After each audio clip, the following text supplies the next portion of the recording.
YouTube, hello, welcome to the tavern. My name is Drail, I am your tavern master. Welcome on in, pull up a chair, grab a drink, and let's enjoy today's episode of Honkai Impact 3rd, episode 58, Path Forward. Or A Path Forward. For context, this episode was initially recorded November 11th, 2024, and in it, we do a couple things. First off, we start with a little more work in the wilderness development logs, about 30 minutes, after which I show chat another quick event. Very, very briefly, I just wanted to show the gameplay.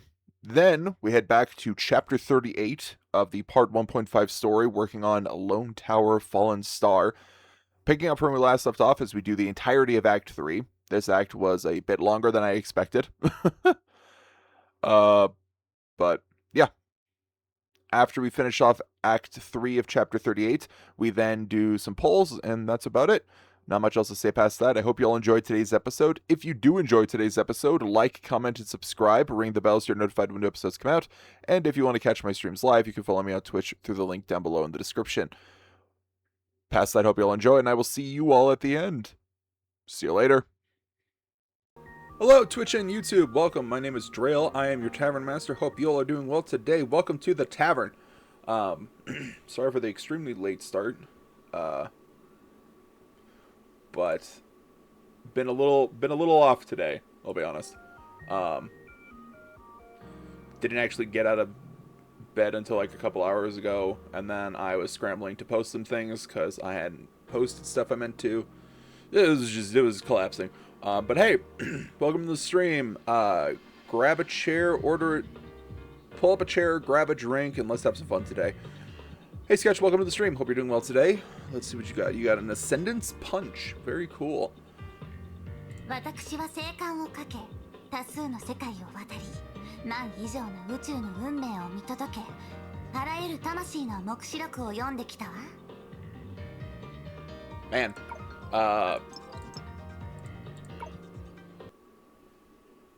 Official is a grade A yapper.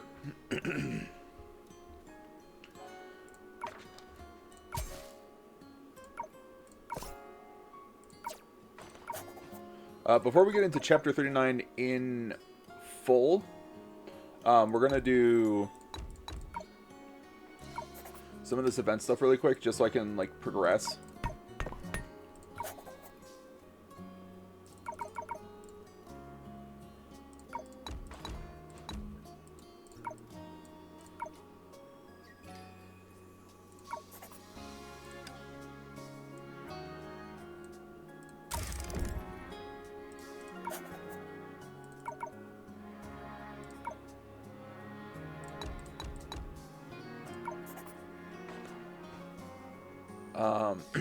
Just because, with a little more progression, there's only like a couple weeks left on this event, 16 days, and with some progression, I could probably race through the rest of it. So let me just plant some seeds really quick. Gonna use these eggs.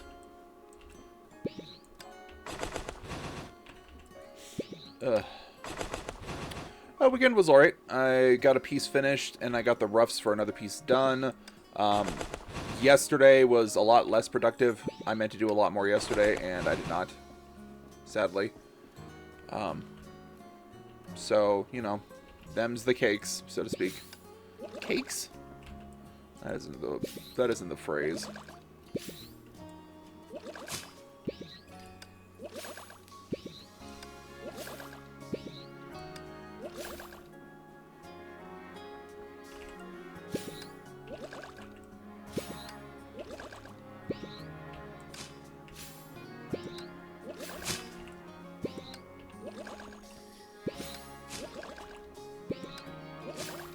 Okay, got that done.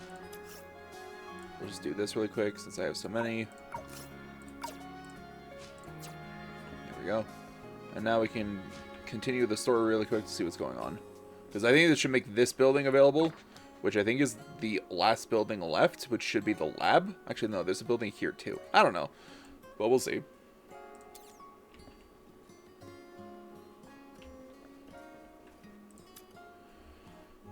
In the hastily repaired lab, two figures were busy with at the control panel.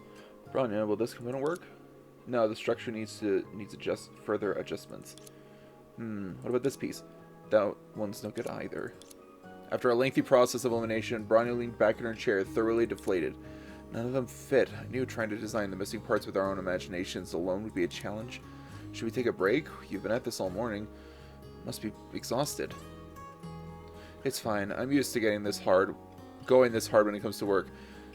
Besides, I'm genuinely curious about these instruments. According to the data, the genetic recombination machine in the lab can genetically modify simulated beast fossils. This means if we restore it, we can create more rare simulated beasts. But how exactly does this machine work? Does it... Before Bronya could finish her word, a soft, fluffy U-shaped pillow enveloped her neck, releasing a delightful fragrance. Seela? Ruminating over this problem endlessly won't solve anything. What do you say we set an alarm and take a nice cat nap? A comfortable pillow, a quiet room, an undisturbed afternoon, and of course, a precious moment spent with Seela. Thank you, Seela. I suppose I am a bit tired. Let's put the parts aside for now. Bronya closed her eyes and leaned against Seela's shoulder. As her thoughts grew hazy, the heavy cloak of sleep began to wrap itself around her. Bang! Hey everyone, your ever-so-reliable V has brought help to save the day. Both Seela and Bronya, we were just about to nap. God damn it. Did we arrive at a bad time? No worries. They wouldn't turn down good news delivered right to their doorstep. All the missing parts in the lab instruments have been made. That was fast. What are they? Once Cyan learned about your predicament, he stayed at the processing plant and researched non-stop. Well, I figured that since the plant and the lab were so close together, the parts produced in the former must have been intended for use in the latter. Sure enough, I found all the instrument blueprints in the old library. Since I haven't asked yet, how are you today, Sketch? Did you have a good weekend? I always forget it's Monday. Sure enough, I found all the instrument blueprints in the old library.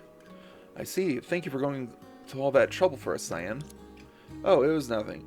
I just did what I could. Alright, now that we've delivered the message, we won't disturb you any longer. Sweet dreams. As Vita spoke, she actually appeared to be closing the door and pulling Cyan along. It's a bit late to mention not disturbing us when you've already gone and done it. Now that you've effectively chased away my drowsiness, and we've made some headway, let's dive back into work. Let's start sorting out the parts then.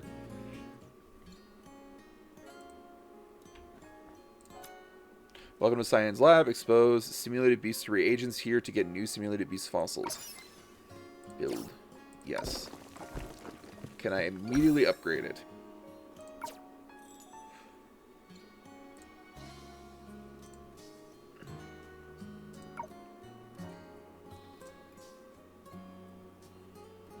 Oftentimes, the resulting simulated beast fossils will be somewhere between the simulated beasts that underwent combination, but if both beasts have high attributes, there's a chance of mutation resulting in a fossil with even higher potential. Each genetic recombination consumes one reagent with the type required depending on the simulated beast's potential.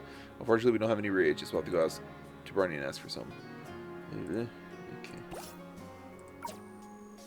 So we need stuff. Can I upgrade it immediately? I can't. Damn it.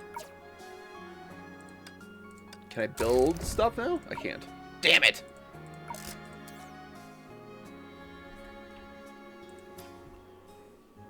Core components loaded. System up and running. Pretty good. Just grinding on my Z-merits and Hollow Zero. Got a drill stream and a Ascendance Punch. So looking good. Nice. Glad to hear it. Hope the grinding goes well. Oh no. Initiating phase 1 genetic recombination experiment device. Toot toot. As Bronya pressed the switch, the genetic recombination experiment device whirred to life, but suddenly something went awry. An ear-piercing alert echoed through the lab, and the device powered down.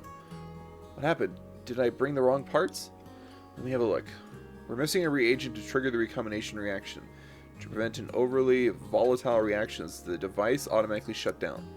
The manual had a schematic of the reagent, but going on its appearance alone, feels like it's looking for a needle in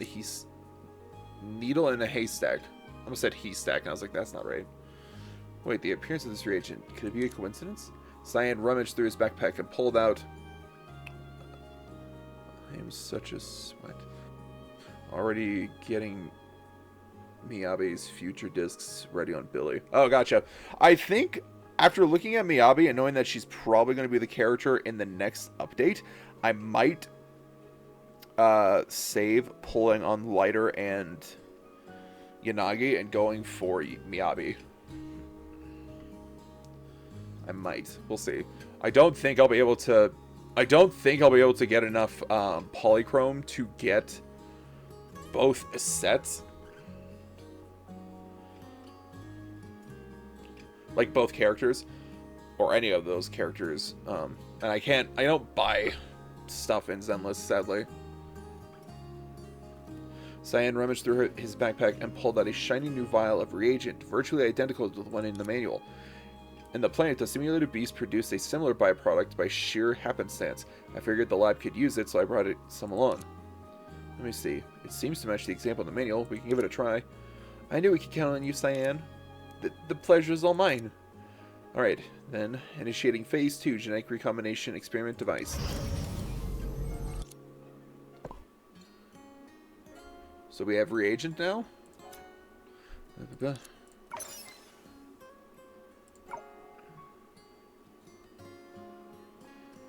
So if I do like this,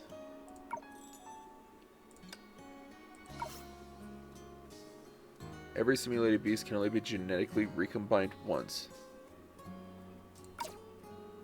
Okay, let's start with some, I guess you could say, lesser quality boys.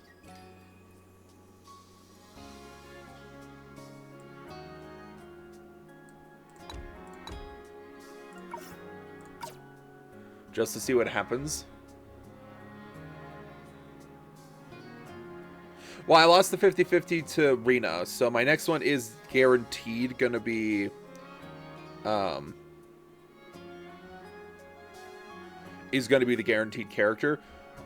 I think I might just save it for Miyabi. Dude, you have so much more polychrome than I do. Why am I so low? Am I just inferior? I have so little. Maybe it's because I don't do Hollow Zero that much.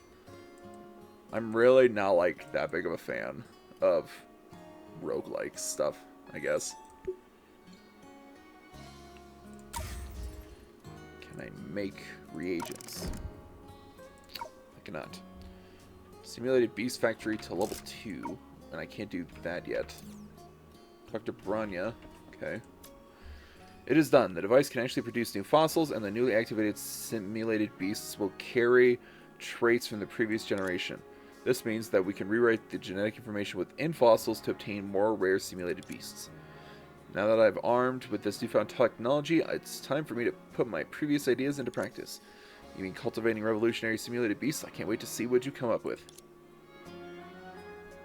Okay, so that was the end of day 4. So now we can do day 5. Increase rebuild level to make story progress. What am I missing then?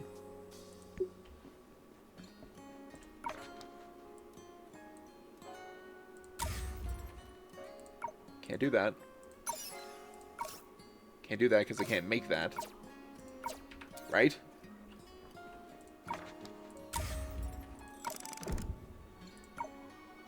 The only products I can make is this. So I can't do that. Can't do that because I can't get that ore. Can't do that because I can't make those. Can't make those either. That doesn't get upgraded.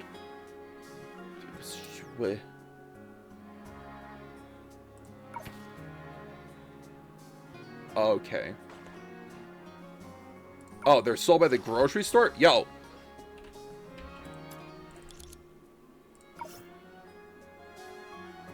Excellent.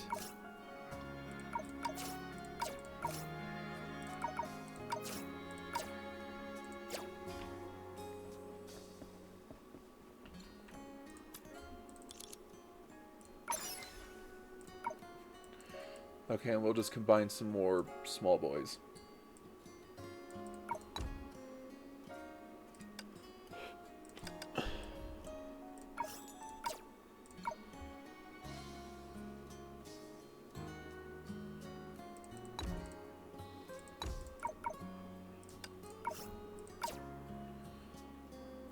Maybe a little bit.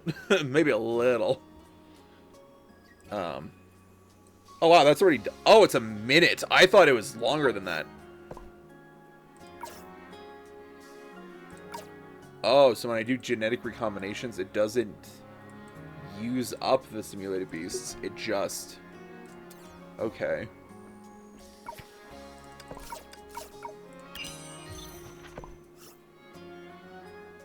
Main buildings. Build a level 1 Purple's Ranch. Oh, I can ranch now.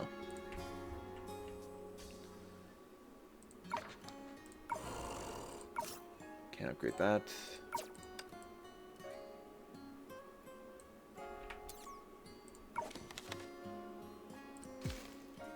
Interesting. Okay. I need to find the one white I had. Delete. How do I discard you?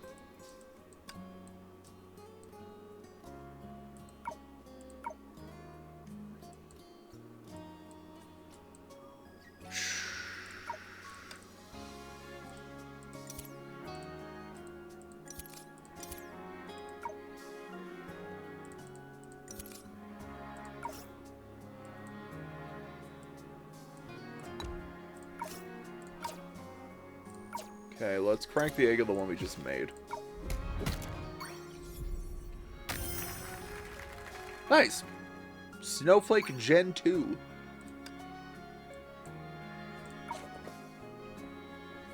Okay. Let's go see what's up with purple. Oh look, it's both Silas. Nice. Alright, time to eat moose. No need to fight, there's plenty of food. There's plenty of fodder to go around. Was that a thank you, Nuzzle? Aw, how adorable. Aren't we supposed to head back to the beach to catch the sunset? If we don't leave soon, the sun will be gone by the time we get there.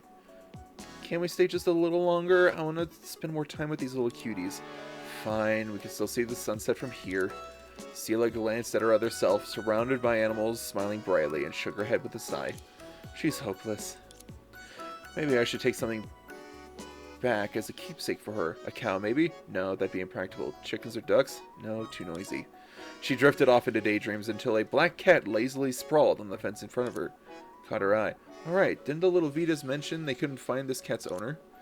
With that thought, she reached out to the feline. Just as her fingers brushed near its neck, the cat cracked open one eye and gave her a cold, dismissive glance.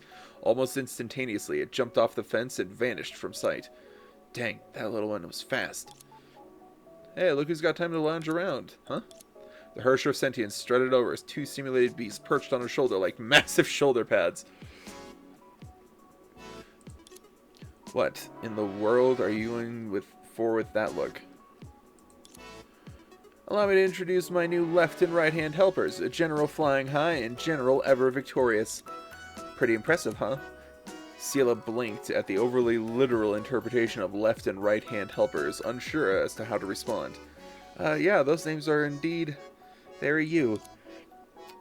Was one flying fast not enough for you? Are you planning on making every simulated beast a general now? Pfft, please. You think my standards are that low? If flying fast hadn't vanished, I wouldn't have had to go through all the trouble of messing with fossils and breeding these two replacements. Vanished? Are you actually incapable of keeping track of a single simulated beast? You really do live up to the title of Hersher of Sentience. For once, she fell silent and appeared a bit self-conscious. Ooh. Ahem. Who knows where it ran off to? I've turned this whole bubble universe inside out and still nothing. Honestly, I'm starting to wonder if it's disguised as... Funny, I was just thinking about who I could rope in to help. And look at that, problem solved. Where did you pop up from? And what kind of help are you talking about? What kind of ridiculous plan are you cooking up now? We're not going to go along with any random harebrained scheme you've concocted this time. So many questions. Where to begin? Allow me to explain. A small figure peeked out from behind Vita, waving a newly printed blueprint. It gave off a sharp smell of fresh ink. Prometheus and Hare helped us redesign the ranch to add workspaces for simulated beasts, so I brought V along to help me with the renovations. It's a pretty overwhelming job for just the two of us, though. We also haven't finalized the list of simulated beasts we want working on the ranch yet. If you ask me, those two perched on your shoulders would be perfect candidates. I'm sure our dear Seals and the ever so generous Herrscher of Sentience wouldn't have it in their hearts to refuse us.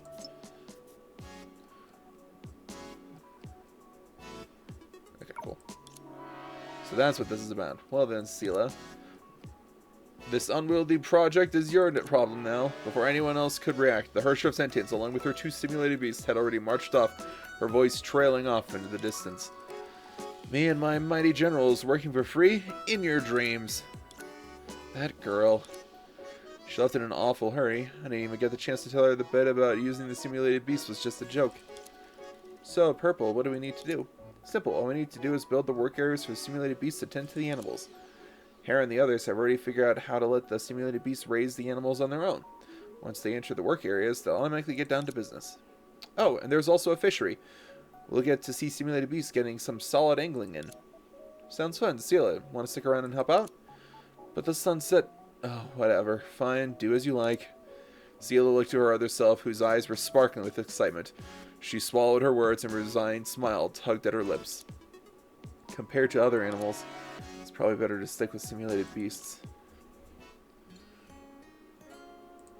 So I can build the fisher... Ooh.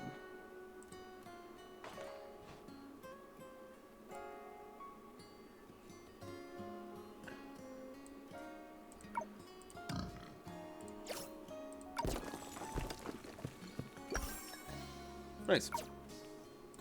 Can I upgrade it? Nope. Of course I can't.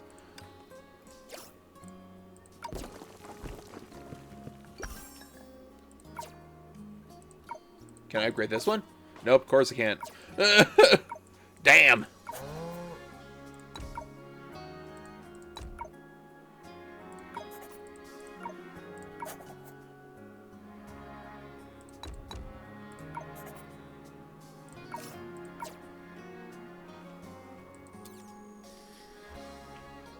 Green wants to cheer you up. Go talk to her. Hey, let's take a look around this thing we just made. Oh, hey, a shell over here by the ranch. That's weird. I like the idea of these little guys who are basically just Koopas with like a little thing and ring, tending to cows with no hands. Oh yeah, let's go look at the fishery. Ooh, fancy. Okay, let's farm our latest crop. Oh, this is gonna get messy quick.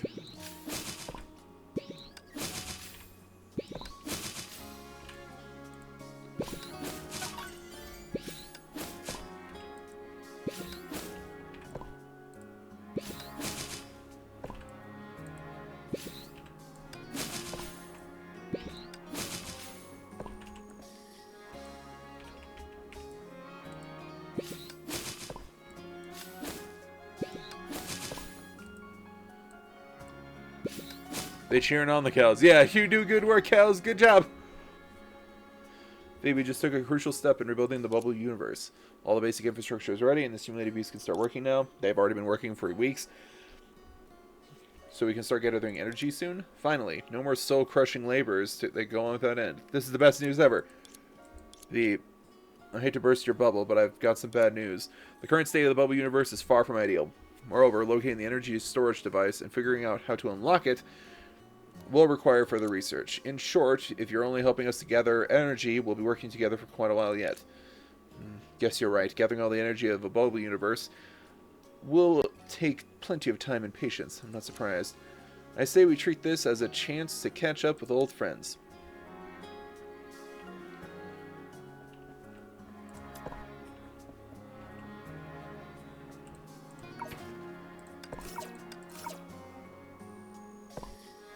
Harvest 20 products from Purple's ranch, which I can't do until they've made it.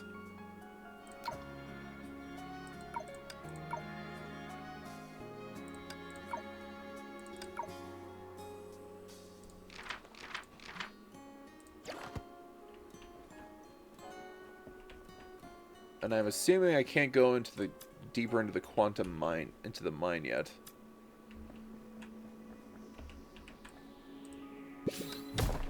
Or can I?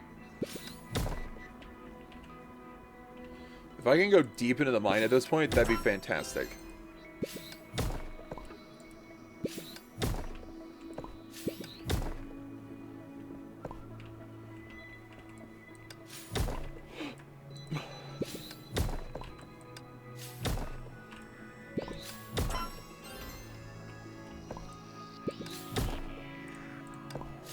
Please. Damn it! I was so hopeful.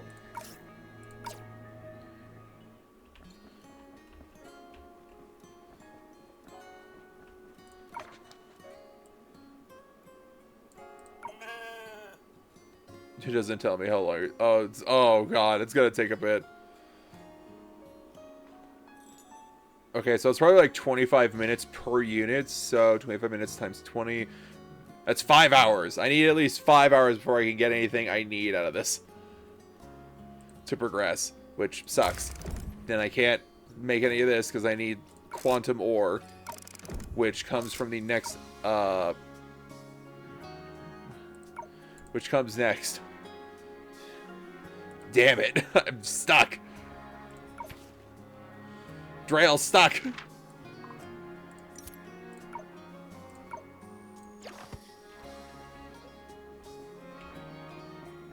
Well, I guess I'll just go catch some fish really quick.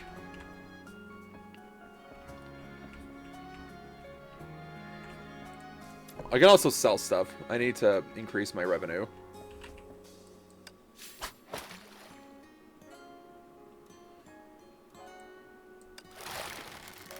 Come here, fish. Come here, fish. Come here.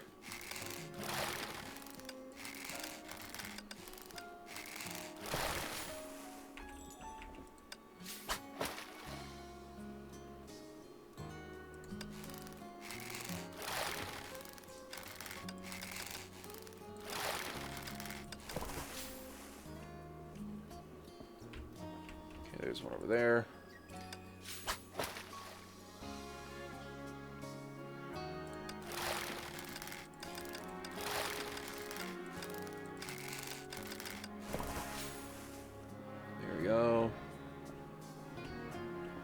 I have no energy left. I need to go turn in one of my things. Get at least enough energy to be able to finish fishing. There we go. Back to the beach, though I very well could have just teleported, but whatever.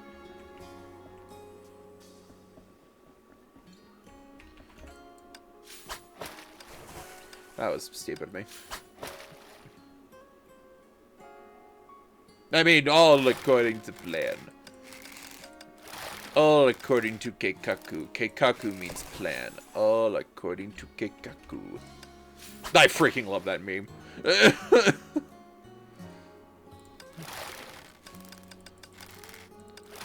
All according to Keikaku. Make it sound like, Captain Bragg? The captain from Futurama.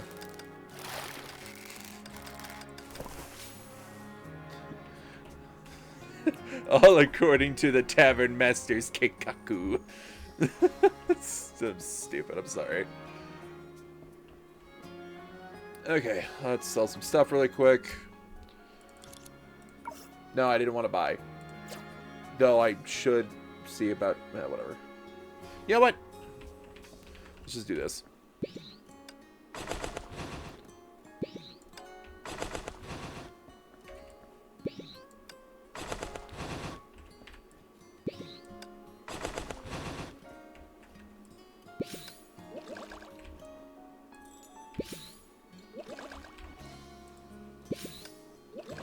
Now the question is, will I have enough energy to do all of it? Probably not.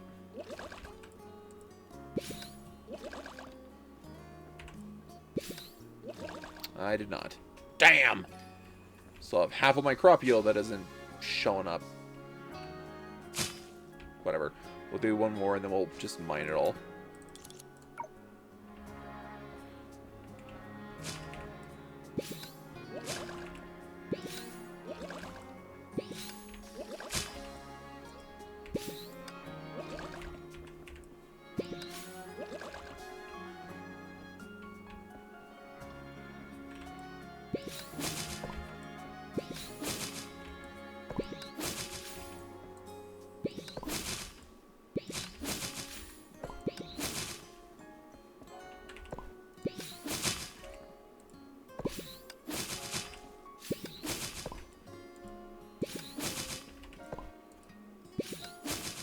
Perfect. Just enough. Excellent. Okay. Transact. Yes. I didn't mean to do that. Well! No. Stop. Buy. 36. 36. Then we exit. Then we chat.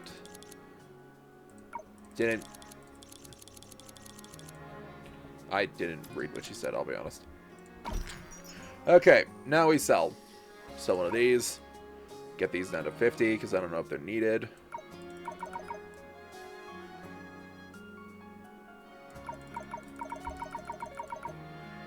What is this? Oh, is this the giant one? I think it is.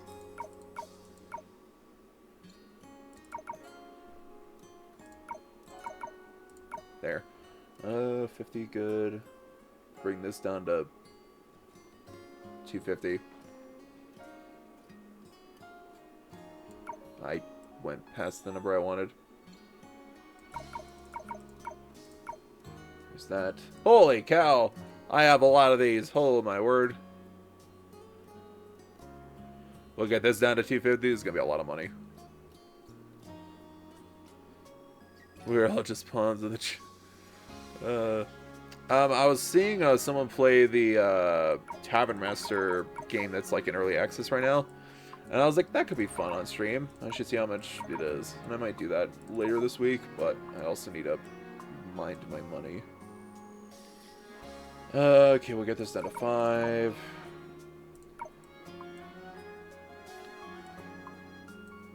Oh my god. We'll get this down to 1,000. Ah, we'll get it down to 750. How about that?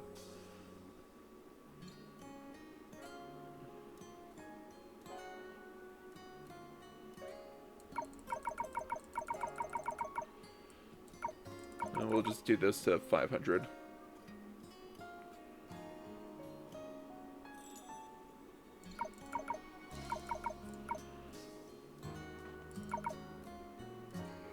Look at all that money. Almost 300,000. Perfect. I'll be set for a while.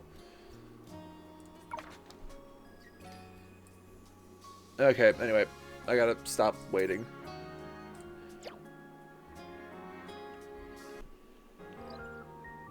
Oh, I didn't check the shop for that. Oh, nice. There we go. Get myself some more gems.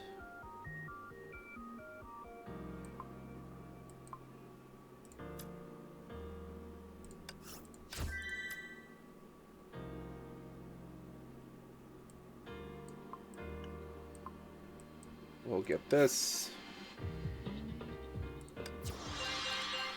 Get this.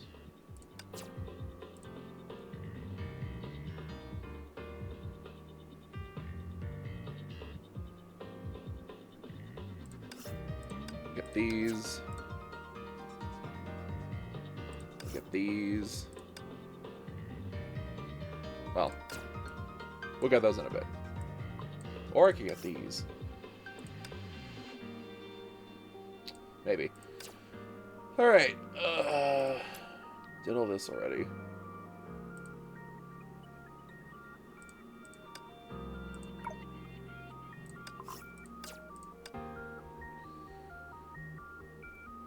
Okay. Oh, Sketch. I don't know if you've seen this yet. Well, no, I've been doing this all off stream, honestly, because I already did this event before. But this is a Bubble Universe event called TeRiRi's Magical Quest.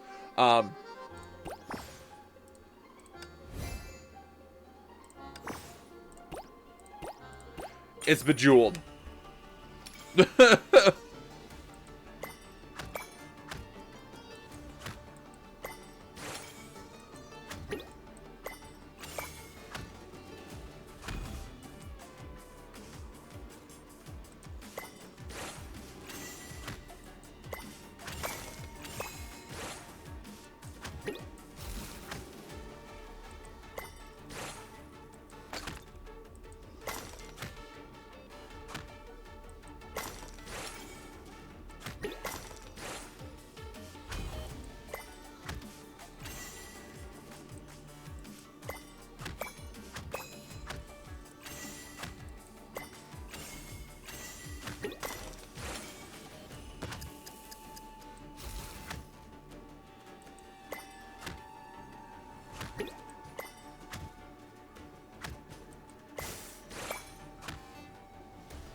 Like, hello?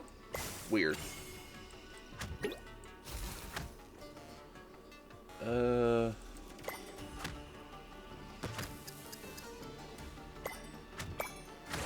What's funny, Sketch, is that this is actually a repeat event they did around the time that I actually started playing Honkai Impact 3rd. I was really shocked because I didn't think it would come. I didn't think they'd bring it back.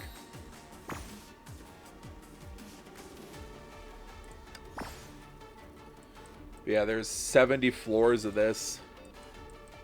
Each enemy you fight is considered one floor. And they just launched the 3rd part today. So I might do that later. Oh,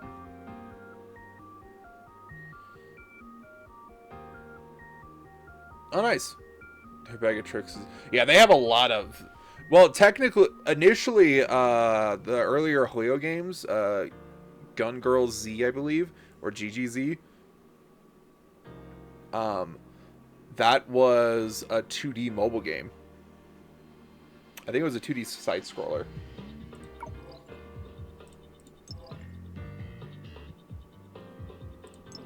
But anyway, let's get back into this here story, huh? I'm not going to do this because this is literally just me having to do fight things to get stuff. So, Lone Tower, Fallen Star.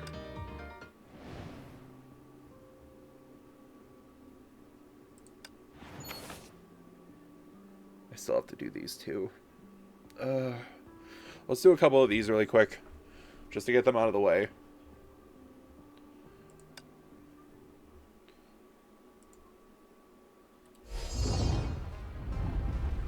I don't know how long I'll be streaming today. I might just do 3 hours. Or, you know, until we get a good, like, stopping point around that 3rd hour mark.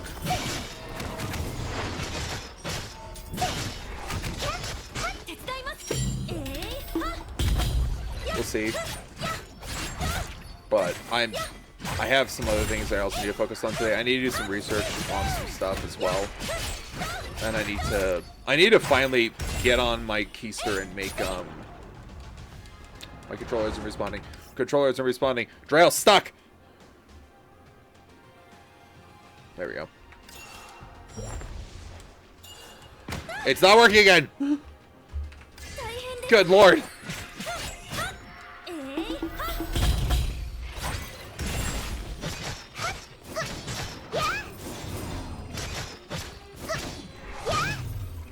There we go.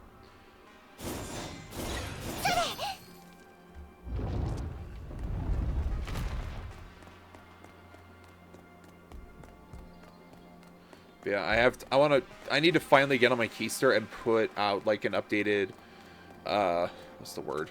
Commission form. So I can start doing commissions. Or hopefully drumming up more commission business.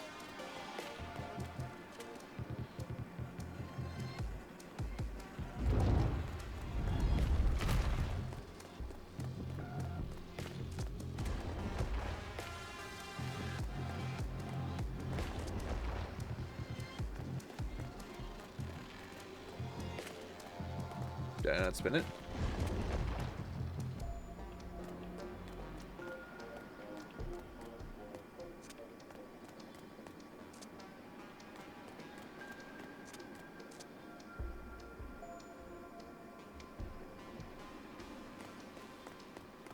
Do that.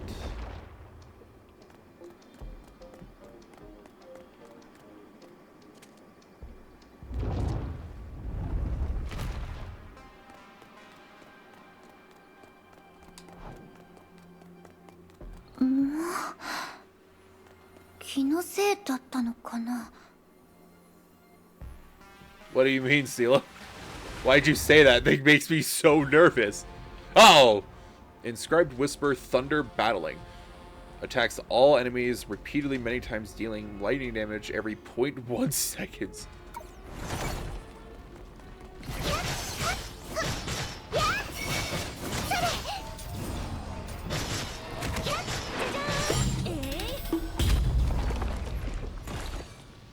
I did it.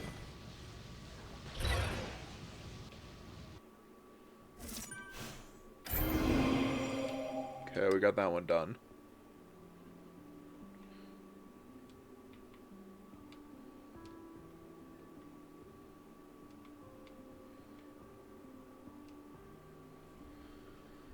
Clear inscription ordeal dark novice. What?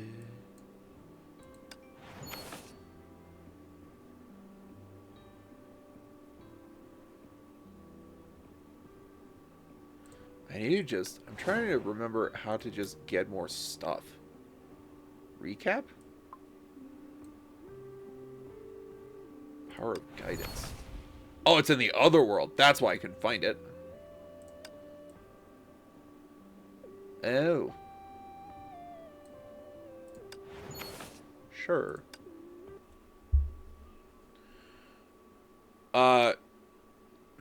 It's not really super private. I have student loans. I am...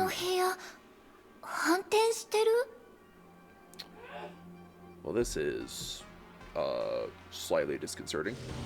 Oh, sorry.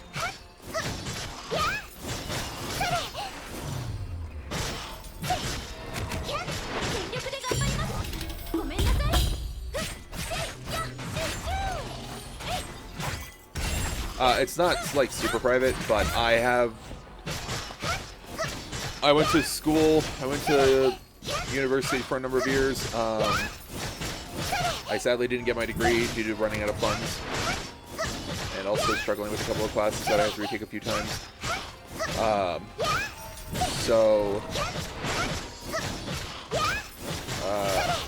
Since I'm not in school at the moment, I am doing my best to pay off my bills, my loans. But I'm running low on funds, and I don't have a steady source of income at the moment. So, I need to research. I'm looking into a way to get it put on hold for the time being. So, I'm just looking for a way to get an extension, so to speak. Or a reprieve.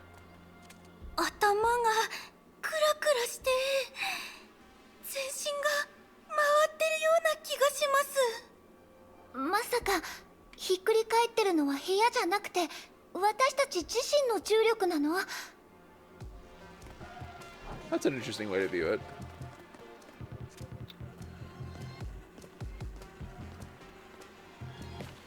Yes. I learned some spells from a fellow dragon, but their loan policy is a little painful.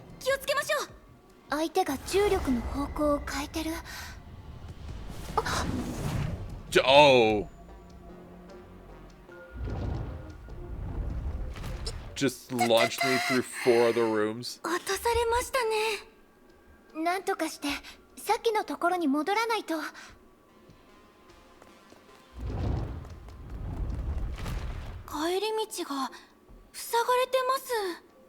Or is it?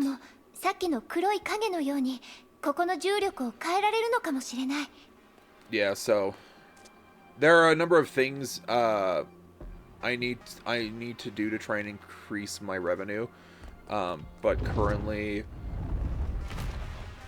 it requires a team or time I do not have.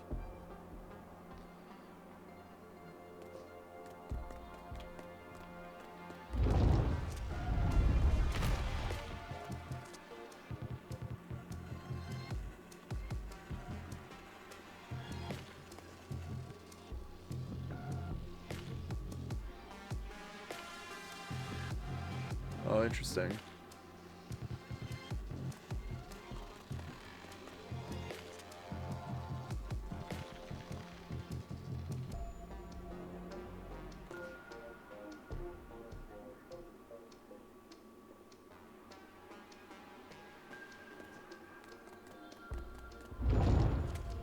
I'm back. Get it. There we go.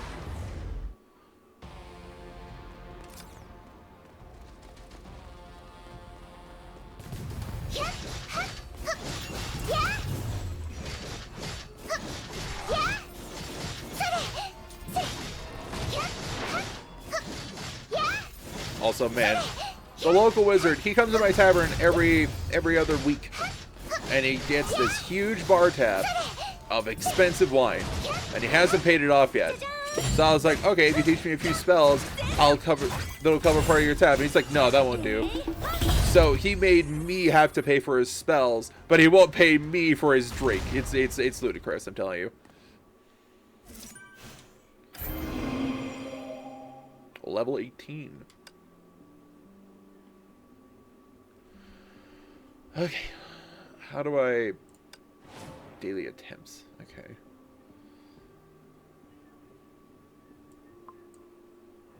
How do I unlock expert? Net of Whispers, adept 2 times. Okay. We'll do 1 for light and then 1 for dark.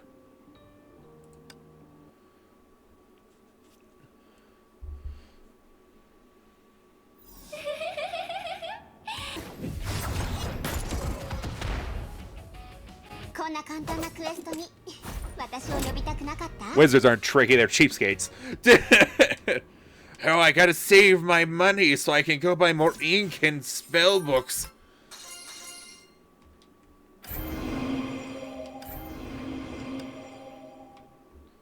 Okay, and then we'll do 1 over in dark.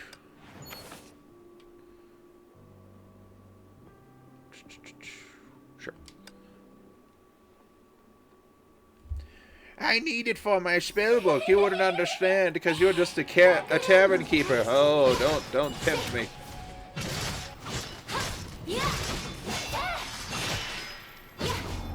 There we go.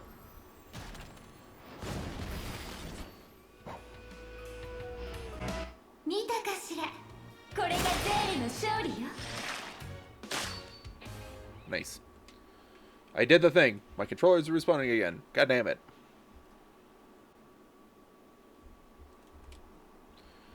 What the shit? Why'd you open up Steam? I'm not even in Steam.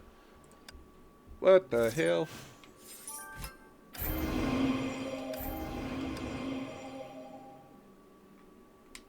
Okay, did that finally... God, level 18. Look at that. Wild. Mean. Is this dark? No, that's gravity. Which one's dark? This one? Ew. Okay. These 2. And we'll do 10 here. Nope, that's way too much. There. 10. Ugh, it's only up to 16. Okay, this one. Casting skills increases damage.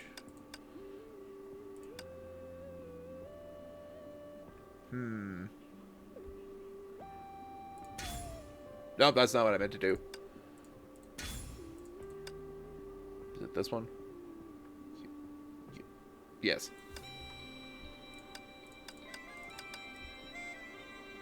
There.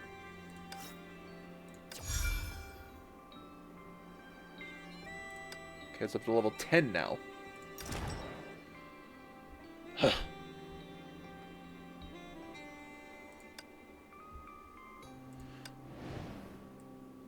I'll do more about that after stream. Maybe, if I remember. If I remember. The 21st night of September.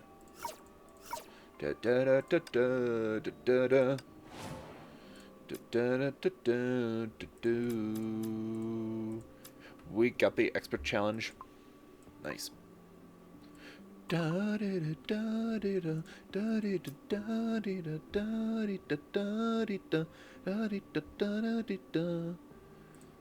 Anyway, okay, let's continue the story. Where is the story? Oh, I was a fool. We're not in chapter 39. For some reason, I thought we finished chapter 39. We did not. 38. Yeah, that's where we're in. Chapter 38. Alright. Let's continue chapter 38, because I can't remember things or count, apparently. Alright, let's get into it. Alright. Chapter 38-11, Cooperation. Time is ticking. Let's get moving.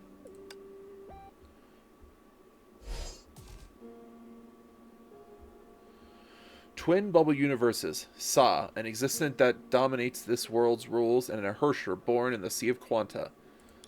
A grand tapestry beyond everyone's imagination was quietly unfolding, but the creator remained elusive. Sela and the others sank deep into their thoughts, until someone finally broke the long silence. もうここまでにしない？ずっと考えてばかりいてもどうにもならないしさ。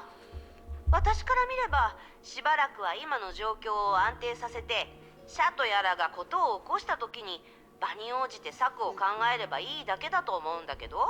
ゼーレが賢者の権能を使って泡の構造をしばらく安定させてはいるけど、融合はまだ進んでる。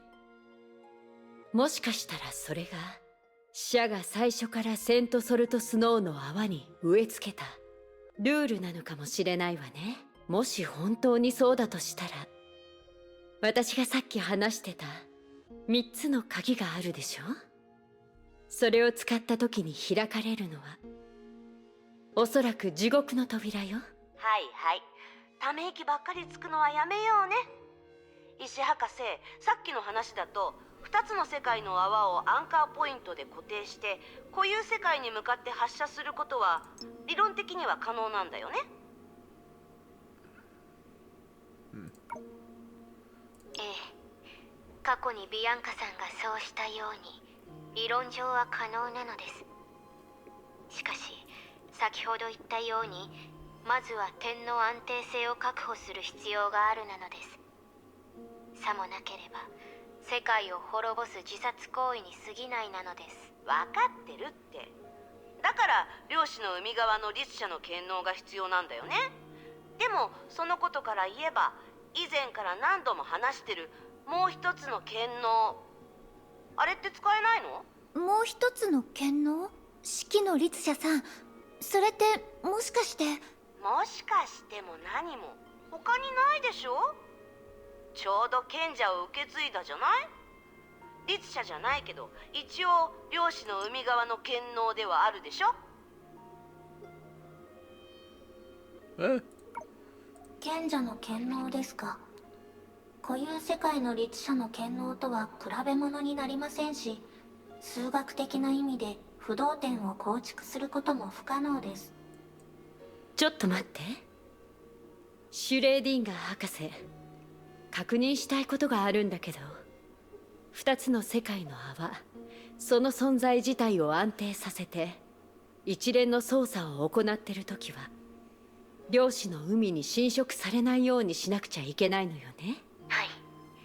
だからこそこの世界の範囲内で数学的な意味で一つの不動点が必要なのです。だとすれば私たちはもう見つけているんじゃないかしら。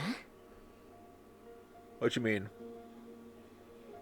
だって目の前に存在する2つの世界、その間には確かに変わらない主軸があるでしょ。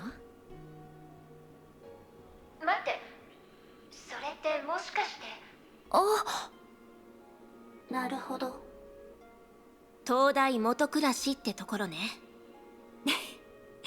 目立ちすぎていたからあえて無視してしまっていたのかな。Oh, is the tower the axis? It's exactly because it's too obvious that everyone has ignored it. みんなはもう分かったんですか？主軸って一体何のことでしょう？ Miss Stone lifted a finger and pointed at the gigantic salt 賢 crystal 者 at が the い top る of the 高等 tower. はいろんな意味で2つの世界にとって普遍の位置に存在している。だからもしかしたら塔は自然とアンカーポイントのベースとなれる。そうよね、シュレーディンガー博士。はい、検証する価値はあるなのです。しかし皮肉なことに、それは高等自体が社が植え付けたルールによって誕生した可能性を示しているなのです。その上、私たちはその性質をいやいや利用しなきゃいけない。ふん、固有世界で崩壊に抗っていた頃と全く同じね。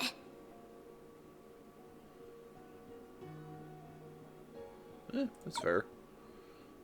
まあこんなことわざもあるじゃない。対抗は細菌を顧みず、大礼は症状を辞せず。何はともあれ、点の問題は軸で解決できるかもしれない。よろしい。じゃあまずは喜ぶにはまだ早いなのです、式の律者。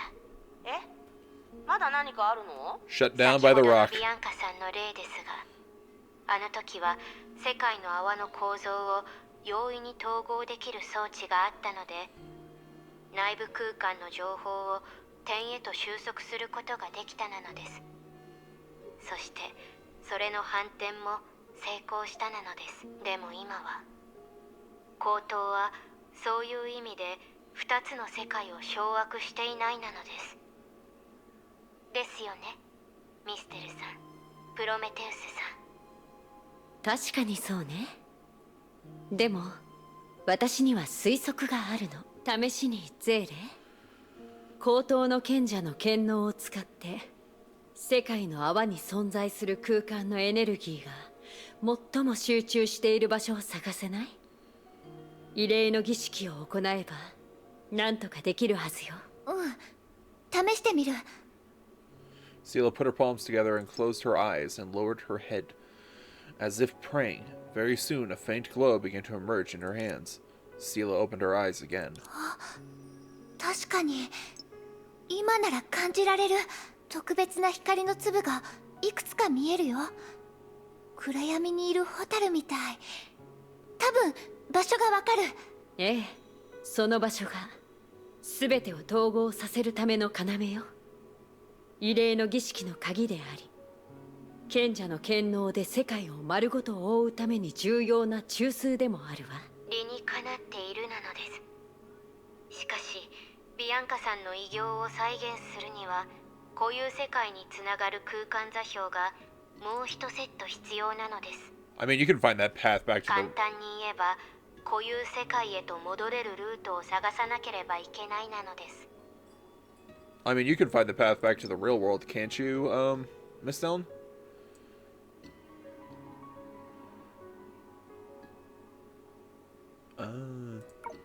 当時起こった事件ではビーコンであるゲニウスで解決できたなのです。でも今の状況では自分たちで同じ効果を出せるよう努力するしかないなのです。それなら大丈夫よ。かつて長い間ゼーレと私は漁師の海でさまよってたことがあるの。固有世界の座標の特定も一度だけお姉様のためにやったことがあるわ。その話なら私も知っています。開演の目の時でしたよね。ゼーレ、スーサナさん、今の私じゃ多分無理だと思う。この世界の泡に入ってから漁師の海に対する感知能力が使えなくなってるの。まるでこの世界がその感覚を自動的に遮っているみたいに。 Uh-oh. それに今の状況だと口頭から勝手に離れるわけにもいかないし。もしかしたら賢者になることによって同じルールによる制約を受けているのかもしれないなのです。何しろ社が存在するなら誰かが逃亡するような行為を許すはずがないなのです。となるともう一人必要ね。そこの元ヨルムンガンドの幹部はどう？漁師の海から魔の手を伸ばして固有世界の人をさらう行為はすごく得意よね。今こそ本領発揮の時よ。確かに以前は考えが至らないところがあったわ。そのせいでみんなのことを今みたいな難局に引きずり込んでしまった。だから深く反省して責任を負うつもりよ。綺麗事ばっかりね。彼女は責任を取ると言っていますが、おそらく期待外れになると思いますよ。Damn. ミステルは確かに空間を操る能力を持っています。ですが、空の律者や旋回一条ほどに万能なものではありません。漁師の海での旅を例に挙げると、彼女は世界の泡の相対的な位置と異種成婚に対する感知力を使って大体の方角を判断していました。つまり異種成婚の力を借りビーコンとして使用していただけなんです。それだけならどうやってゼーレをさらったの？ついでにあなたもね。まあまあ、そのことは別にいいでしょ。重要なことでもないし。Said to be like, okay, don't bring that up. Come on. それはね、単に試し続けただけなの。こういう世界に向かって絶え間なく漁師の海行きの隙間を生成して送った結果、こうなったってわけ。もちろん特定の条件を満たしていない限り入れない。簡単に言えばクレーンゲームに挑戦し続けてたみたいな感じかしら。幸いにも2個ぐらい捕まえられたわ。正確に言えば3個だけど。あら、ごめんなさい。加害者なのにこんな風に例えるのは良くないわね。I'm glad to hear that she basically equated me to a gotcha prize to get me here. Thanks. I feel great. 世界の泡で隔てられてなかったら今すぐにでも血祭りにあげてやりたいくらいよ。喧嘩だ喧嘩。やったー。私が今いる媒介が壊されたら困るので落ち着いてくださいなのです。では今の私たちに戻る方法はありますか？現在置かれている状況から見ればはっきりしないわね。それにあなたたちの話によると、私が作ったひびは長空市の虚数特異点の近くにもある。今考えてみればそれは社の影響も含まれているかもしれないわね。 Why would them appearing there be Saw's 逆に言え influence? ば、ああ確かに影響。 Thinking of something important, Miss Dillon turned around and walked over to the ねえ、 stairs. 今度はどこに行くつもり？ If it is any sort of consolation, I would spend Polly to get Drail on a banner. Ah, thanks. Thanks, I appreciate that. I should make a preview image of my new PNG tuber to do with the announcement. Just like a silhouette. I think that'd be nice. And it would be very easy. I could probably do that in like 2 seconds, honestly. I might just do that, actually. Hold on. I need to...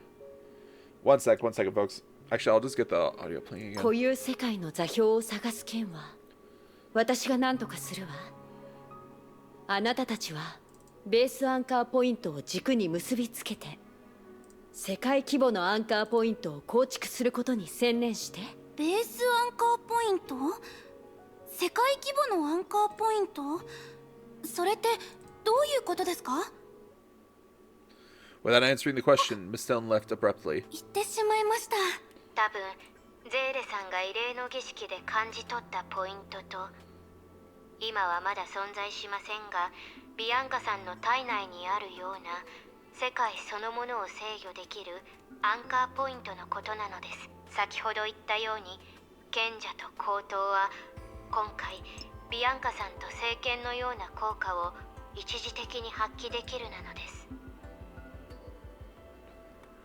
Oh, I see.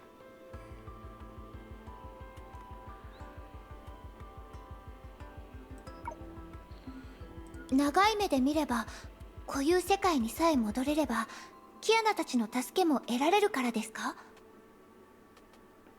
ロジック的には合ってるけどどうも納得がいかないような気もするわね。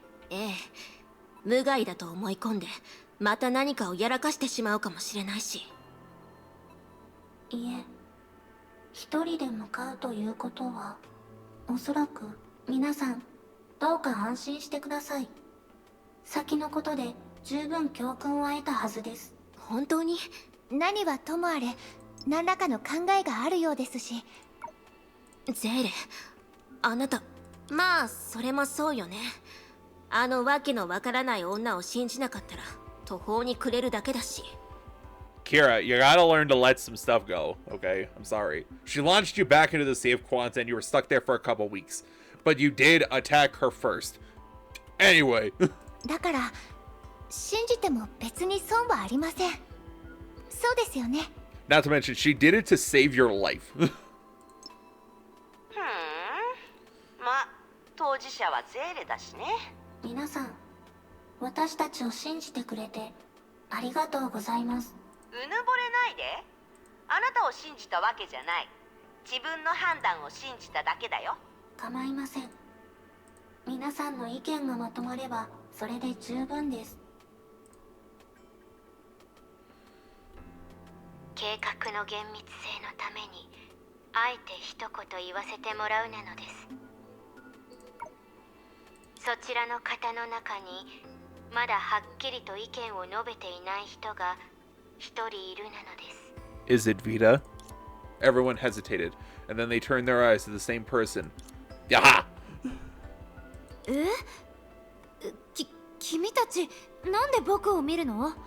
I mean, さっき話していたことなんて僕には何の発言権もなかったよね。I mean, it is your world, Vita. 結局のところ僕はただの一般人だよ。運がちょっぴりいいところ以外。 As if trying to avoid the topic, Vita ran to Sela and reached for her hand. Just then...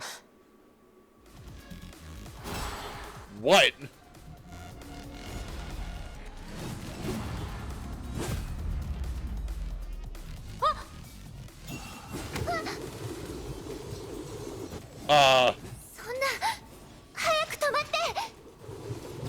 Yeah, this thing is supposed to follow my orders. Why is it attacking us? Is it because Vita tried to touch me? And now I went into defense mode or something? But why is this one doing so much more damage than Sela? This one over here. I did it. Oh, there's more. Okay.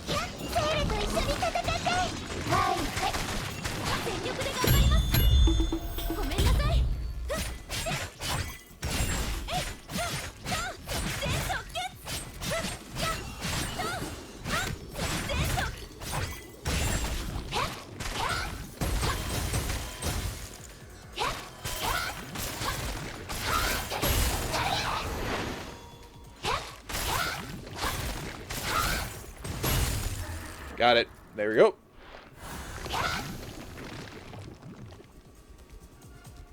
ビタさん、大丈夫ですか？平気だよ。あんまり取り柄はないけど反射神経はいい方だからね。Is it just me or is Vita getting more... Like, we have Vita as a character, but I don't know if this Vita is the same as that Vita. So I'm not sure what this Vita's deal is. So, we'll continue. I don't know. I feel like she's getting a little suspicious. ごめんなさい。高等の賢者が残した紳士がなぜか突然。前にも似たようなことがあったわね。あ、確かに。初めてセントソルトスノーに訪れた頃にもビタさんは紳士に襲われてましたね。え？それは紳士は賢者の権能の一つです。普通なら高等の賢者の命令がなければ勝手に無実な人を傷つけることはありません。最低でも私とミステルがここに留まっていた間はセントソルトスノーの住民が彼らに襲われたという報告を聞いたことはありません。紳士はビタさんを警戒していました。どうしてですか？ビタさんは法をきちんと守るセントソルトスノーの住民でしょ？こっちにいたサエは一般人の鬼火を攻撃しようとしたことがあったよ。まああの時の鬼火は私の元凶に夢中になってたから。あ、もしかしてそれが原因？鬼火が私に制御されてるってことはつまり賢者の規則に背いてるってことだしね。ええ、可能性はあります。二つにして一つである左衛と紳士。そうするのなら必ず理由があるはずです。死者様、そんな物騒なことを。僕は善良で無実なセントソルトスノーの住民だよ。Why are you getting nervous? あ、そうそう、きっとこうなってるんじゃないかな。つまり紳士もスケちゃんや町内のロボットのような存在で、どっちも死者様が開発したプログラムで制御されてる。そうでしょ？ They do not. They run on the Sage's authority. The robots in Assisti were made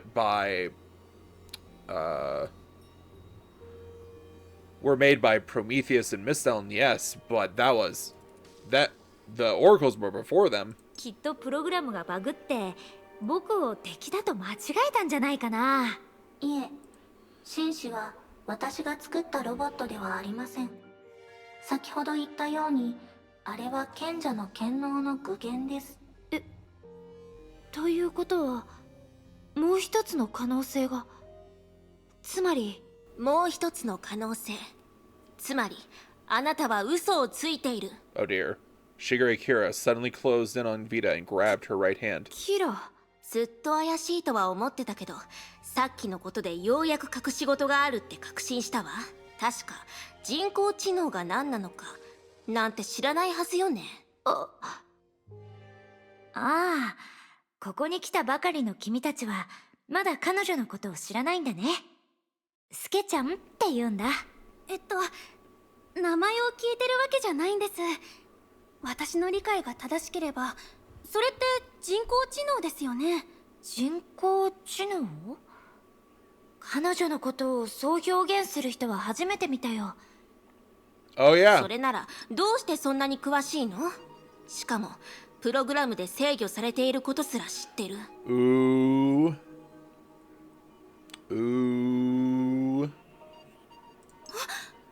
かにそうですね。途中でその話を詳しく話したこともありません。だからビタさんが私たちの会話から知った可能性もありませんよね。Which means つまり she does know about artificial intelligence. Which means she can't have been from this universe. どうやら返す言葉がなくなってしまったようだね。自称セントソルトスノーの住民で、識別コードすら持っている。ビタ、あなたは一体何者なんですか？ああ、バレちゃった。こうなったら仕方ないよね。なんて言えばいいのかな。僕もこうはしたくなかったんだよ。はあ？こいつとうとう時期になったわけ？こうはしたくなかったって一体どういうこと？ああ、ごめんね。つまり言いたいのは、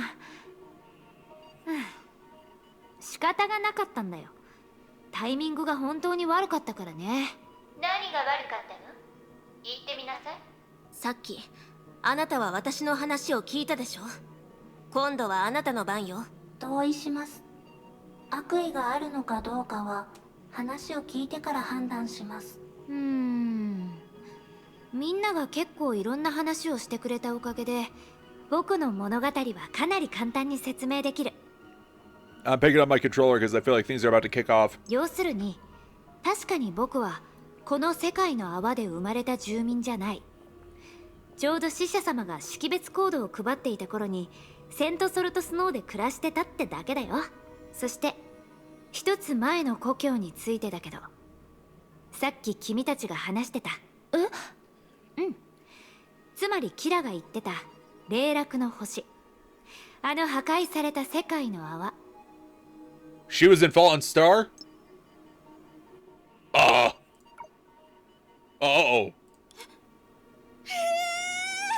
ねえ、冗談はやめてよ。あの世界が滅ぼされてからもう100年以上は経っているのに。だよね。今こうやって話してもデタラメだとしか思われない。でも本当に嘘はついていないよ。キラが出会ったチャット博士、彼は僕の友人でね。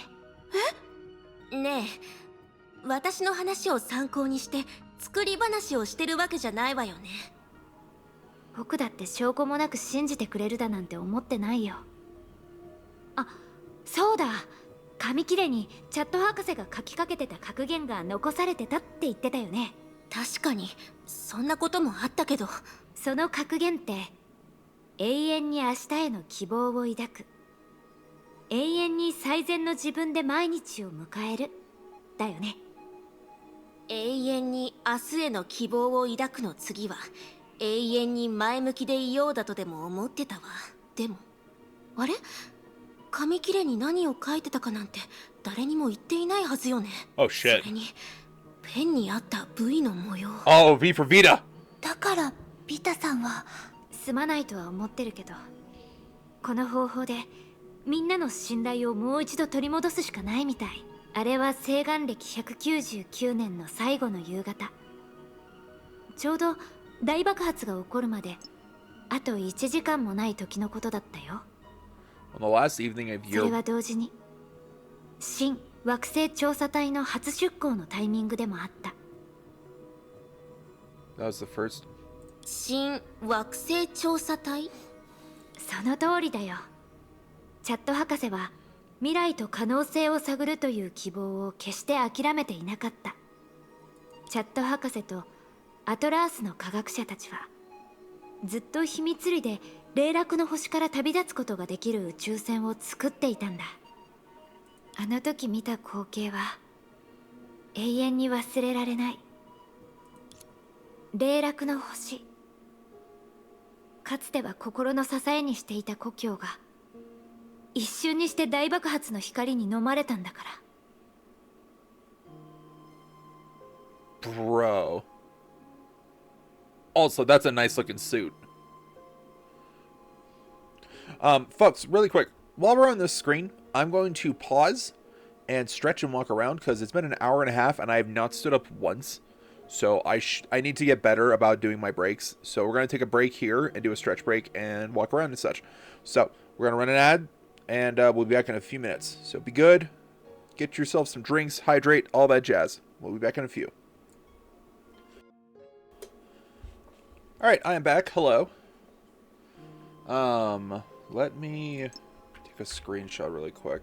I also want to send this to a friend because they do some cool spacesuit designs, and I think they'd enjoy it. So, 1 second. Alright, there we go. Back to the story. 希望と温かさをくれた光、青眼の光がその時おぞましい有名の鬼火となった。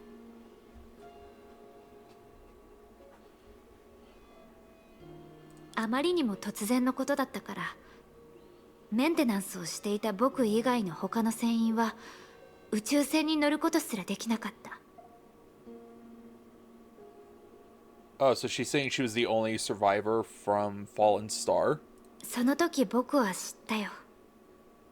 自分は再び故郷を失い、一人ぼっちの流浪者になったんだって。それからは長い間漂流し続けて、最終的に運よくこの世界にたどり着いてね。ちょうどいい感じにセントソルトスノーの外にある荒野に宇宙船が着陸したんだよ。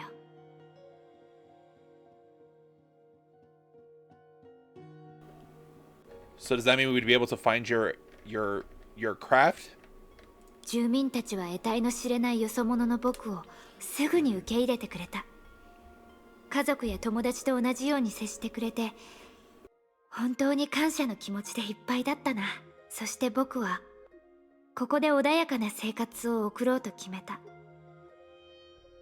君たちと出会うまではね、紳士が襲いかかってくる理由は多分もともとこの世界の存在ではないって見抜かれてるからだと思うよ。だから本能的に警戒してセントソルトスノーの安全を守りたかったんだろうね。深く聞くのは失礼かもしれないけど、さっき再び故郷を失いって言ってたわね。つまりあなたは霊落の星の住民でもないの？うん。でもそこからさらに前の出来事になると本当に証拠なんてない話になるよ。例えば僕を育んでくれた世界は地球じゃないとか。セントソルトスノーも霊落の星も別に地球じゃないけどね。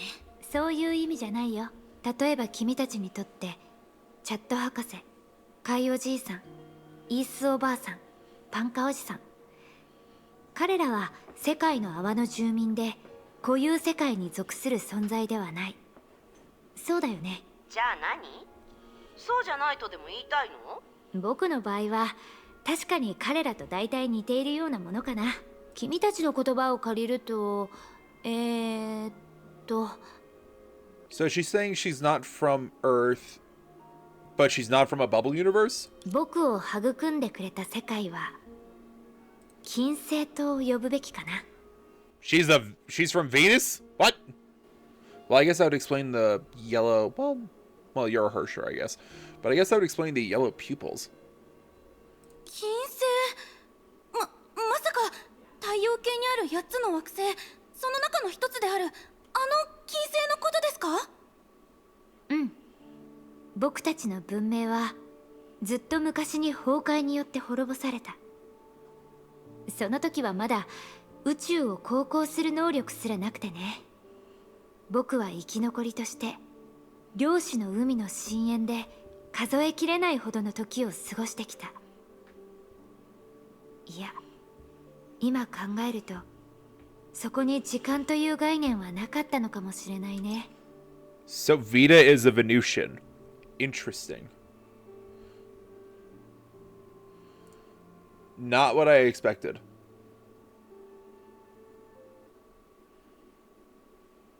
とにかく外ではどれくらいの時間が経ったのかもわからない。そんな時だった。ある偶然によって僕は金星に属する空間から君たちの地球に属する空間へとワープできたんだ。I'm sorry, what? I was able to travel from a space in Mars to a space on Earth thanks to an extremely rare coincidence. 僕たちのところと違って君たちの文明はとても進んでいて、長きにわたる時間の中無数の投影を育んでいた。旅の途中で僕はとある帝国の首都で世界の輪廻を見届けたことがあるし、可愛い人形たちが支配する小さな世界を訪れたこともあった。Unlike us, your civilization flourished more over the long period of time. You guys are able to create countless hollow projections. During my travels, I once witnessed the samsara in a certain kingdom and visited cute puppets that led a miniature world. The way she's speaking, the only thing I can think of is that she was alive during the previous era. Which begs the question, how old are you, Vita? もちろん霊落の星のような悲しい物語もあったよ。確か君たちは不思議に思っていたよね。僕がなぜセント・ソルト・スノーの人たちのことを面白いと感じてここのみんなを好きになっているのか。多分故郷を失った人ほど隣人を大切に思えるんだと思うよ。Nobody spoke. Mars was very distant from Earth, but everyone here recalled some of their own experiences. A drifter in the Sea of Quanta, a survivor of the Great Eruption, an orphan who had lost her home. We cannot change the past, but we can change the future. After a short collective silence. さっきシュレーディンガー博士がヒントをくれたことで、セント・ソルト・スノーと砂鉄の国を救う計画が大体まとまりました。そこでビタさんは彼女と同じ漁師の海の漂流者ですよね。何かアドバイスはありますか？少し困ったな。チャット博士の宇宙船は今でもセント・ソルト・スノーの郊外に眠っているけど、それを再び飛ばして漁師の海のみんなを助けることなんて期待できないし。あ、そうだ、干渉計がある。干渉計。 Interferometer? それは何ですか？あれ？死者様は知らないんだね。つまり人体に埋め込むことができるナノマシーンで、少し先の未来に対して列挙型の演算を行えるんだよ。原理から言うと。In the human body to perform exhaustive algorithm on the near future. Theoretically speaking, it lets you see the future briefly, or like just before. It gives you a sense of precognition? What? 指定された空間に存在する選択可能な全ての歴史を対象にして経歴相和法を使うなのですね。そうそう、確かそんな話だったかな。博士も干渉系に詳しいんだね。正確に言えば数十年前エジソンさんも私の目の前でこの装置を使ったなのです。しかし全文明最強の人工知能であるプロメテウスさんは干渉系のことを知らなかったなのですか？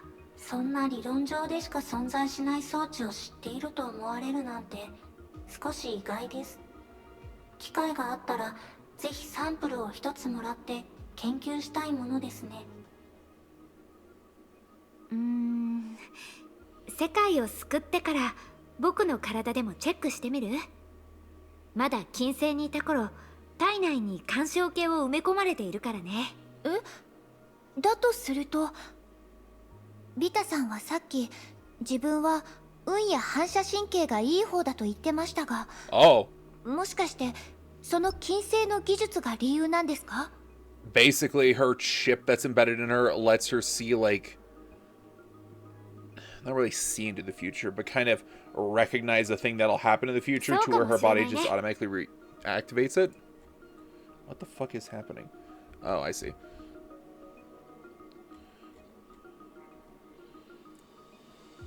つまりビタさんは体内の干渉系を制御して一部の計算をサポートすることができるなのですね。保証はできないけど、体内に埋め込まれたプラグインがあればそれを量子コンピュータとして使えるかもしれないね。もしそうなら先ほど検討していた計画に It sounds like it. 役立ちます。よければ今から試してみませんか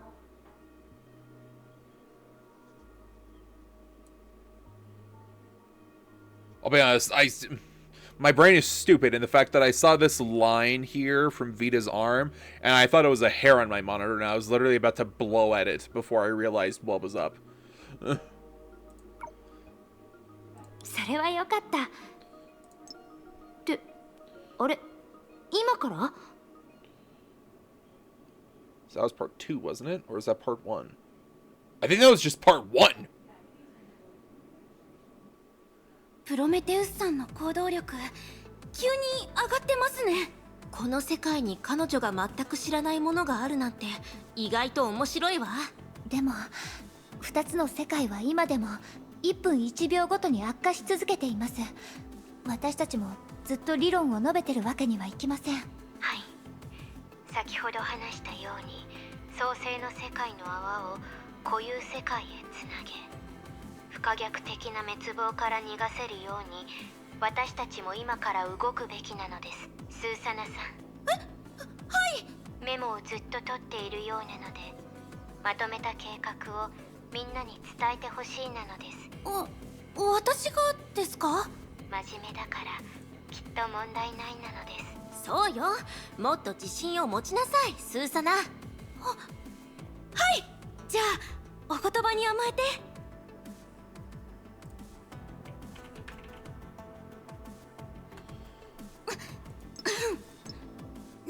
では今度の作戦の方針と人員配置について説明します。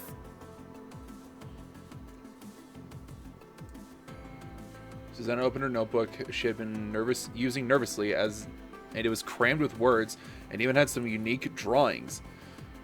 She'll summarize the direction of our operation and our individual responsibilities.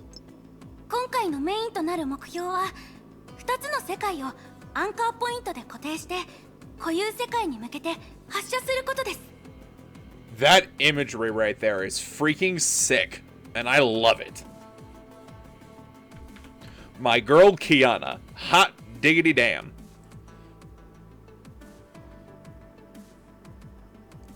That is freaking beautiful.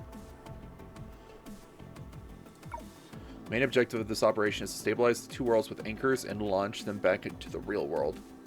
そして最後はキアナさんの力を使って2つの世界の泡の構造を安定させて滅亡の運命を変えます。そのためにまずすべきなのは2つの世界の泡にあるベースアンカーポイントを軸、つまりこの賢者の口頭に接続することです。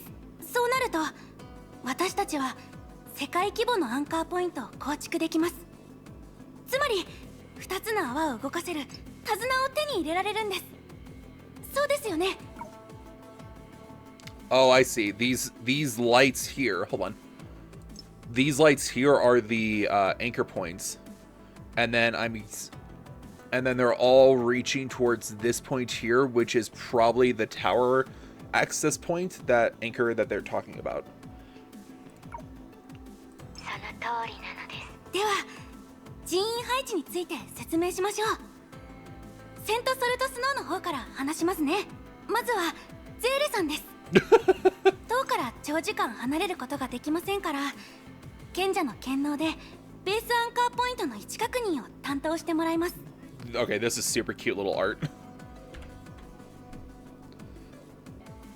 Sila's the radio tower. Shigure Kira has the sugars. Susanna's the note keeper. Vita decides which direction they go.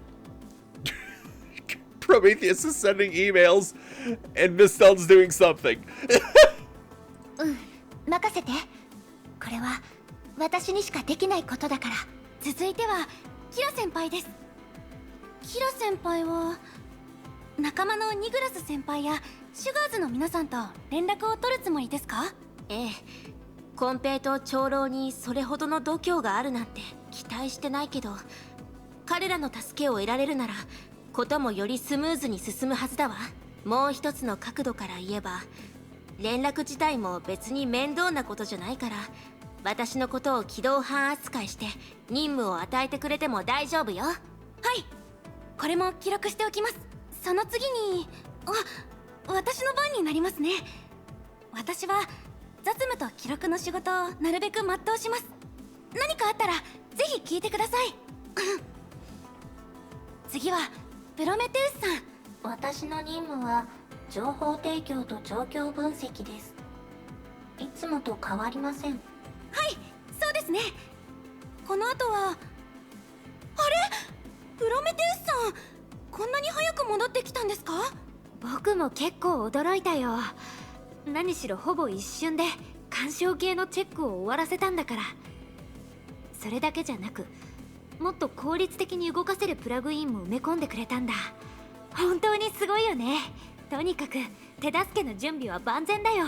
先に言っておくけど、さっきの話を全部信じたわけじゃないのよ。Kira, calm down. キラって本当に厳しいね。細かい部分まで付け加えて説明したのに。でも大丈夫。行動で証明するよ。役に立てるというのは確かなの？彼女は確かに役立ちますよ。後でわかります。ではミステルさんも確認しましょうか。ミステルはすでに単独行動をとっています。おそらく彼女なりの考えがあるんだと思います。I like 以前 Prometheus. の経験から言えば、放っておいても行き着く先はきっと同じですよ。I like Prometheus here. We don't have to worry about her. We'll meet in the end. はい。さっきビタさんの担当範囲も一緒に決めましたし、次は砂鉄の国の状況を整理します。おや、やっと来たね。待ちくたびれちゃったよ。もう一人のゼーレさんですね。ゼーレさんは同じく賢者なので、そちらのベースアンカーポイントの位置特定をお任せします。そんなのお安いご用よ。こっちの住人はみんな鬼火だから、逃走や避難するようなことがあれば、生きてるそっちに比べるとだいぶマシだしね。続いてはシキちゃん。は？ちょっと待って。なんであなたまでしきちゃん呼ばわりするわけ？少しは立場をわきまえて。すみません。天命の先輩方がそう呼んでも大丈夫だって言っていたので。まあメモをいっぱい取っていて大変なんだろうし、今回は多めに見てあげる。わかった？はい。式の律者さんの任務はアンカーポイントへ向かう途中に出てくる障害物の排除です。例えば漁師の海の怪物とか。プロメテウスさんはそっちの世界を支援できませんから、指揮の律者さんは肩の荷が重くなるかもしれませんね。結構合理的な人員配置じゃない？何しろ戦力から見ればこの場にいる奴らと比べると格が違うんだから。なるほど、用心棒ってわけね。確かにお似合いの仕事だわ。おやおや、なんだか目の前にちょうど一つ障害物があるみたいだね。あら、早速用 Oh my 心棒 god, を these やって two. みる。皆さん仲良くしましょう。じゃないと今回の任務を達成できま。私たちの仲が悪いって？最後はシュレーディンガー博士。私も以前のように両小隊の連絡役を担当するなのです。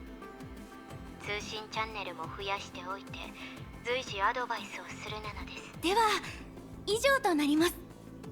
これが現状を分析して作った計画の全てになりますが、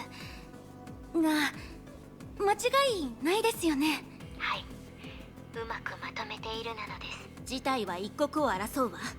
今から行動を開始しましょう。じゃあ始める？はい、始めましょう。問題ないよ。ええ。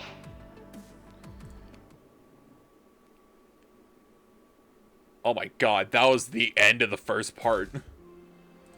I mean, Kiana is technically the Hersher of finality now. And I don't know if I would say she controls all Honkai, but she controls like the greatest amount of power in terms of like Honkai related energy currently. That's one of the reasons why she has to stay on the moon, is because until she can get that power more stabilized within herself and the planet, if she goes on the planet, being around her is deadly. She's like a living radioactive bomb right now, but on a much larger scale. But basically the Hersher of finality has the ability to wipe the world clean and reset time. So this was covered in like one of the previous acts, like in the final days of finality. It was explained that one of the things, basically what the Honkai was trying to do, was the Honkai was trying to get to a point where it was able to, you could view the Honkai itself as a external extraterrestrial extra-dimensional force that ran across the earth at one point, to the point where it was trying to befriend, where it was trying to basically coexist with the people on earth, but because of its existence, no one could coexist with it because they just died. So basically, what the Honkai did is it went through numerous cycles of destroying of basically fighting a planet to see if they were strong enough to either coexist with it or something. And when it didn't work, it would wipe the slate clean, reset the world, and a new cycle would begin. And it basically did that for who knows how many times. And then finally, Kiana, who was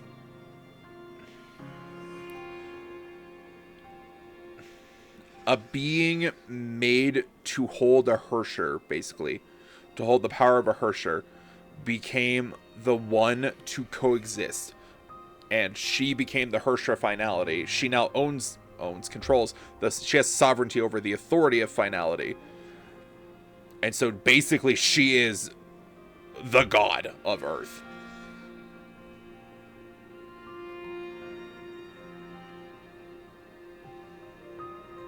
Between stories, human emotions are bound to change slightly yet mysteriously. Also, I can't believe that was like an hour plus. Granted, I did take some breaks, but that was still like an hour plus of just that one mission. We are in the end game of this chapter, so I guess the chapters being longer does make sense, but still.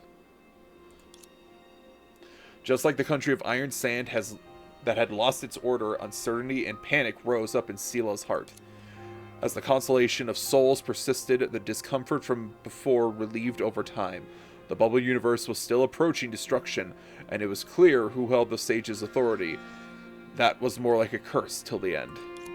The helplessness born from being unable to share her pain was more unbearable than being separated by space and time. 人々の信仰と無視の心は枯れ落ちる花しか生まない。たとえその香りが良かったとしても、味わいたければ死に直面する覚悟が必要なの。Even though she knew those were merely words meant to sow discord, they weighed heavy on her heart like a curse and struck her with fear. It was not the time to think about those inner struggles, and so she could only let out a long sigh as if she could exhale all those depressing emotions. Excuse me. Right then, she heard an echo from deep within her soul. 心配しないで、ゼーレ。Even though she hid all her concerns in her heart, the other her could still feel wisps of her emotions. 世界の泡の滅亡から来る影響の大半は口頭が遮断してくれてるから、私は平気だよ。わざわざ私にそんなことを説明する必要なんてないわ。あなたは何かを我慢してることぐらいわかるんだから。God, I still love these two designs so much. They're just inverses of each other. I freaking love it. Sorry.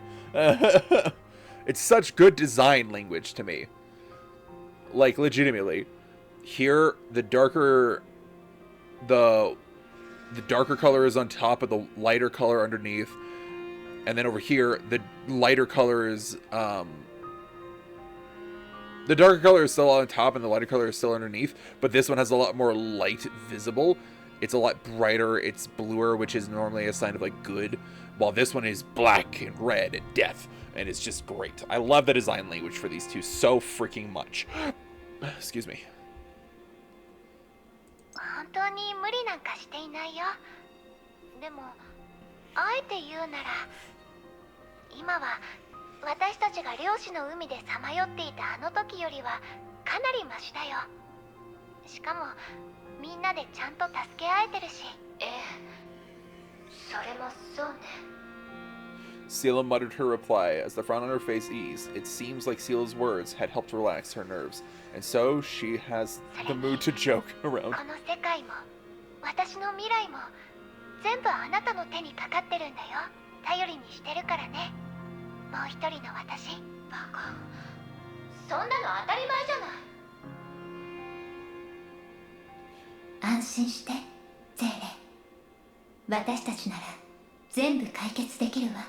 あなたは私が守ってあげる。これまで何度もそうしてきたようにね。Also, welcome back, Sketch. At this point, she did not know how the tower in her heart was built upon unstable sand. Oh. 怪物だらけです。That's a lot of quantum creatures. Shigure Kira observed her surroundings carefully with an unusually serious... シュガーズに救助信号を送ったのに全然返事が返ってこない。まさかこの世界の境界に長老たちにもいや、まずはここを離れてから考えましょう。今頼れるのは自分たちだけだもの。敵の活動範囲を完全に迂回するのはあまり現実的じゃないわ。頑張ります。大丈夫。普段の訓練通りにやれば大丈夫だから。 You got this, Susanna.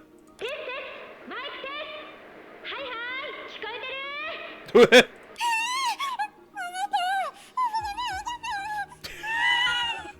Shigure hand-gagged her before she could scream louder. Shigure Kira withdrew her hand that covered Susanna's mouth and shushed her. 声が大きいわよ。あの怪物たちは音に敏感なんだから。それとピーター、私たちが怪物に見つかったらどうするつもりなのよ。ごめんね。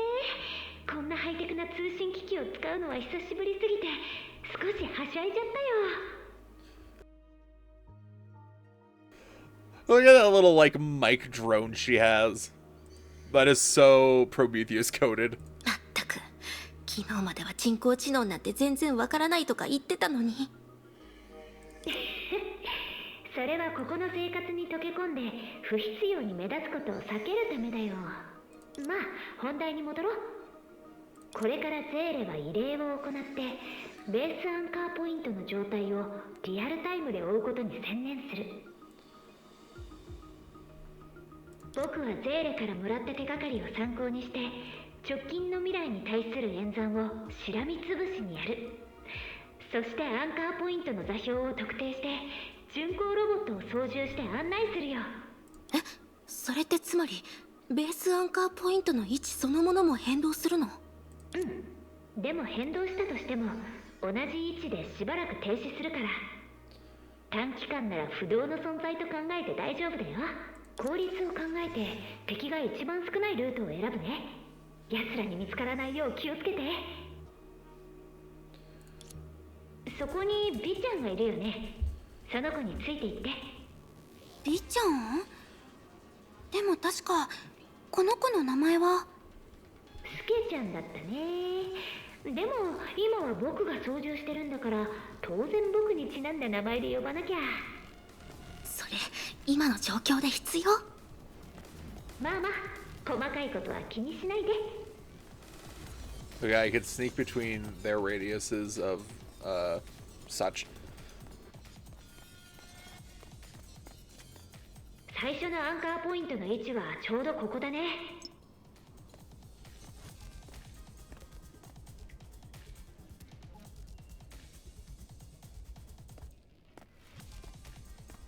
ここには何もありませんけど。もともとアンカーポイントはある特殊な空間構造に対する汎用的な呼び方なんだよ。本当はもっと高次元の存在で通常の状態なら見えないのが普通だからね。でも心配しないで。君たちが心の中で強く祈ればゼーレが賢者の力を使ってそれを現実世界の存在に変えてくれるよ。なるほど。賢者の権能はそんな風にも使えるんですね。少し断りの律者に似てる気がしますそれじゃあスーサナ、まずはあなたがやってみて。はい、私に任せてください。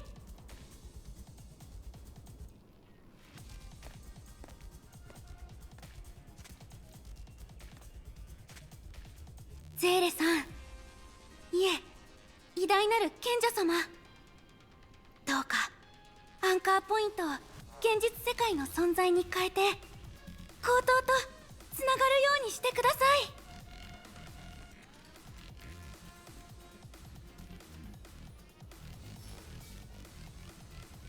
すごい、本当に何もないところから現れました。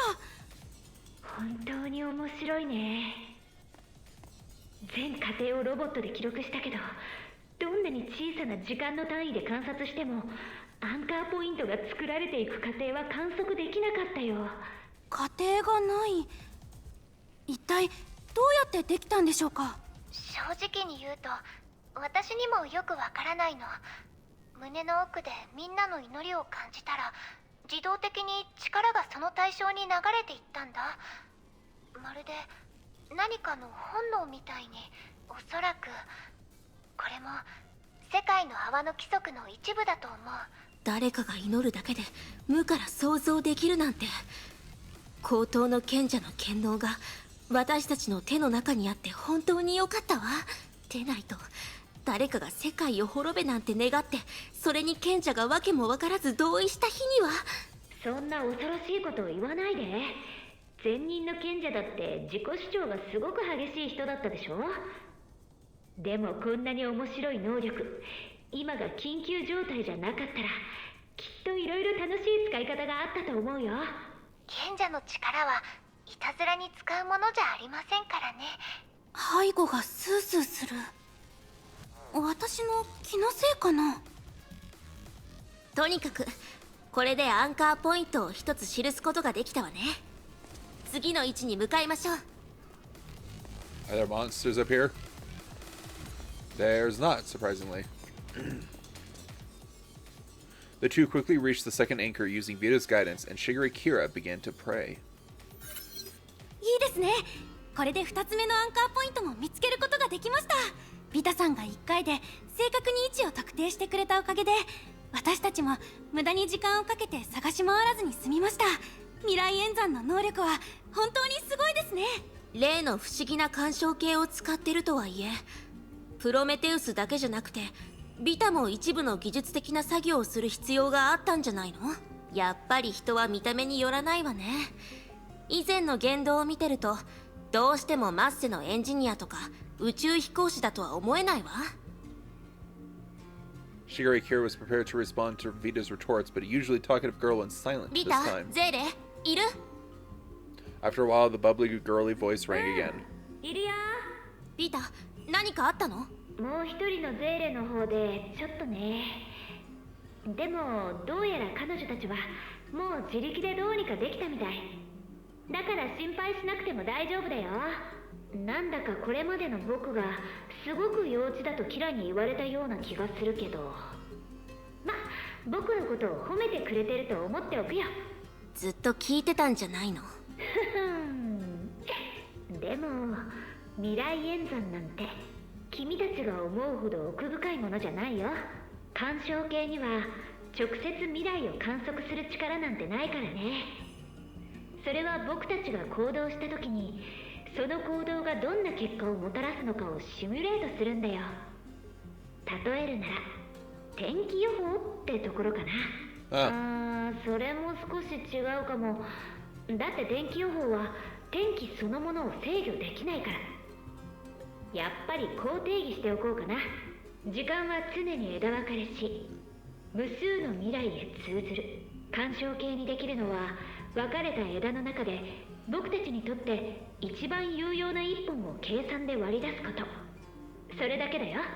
だからもしそもそも枝が分かれていなかったら演算のしようがないんだ。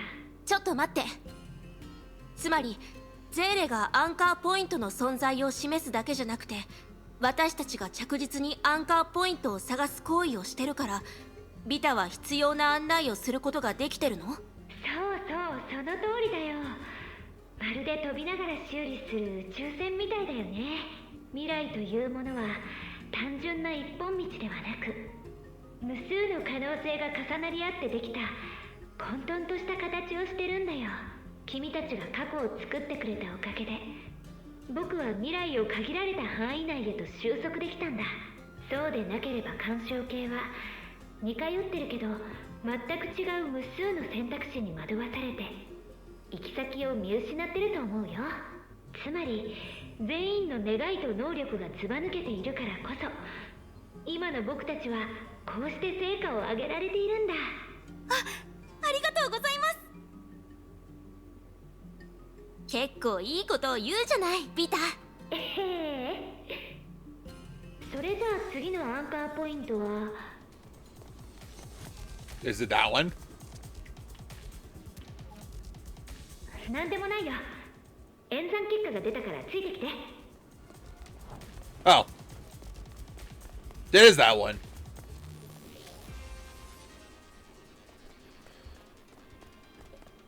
ここですか？では祈りを始めますね。待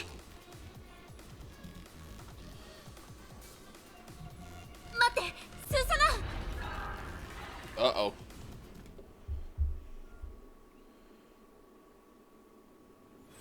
We got a す battle? ごい数です。アンカーポイントはどこです？まさかもう怪物たちに壊されちゃったんでしょうか？今はそんなことを考えずに戦いに集中して。アンコールよ。おかしいわね。さっきまでこの世界の泡の敵はこんなに強くなかったはず。これも世界の泡がもうすぐ滅亡するからなの？ You got this, Susanna. You're doing なる good. べく私に任せて。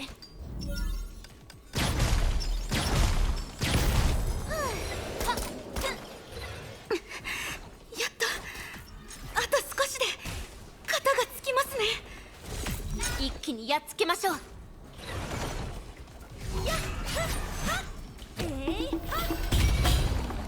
There we go. Got it. That wasn't too bad. Wasn't too bad at all.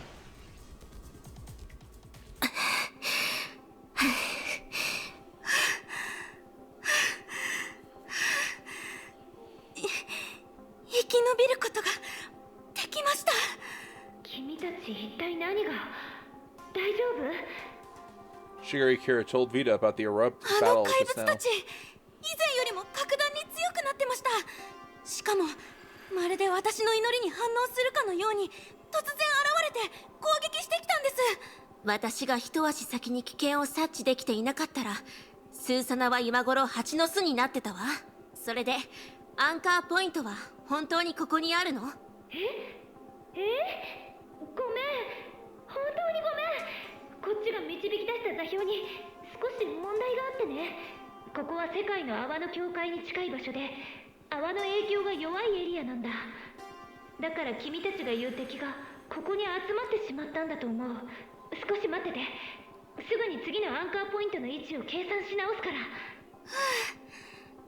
ら。アンカーポイントが壊されたわけじゃなくてよかったです。ですが、どうして急に計算を間違えたんですか？ここは何か特別な場所とか？それはただの単純な計算ミスです。このおバカさんには自分から説明してもらえますね。その2つの数値を逆のところに代入してしまったみたいで、干渉計の中にあるリストはもう結構な年代物なんだ。つまりはそういうこと。スーサナがレポートを書くときだってたまに設問を読み間違えたりするよね。そういうことだったんですか。それは確かによくあることですね。いいえ、待ってください。やっぱりそういう問題じゃありません。ピーターさんは少し神経がずぶといと思いますよ。さっき私たちはすごく大変な戦いを強いられたって分かってますよね。ごめんね。Shigeru Kira looked at the robot and a human bantering in front of her and 確か sank に into deep thought. ビタが言うように、今回は本当にただの小さなミスだったのかもしれない。でも But if Vito let... もし本当にそうだっ Stop going so quickly! ちょっと厄介ね。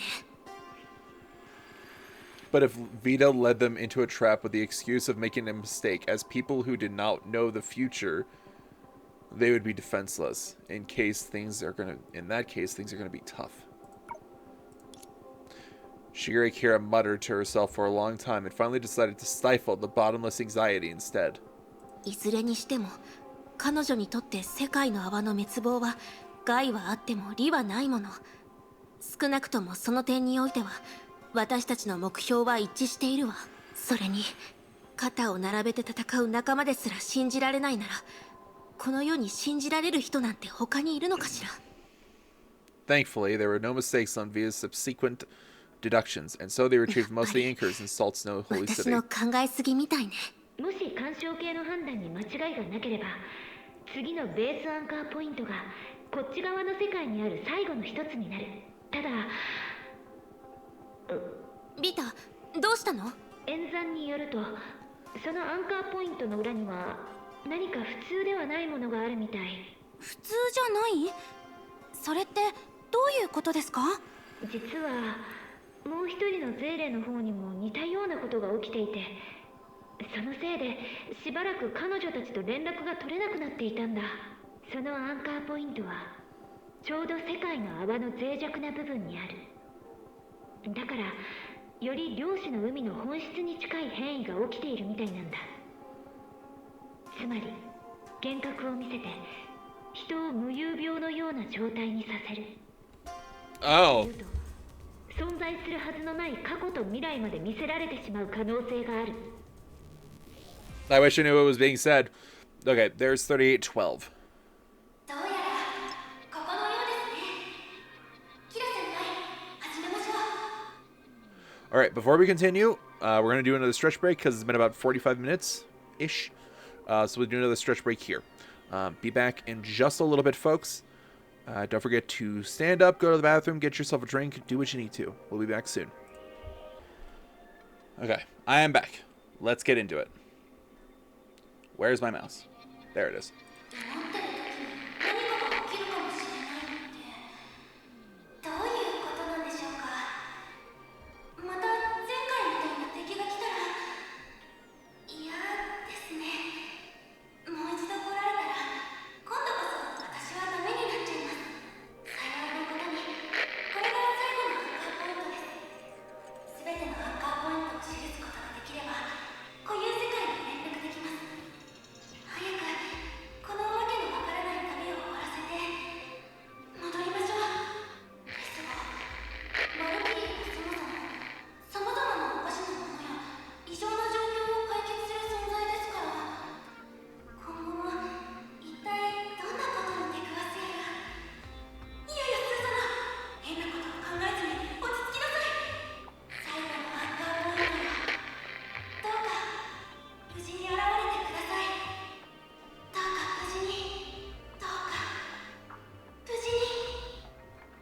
The world lit up abruptly. Oh god, oh god. The white light began to spread deep in the Valkyrie's soul. Unlike the everlasting daytime in Salt Snow Holy City, this light was invasive. Even after closing her eyes tightly, Susanna could still feel the burning light. She seemingly heard a subtle voice next to her.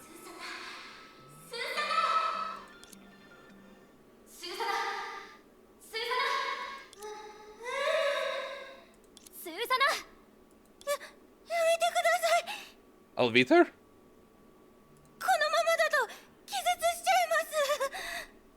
Oh, it is Alvita. やっと気がついたんですね。アルビトル、どうしてあなたまでここにいるんですか？え？スーサナ、まさか本当に怖すぎて気絶しちゃってたんですか？ Aw, look at Susanna in her, Immortal Blades uniform.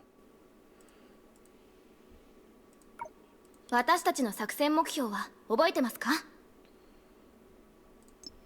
It's so nice to see Alvita. Oh man, we've seen Alvita a few times before in the story, but that was back during the, part 1 story. Chapter 18, maybe? It was like midway through the story, because, she was working with Rita to try and find Kiana. And some shit went down with World Serpent. And I think Alvita nearly died, or almost... nearly died and lost her ability to be a field operative, I think. 作戦？ここは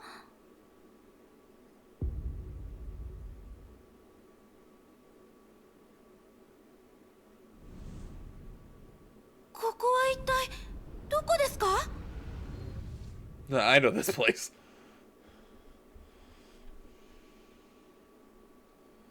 A few minutes later. 不朽なる刃の正体はここで調査任務を行っていて、でも敵襲を受けてデュランダル様たちとはぐれてしまい、ここに閉じ込められたってことですか？ Susanna listened to Alvita's explanation, sinking more 簡 and 単に more 言うとそういうことです。 sinking more and more into disbelief as she continued. おかしいですね。私は確かに閉じ込められたような感覚がしましたが、それは世界の泡での出来事です。どうしてこんなところに？世界の泡？確かにそういった話をスーサナから聞いたことがあります。でもそれは 7,8 年も前のことですよ。 7,8 年前？そんな…つまり私は世界の泡の中で意識を失って目が覚めた時にはもう8年も経ってたってことですか？師匠様と同じように？ I mean, Sushang woke up 500 years later. それともデュランダル様みたいに任務中に頭を打って一気に 7,8 年分の記憶をなくしてしまったんでしょうか？いやいや、そんなことがあるわけ。 Everything before her eyes was so ridiculous it was almost laughable. Okay, stop going by so quickly. Gosh dang it. She could vividly remember the details of that mysterious universe, strange worlds of black and white, the legendary Valkyrie senpai, a comrade who became the sage. She couldn't see these as things that had happened long ago. Every time she encountered an onerous obstacle, she would pray that she would wake up to find all the troubles resolved. But now that has really happened, Susanna didn't feel happy at all. きっと私は夢でも見てるんだ。スーサナ、今日はどうしたんですか？そんなに落ち込むなんてあなたらしくないですよ。ほら、永久バルキリーの着替えを見せてください。一緒に出口を探しましょう。永久バルキリー？そうですよ。少し前に永久バルキリーの試験に受かったじゃないですか。しかもデュランダル様たちまで誘って一緒にお祝いしましたよ。まさかそんな重要なことも忘れたんですか？私が永久バルキリーになる日が来るなんて、これは現実なんでしょうか？アルビトル、お願いです。私を殴ってください。 Okay, freaking Susanna's definitely hallucinating. I'm not saying that she couldn't reach A rank, but I don't know. Something's off. Something's really off. Alviter shook her head in exasperation, but assented and swung her fist at the girl's arm. 本当に夢じゃないんですね。Oh, もちろんですよ。スーサナが試験に受かったあの日も全く同じように一発殴ってあげましたからね。 okay. Now I remember what I was gonna say. This can't be right, but the reason being that this can't be right is because, I forgot what I was gonna say again. God damn it. Basically, Susanna was praying for it to all be over and for the problem to be done. She's in some sort of hallucination now. Problem's done. And then she always dreamed to be an A-rank Valkyrie. Oh, hey, look, you're an A-rank Valkyrie now. Ain't that great? どうですか？これで私が嘘をついてないと信じてくれますか？はい。まだよくわからないことがいろいろあるけど、自分の力は嘘をつかない。アルビトルも私も確かに強くなってる。師匠様は昔、案ずるより有無が安しと言ってた。今は流れのままに出口を探し、ついでに何が起きたのかを調べよう。よし、アルビトル、何が起きたのかは分かりませんが、とりあえず一緒に出口を探しましょう。アルビトル、よく見ててくださいね。永久バルキリーまで成長した私は探偵レベルの調査テクニックも身につけてますよ。今までの経験によると、真相はいつも気づきにくい細部に隠されています。私についてきてください。何もありませんね。これはただのミスです。違うところを調べましょう。 Giant hole? Giant hole. また何もないようですよ。スーサナ、その探偵の直感とやらは本当に大丈夫なんですか？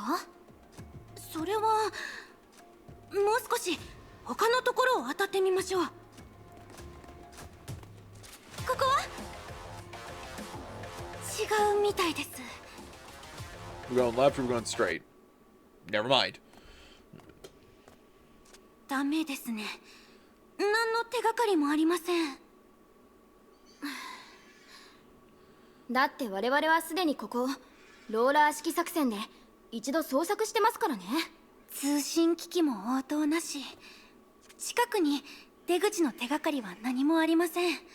そしてあの廃ビルたちの中にはどうやら怪物が待ち伏せてるようです。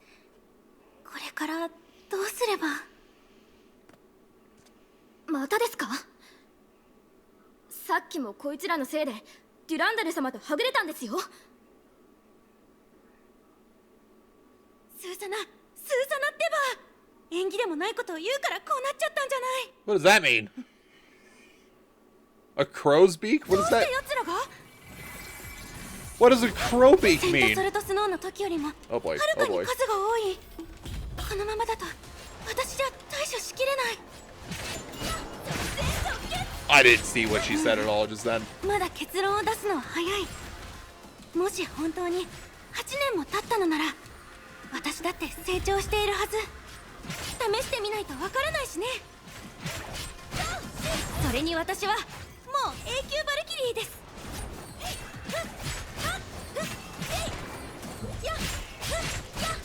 やっぱり全然ダメだったよ。どう頑張っても敵を倒せないし、体力もそろそろつきそう。アルビトル、今いいですか？リズムに合わせます。かすり傷ですよ。でもこのままだとまずいですね。スーサナ、やっぱりあの方法を使いましょう。 That did so little damage. アルビトル、私が援護します。よーい、絶対。スーサナ、こっちです。 Okay, sure. I'm getting murdered. I'm having problems.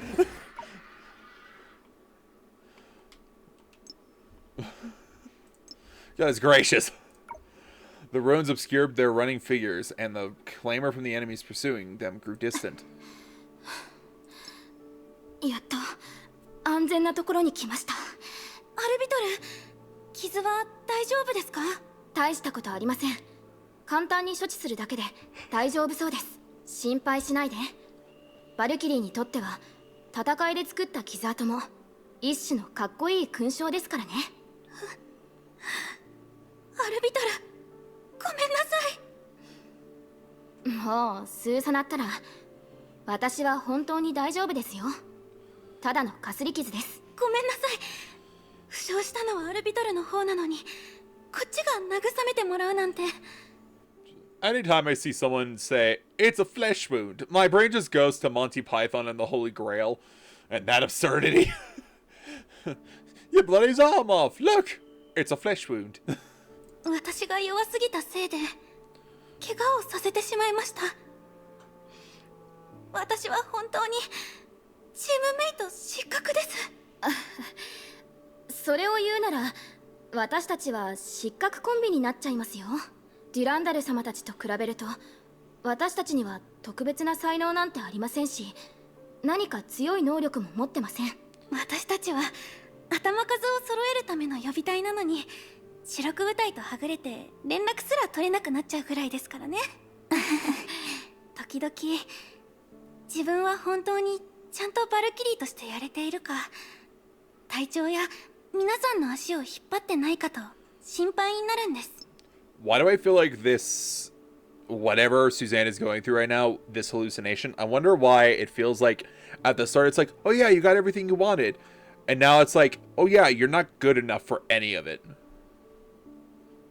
皆さんと同じように学んで訓練してきたのに全然成果が出ないし、むしろ頑張れば頑張るほどトラブルを起こしてしまいます。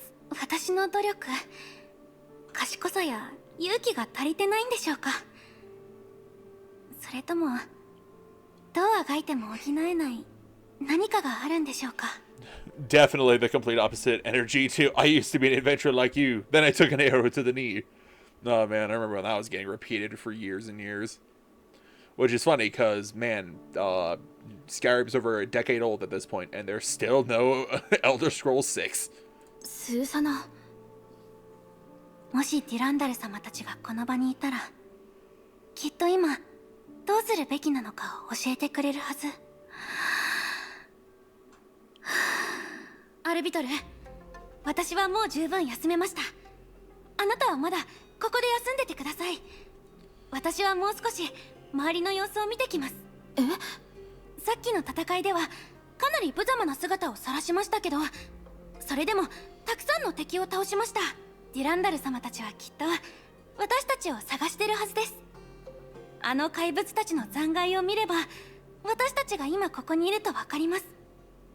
ここでずっと隠れていて救援を逃してしまったら逆に本末転倒ですよ。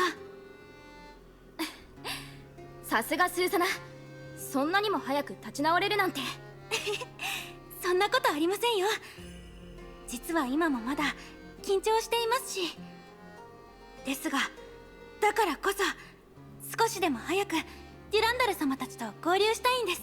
私たちにとって S 級バルキリーはまだ雲の上の存在ですけど、彼女たちが戦ってる姿を見てると自分の悩みなんてどうでもよく思えてくるんです。なんと言えばいいのか。うつむけば砂、仰げば星、多分こんな感じです。その言葉すごくスーサナっぽいですね。だって私は砂漠の生まれですから。そういう意味じゃないんですけど。気にしないでください。これから出発するんですよね。一緒に行きましょう。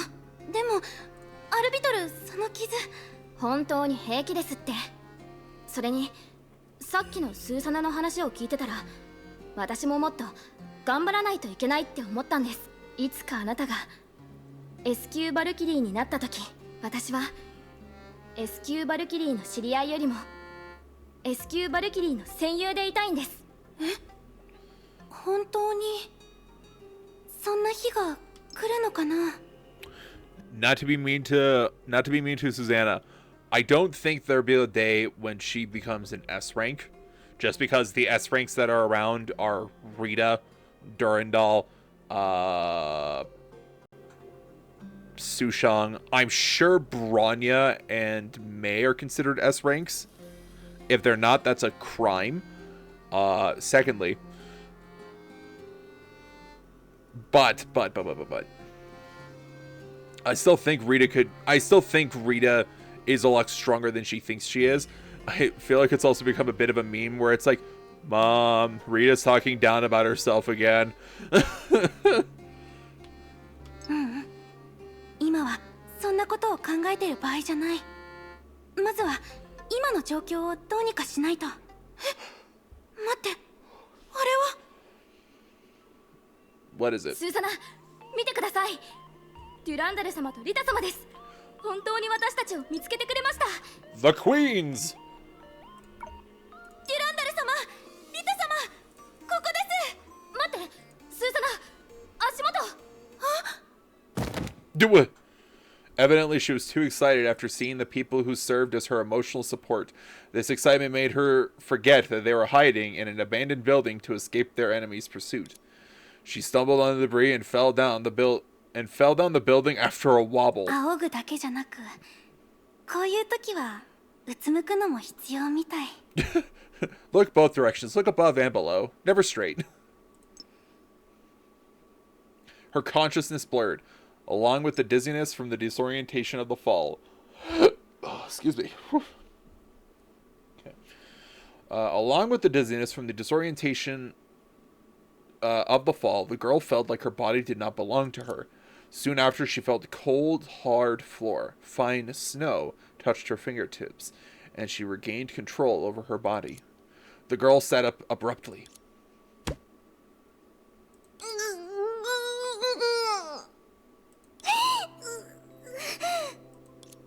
She bumped her forehead against someone's chin and heard a groan. Susanna rubbed her aching forehead and panically looked up at Kira, who was holding her own chin. Kira senpai?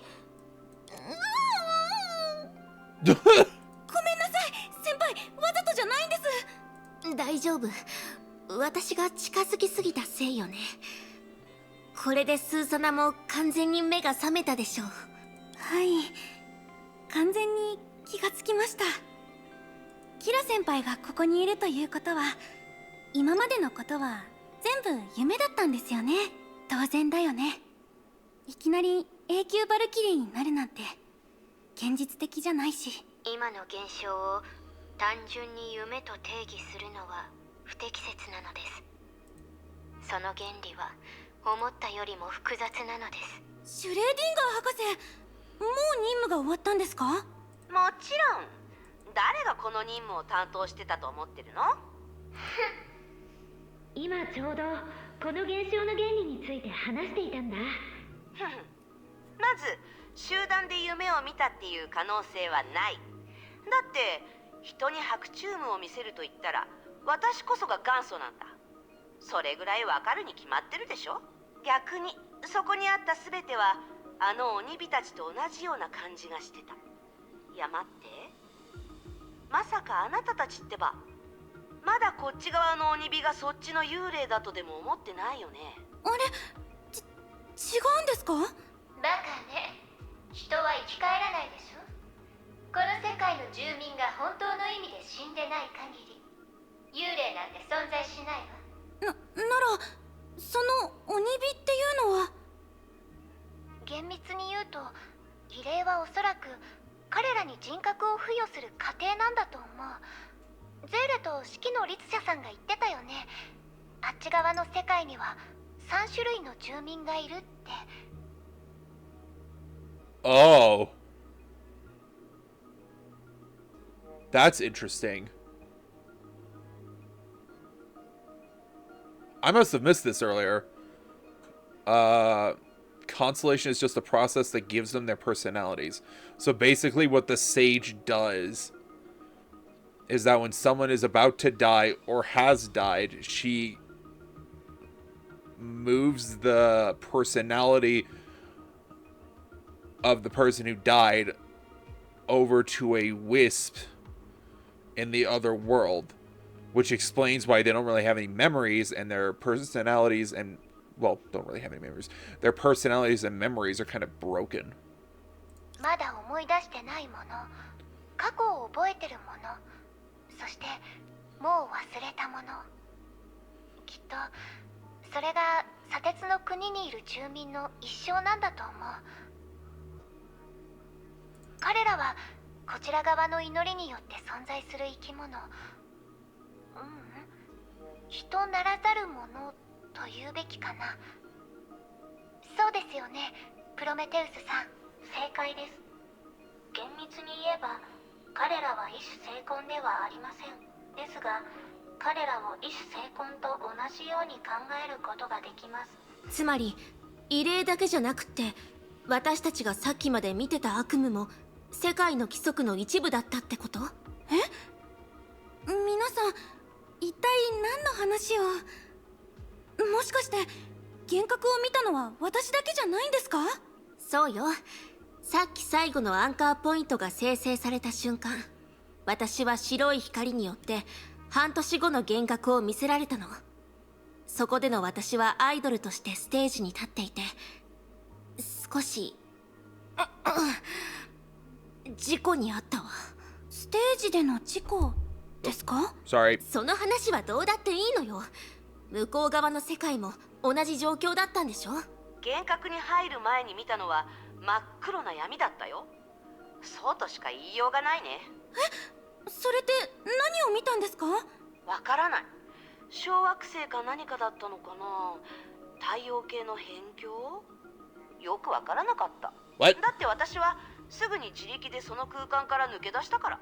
この意識の律者の面前でその意識をいじるだなんて、そんなに早く死にたいのかと思ったよ。でも黒幕の髪の毛一本すら見つからなくってね。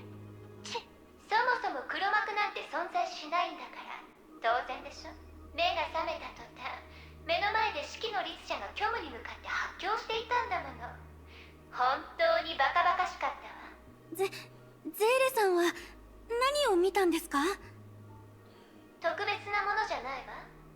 ただこのおかしな場所から離れていつも通りに訓練や任務をこなしてただけ。それならゼーレさんは私と似ていますね。 Susanna shared her experience in the illusion with さ everyone. すがスーサナね。幻覚の中でさえも敵に追われてるなんて。Wow, Kira. Wow. 君たちの話を聞いて少しピンときたよ。多分君たちが見たものが何なのか分かった気がする。おそらく以前僕がミスをしたせいで君たちを巻き込んでしまったのかもしれない。 Oh, is it your interferometer? まさに自分たちに起こりうる未来だったんだよ。 Hearing that, everyone fell into silence. As it involved the nature of the interferometer, everyone pondered そう what 言わ it れてみ meant. れば確かに私が見たのは 7,8 年後のことでした。それは大したことね。疑心ですら時間を操れなかったってのに、私たちを数年後の未来に飛ばしたとでも言いたいの？もちろんそんな力なんて僕にはないよ。でもここは無から有を生成できる世界の泡だ。無から有？つまりみんなに幻覚を見せたのは私なんでしょうか？これまでの推測に基づくと幻覚を引き起こしたアンカーポイントはちょうど世界の泡の脆弱なところにあった。だからこそゼーレの賢者の権能が完全に引き出されたんだよ。でも誰が未来のことを考えたんでしょう？そう、僕だよ。アンカーポイントの位置を割り出すと同時にこれから起こりうる未来のいろんな可能性について考えていたんだ。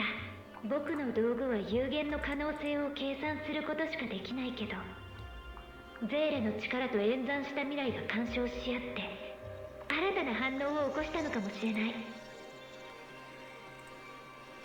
そうだとしてもビタの力はかろうじてこれから起こるかもしれないことを推測する程度よね。1秒後に起こることすらもわからないのに未来なんて語れるのかしら？ゼーレ？うん、確かにもう一人のゼーレの言う通りだね。あれは存在しうるたくさんの未来のうちの一つに過ぎないし、現実はそうならないのかもしれない。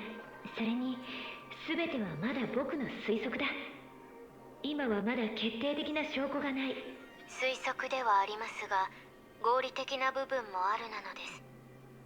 私は世界の泡の問題を解決した後にこの現象について研究したいと思うなのです。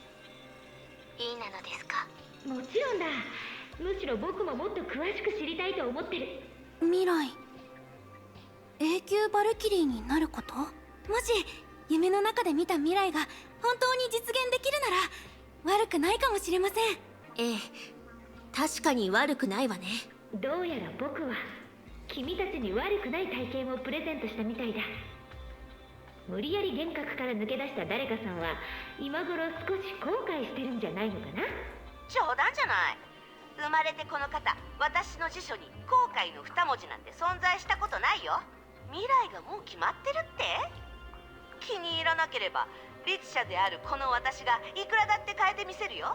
幻覚なんて今すぐにでも10個ぐらい作ってあげる。幻覚の見過ぎで現実世界に帰りたくなくなったって知らないからね。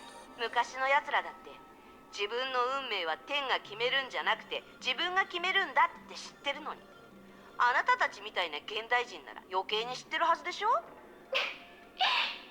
珍しくまっとうなことを言ったわね。はあ？冗談じゃない。この式の律者の発言に名言じゃない言葉なんてないからね。今のは違うじゃない。ちょっとまた喧嘩を売ってるわけ？ These はい two. はい。だから推測だってば。もうこれ以上追求するのはやめよう。ええ、じゃれ合うのはここまでなのです。ただの推測のせいで私たちが立ち止まってはダメなのです。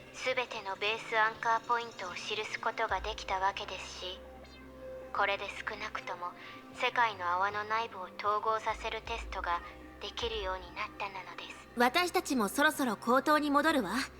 みんなと合流してから次の行動を決めようと思うし。ちなみにみんなも分かってると思うけど、これまでずっと行方不明だったあのミステルこそが計画最大の不確定要素よ。この件において彼女は絶対に皆さんの邪魔をしません。あら、かなり自信満々な言い方ね。キラ先輩、今は突っかかってる場合じゃありません。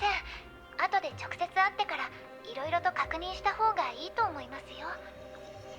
確かに一理あるわね。なら早速行きましょう、スーサナ。はい、また後でゼーレさん。みんなまた後でね。 Perfect. Cutting off the communication with Susanna and the others, the tower instantly became quiet. Perhaps the various tasks had taken up too much of Sela's energy, as she was more silent than usual. Sela quietly listened to the other Sela's breathing as she thought about something. In the next moment, a simulated room replaced the White Tower, and the two walked into the shared space together. シュレーディンガー博士たちが結論を出すまで手伝えることは何もないみたい。この世界の泡に入ってからみんながいろんなことに追われてきたから、やっと私たちだけの時間ができたね。少し前まではそれがごく普通のことだったはずなのに。ええ、そうね。本当に不思議だね。たったの1日2日でこんなにも多くのことが起きるなんて。でもよかった。今はこうやって少なくとも2人だけでいられるから。え、ゼーレ、さっきの異例大丈夫だったの？うん、賢者の剣能と私の相性が良くなってきたみたい。私にとってはもう呼吸と同じで自然にできるようになってきたから、負担もかなり少なくなったんだよ。心配しないで。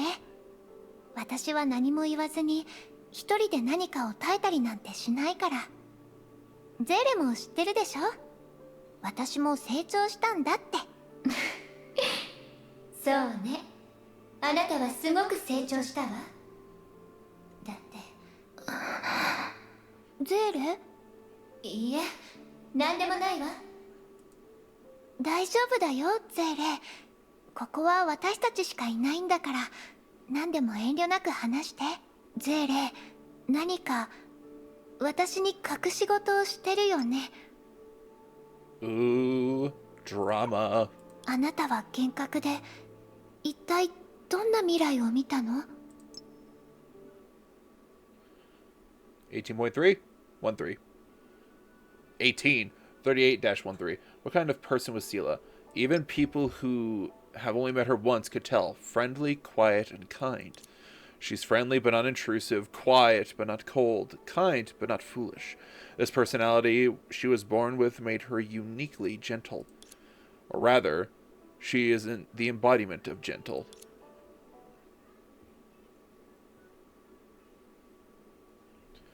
Okay. 作戦訓練モジュールロード完了。訓練を開始しますか？ゼーレは準備ができました。始めてください。I took the initiative. They had no time to react. I did it!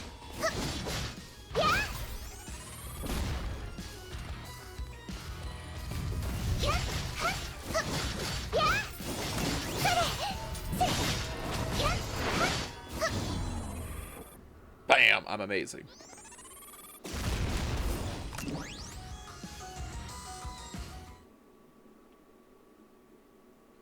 In just a few moments, Sela was able to complete the S-Rank Valkyrie's training. 終わりました。次の項目は、あそこの人は。Who is that? Oh! What? I feel like I know you. Aren't you... Aren't you from a post-Honkai Odyssey? I don't think I've reached that part of the story yet. Timido. セーレス先輩って本当にお強いですね。おはようございます、ゼーレ先輩。 A young Valkyrie stood before the door of the training room, her face painted with admiration as looked at the battle record by the wall. She noticed Sela walking toward her. She frantically bowed. おはよう。あなたは先月予備隊員として対崩壊特別招待に編入してきたティミドだよね。私は対崩壊招待白兵戦攻略担当のティミド・クートです。よろしくお願いします。先輩。平気だよ、緊張しないで。調空士の時よりもかなり進歩してるみたいだね。Nagazora.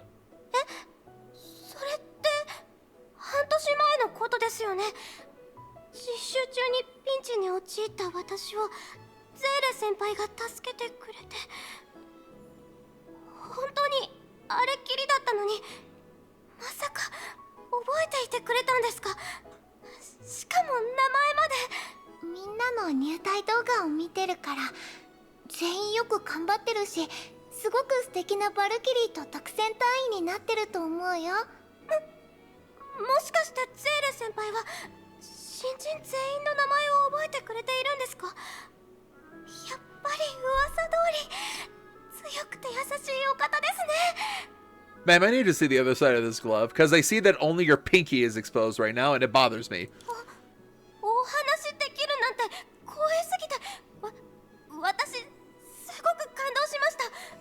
今後何か雑用とか任務がありましたら私に任せてください。それは持ち上げすぎだよ。ゼーレもみんなと同じでただの戦士だから。もしよかったらゼーレのことは呼び捨てで呼んでね。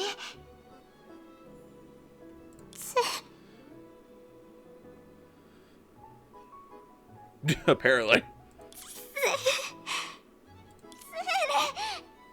It is just her pinky that's exposed. The thumb's covered too. Why is the pinky only exposed? That bothers me so much, I'll be honest. Timido's face was flushed. She didn't know where to look, and it seemed like she'll faint at any moment. She took deep breaths continuously, and finally calmed down after a few minutes. ゼーレ先輩、実は一つお願いしたいことがあるんです。前回助けられてから私は戦っているゼーレ先輩の姿が忘れられないんです。私だけじゃありません。特別招待のメンバーみんながそうなんです。ですからもしお時間があったら私たちに少しご指導をお願いしてもいいですか？ダメでしょうか？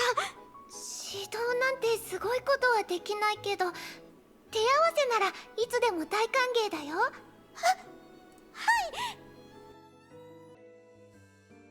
ただごめんね、今日はちょっと友達と戦略があるから。大丈夫ゼーレ、あなたなら新しい友達がたくさんできるから寂しい思いをしたりしない。ゼーレ先輩、どうかしました？顔色が。なんでもないよ。That wasn't Sela's voice. Sela looked away in confusion. Under the rays of sunlight, there were only floating specks of dust. Nothing, only she knew that she intended to eat 2 servings of parfait alone. What kind of person was Sela? Even people who had only met her once could tell she was friendly, quiet, and kind. She is lauded and well-liked. She receives love and admiration from everyone around her. Just like when she was still at the orphanage, she treated this world kindly and in turn received this world's kindness. Even though it has the ability to fly through storms, a butterfly still belongs in a garden. And now fate has only given her back her original life. In the afternoon, Sela knocked at the door of Kyora's home. Many years ago, when the incognito case in Nagazora was solved, she often did volunteer work here with Susanna. ゼーレお姉ちゃんだ。ゼーレお姉ちゃんが来たよ。こんにちは。 Sela was surrounded by a group of children once she entered through the door. こんにちはみんな。スーサナお姉ちゃんはまだ来てないの？スーサナお姉ちゃんはさっきまでお話を読んでくれてたんだけど、突然電話が来て、ごめんなさい、今日は任務レポートを提出しなきゃいけないのに忘れてましたって叫びながら帰ったよ。Well. でもスーサナお姉ちゃんのお話はまだ終わってないんだ。ゼーレお姉ちゃん、続きを読んでくれる？スーサナさんらしいね。何を読んでたの？赤ずきんだよ。赤ずきんちゃんは森の奥に住んでるおばあさんの見舞いに行った。中に入ると、なんとおばあさんの口に牙が生えていたんだ。それはおばあさんに化けた狼だった。そのお話ならゼーレもよく知ってるよ。赤ずきんちゃんは笑いながらこう言うんだよ。面白いね。獲物が自分からやってくるなんて。What? 彼女は大釜を振るうと一撃で狼の頭を切り落としたの。 What? それから床に転がり落ちた狼の頭に向かって彼女はまた笑うんだ。弱すぎだよ。私の頭巾がなぜ赤いのかわかった？ What? Is this a grim fairy tale version? Or is this the red Sela speaking? がっかりした赤ずきんちゃんはカゴと大釜を持ってさらに強い獲物を探す旅に出た。赤ずきんちゃんの隠れた本性が開花する話だったけど、どうだった？あれ？カリウドは出てこないの？カリウド？そんな人はいないよ。でも確か赤ずきんにはカリウドがいたはずだよ。しかも何かがおかしいし。ゼーレお姉ちゃん、それは本当に赤ずきんのお話なの？ What the heck? おかしい。そうだね。ある意味では確かにおかしいのかも。でも大丈夫。こんなお話初めて聞いたもん。これまでに聞いた話と全然違う。さすがゼーレお姉ちゃんだね。ゼーレお姉ちゃん、もう一個話して。いいよ。それじゃあゼーレが一番よく知ってるお話を読んであげるね。昔々、とある国には遠くて美しい海がありました。 Little Mermaid? どれほど遠いのかと聞く人もいましたが、なんと国の中でたったの数人しかその存在を知らないほどだそうです。その海の底には純粋で綺麗な一人の人魚が住んでいました。その人魚はとても孤独で、水面に映る自分の影だけを友達にしていました。違うゼレお姉ちゃん、人魚は海の中に住んでるのにどうやって水面に映る自分の姿を見るの？それはつまり人魚には一人も友達がいないってことだね。心配しないで。誰もあなたをその過去のせいで遠ざけたりしない。あなたがおかしいからって誰も怖がったりしない。あなたはみんなに好かれて太陽の下で花束に囲まれる人生を過ごすの。 This is like the evil Sela voice that's talking to her right now. Like, not like Red Sela, but like the evil Stigma Sela. Also, that version of the Little Mermaid kind of sounded like herself, because the Red Sela could be viewed as her reflection. What's happening? あなたは誰？ As the children looked at her in astonishment, Sela stood up abruptly and looked around her, confused. Yet all that responded to her was silence. A warm breeze swept gently past her cheeks like a subtle sigh. What kind of person was Sela? Even people who only met her once could tell. Friendly, quiet, and kind. Only the people closest to her knew that the gentleness was akin to the sea, calm and accommodating, but with an unpredictable torrent hidden beneath. Her friendliness was generosity cultivated from thousands of journeys. Her quietude was tranquility born from experiencing changes, and her kindness was instinct, unchanged even after shedding blood and tears. Destiny's chisel refined the girl's life continuously and unforgettably. Having gone through the torments of deathly dangers, she was no longer the girl who only knew to weep silently while hiding in a toy box. Sela ended her schedule for the day at 9 at night, and began to return to her temporary accommodation alone. From the adjacent crossroad, a woman in a hurry appeared suddenly and accidentally ran into her. すみません、ぼーっとしてて見えていませんでした。あれ？もしかしてゼーレさんですか？この前の任務で助けた人だよね。でもあの時ゼーレはまだ。ゼーレさんは忘れてしまったんですか？かなり前に天球市である誘拐事件が起きて、当時の私を助けてくれたじゃないですか。人違いじゃないと思うんですけど、当時と比べるとゼーレさんは本当に変わりましたね。なんというか、当時のゼーレさんは今よりも言動が尖ってて、性格もマイペースでした。いいえ、人違いではありません。でもゼーレはずっとこうです。変わったことなんて一度もありませんよ。その印象は多分気のせいだと思います。 What the heck is happening? 帰ろう。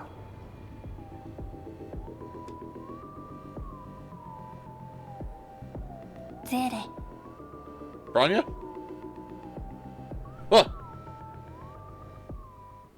A familiar voice stopped Sela in her tracks. ブローニャお姉ちゃん、突然どうしたの？ちょうど近所で開かれるシンポジウムに参加するために出張を命じられまして、ついでに様子を見に来ました。ブローニャお姉ちゃんってば、どうして前もって教えてくれなかったの？結構待ってたんじゃない？早く中に入ろう。 Although it was a temporary accommodation, the room was still furnished cleanly and cozily. Branya looked around the room and sighed softly. It was hard to tell if it was out of relief or concern. 今日はもう遅いからここに泊まっていかない？ちょうどキオラハウスの先生たちからお菓子をたくさんもらったの。お茶を入れてくるね。ブローニャお姉ちゃんと一晩中お茶をしておしゃべりできるなんて久々だからすごく嬉しいな。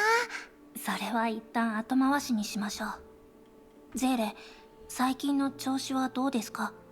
もう慣れました？もしゼーレが良ければ学園長に申請してあなたと同じ小隊に移動させてもらおうと思っています。ブローニャお姉ちゃんと一緒に行動できるなんてゼーレすごく嬉しい。でもブローニャお姉ちゃんにもやりたいことがあるはずだよね。せっかく全てが軌道に乗ってきてブローニャお姉ちゃんも自分のやりたいことを見つけられたのに、ゼーレのせいでブローニャお姉ちゃんが自分の夢を諦めたらすごく申し訳ないよ。ですがゼーレ、本当に一人で大丈夫ですか？ブローニャお姉ちゃん心配しないで。だって以前も長い間たった一人で過ごしたことがあったし。すみませんゼーレ。ですが私の言ってることは分かってるはずです。ゼーレの本心を聞かせてください。私はゼーレのことを信じてますし、これまでの成長もちゃんと見てきました。ゼーレ、今のあなたはすごく強くて大人です。ですが強いからといってどんなことでも一人で抱え込む必要があるわけではないでしょう。ゼーレ、一人で本当に大丈夫ですか？大丈夫だよブローニャお姉ちゃん。ゼーレは全然大丈夫。天命でのお仕事も順調だしすごく成長もしたの。新しいお友達だってたくさんできたし、私一人しかいなくても。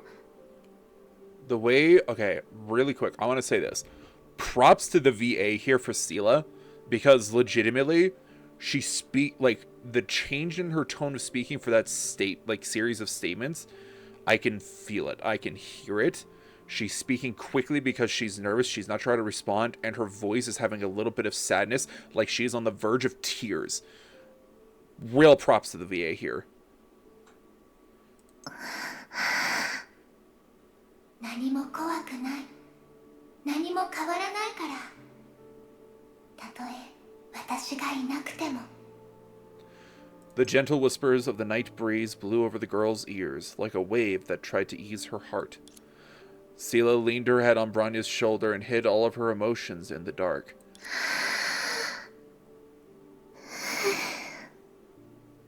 そうだね、ブローニャお姉ちゃん。ゼーレは一体どうやってこのことを受け入れればいいのかな。もう一人のゼーレがもういないなんて。 I don't like that. I don't like that at all. Hold on. Perhaps too much of her past tugged at her heartstrings. Tonight, the memories that she had buried deep in her heart resurfaced in her dreams. Everything started from Kokolia's orphanage. A weak girl incidentally found out about her other self who was hidden in the shadows. Life was full of obstacles. Through all the turmoils, her other self gained her own persona, appearance, and named.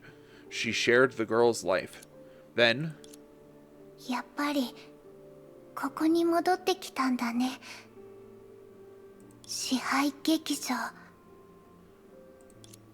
いつ来てもここの気持ち悪さは変わらない。一人もいないと本当に広いよ。 God, the Theater of Domination is always such a trippy location. そう、ここだったよね。 Oh yeah, this is when she first let out Sela, like she let Sela go wild for the very first time. ゼーレがこの体を完全にもう一人の自分に委ねた場所は。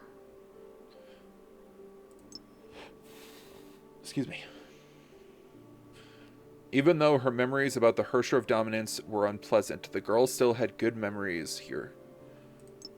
There was the first time she fully opened up や her っぱり heart. あなたはここにもいないんだね。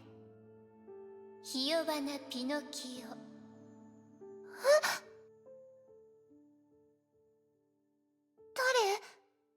誰が喋ってるの？行ってみよう。ピノキオには秘密の友達が。これは童話？ Weird. 孤独なピノキオは隠して。声が近くなっている。友達が盗まれてしまわないか心配。あれは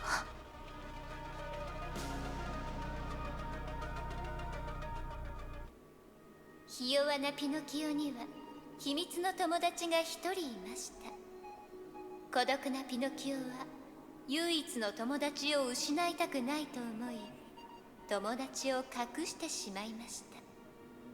それでもピノキオは友達が盗まれてしまわないかとても心配していました。どうすれば友達を守れるのかな。ピノキオはずっと考えて考えて、ついに思いつきました。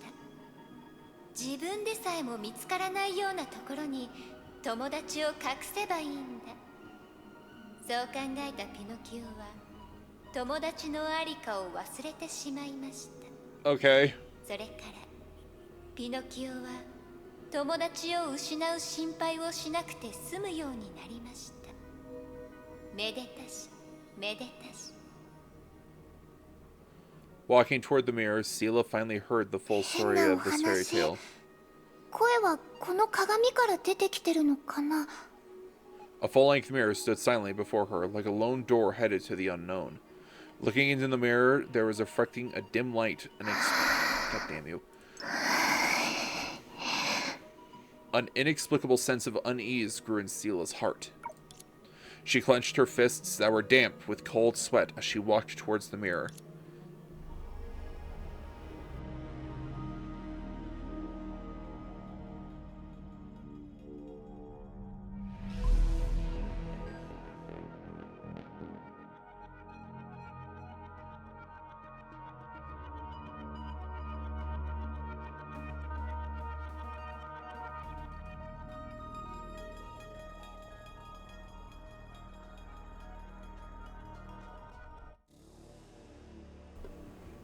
When she saw the reflection in the mirror, it felt like her blood had frozen into ice. She finally understood the source of that unease. In the reflection of the mirror, the girl who always had a gentle smile had blood-red eyes. どうして私は。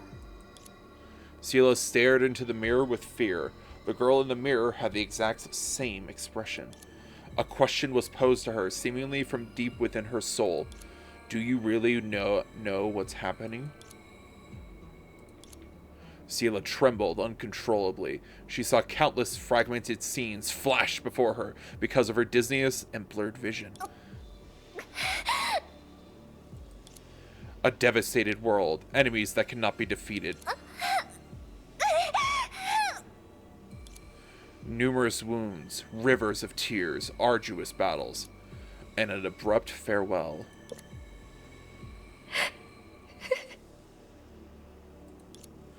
Disorganized snippets of memories scattered like shards of broken glass, piercing deeply into the girl's chest.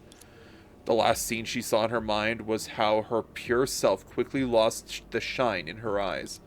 Sela stumbled and held herself up against the mirror and trembled as if she had been electrocuted.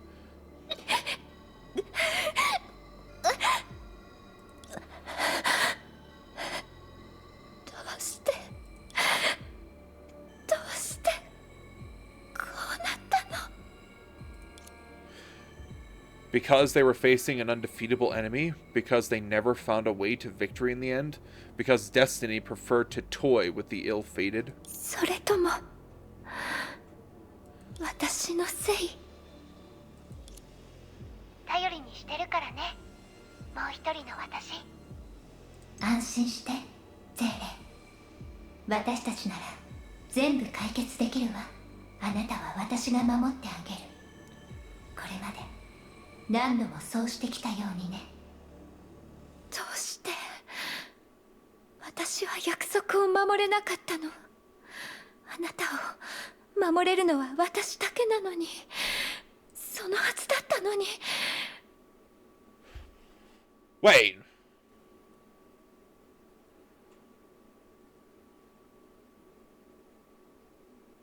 What? Hold on. Okay, my brain is going at a mile a minute. Hold on. Is this saying that the Sela we've been seeing this entire sequence is not Blue Sela, but Red Sela in Blue Sela's body, and that Blue Sela died? And she's been doing her best to act as Blue Sela? Is that what's happening? そのはずだったのに。そのはずだったのに。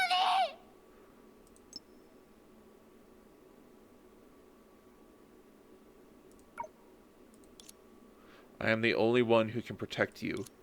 I am the only one who can save you. I am the only one who can let you live on. Oh.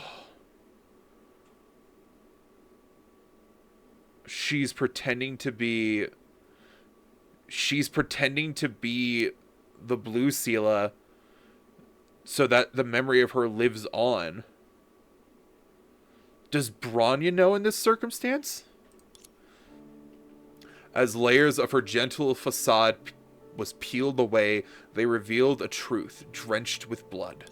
The crimson of the eyes of the person in the reflection was so intense that it was almost dripping with blood, as if it to constantly remind her of who she really was. Just like a silent taunt from destiny. Look, you've deceived the world. You even deceived your closest companions. That's why the Sela we were hearing wasn't the Red Sela's voice. It's because it was the Blue Sela, because she died in this circumstance. In this possible future. You've even deceived your closest companions. She did deceive Bronya. Bronya doesn't know. But you still cannot deceive yourself. 違う。違うわ。消えたのはゼーレじゃない。Mm-hmm. This must be it. This is the only way. A body can continue to live without a shadow, but how can a shadow live without a body? So she must be the original Sela. And it can only be that Sela. Oh my god, that is tragedy incarnate. Is she gonna start laughing? ゼーレ、 Oh. ここにいるんでしょ? Oh no! She reached out her hand and covered the red eyes of her own reflection. 大丈夫、ゼーレ。あなたなら新しい友達がたくさんできるから、寂しい思いをしたりしない。And it's Red Sela who feels lonely because she's always been the shadow. She always had Blue Sela to be with her. Oh. Oh, this is such a gut punch. 心配しないで。誰もあなたをその過去のせいで遠ざけたりしない。あなたがおかしいからって誰も怖がったりしない。あなたはみんなに好かれて太陽の下で花束に囲まれる人生を過ごすの。何も怖くない。何も変わらないから。たとえ私がいなくても。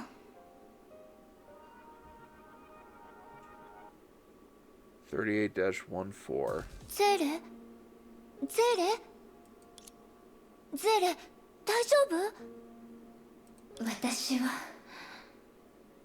大丈夫よ。 Girl, do not lie. That's right. How can she explain such a ridiculous yet realistic memory? あなたはよく知ってるはず。ゼーレはもう泣き虫でもバカでもない。多くの場合、彼女はあなたよりもずっと大人で勇敢なの。二つのことには何の関係もないように見えるけど、あなたは曖昧な予感を抱いたはずだよ。人々の信仰と無視の心は枯れ落ちる花しか生まない。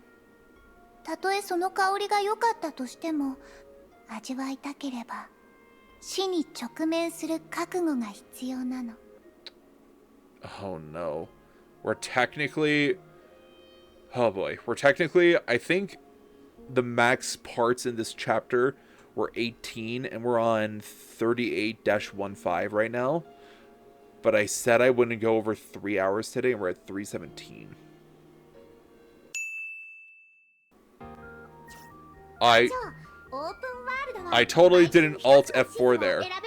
Thank you. I don't remember who made it. I'd have to find that. But I love the Balrog's design so much, and that piece is painted so well. I will always keep that. I have a Balrog statue in my room, actually, that I plan to be using in my D&D campaign at some point.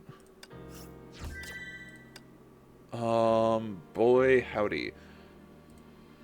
我が眷属よ。皇女の名で命ずる。その性別の翼で空を覆い、永遠の夜をもたらしなさい。聞こえる？時の神。 Okay, let's go check this out really quick because I want to see if anything has been made while I was gone.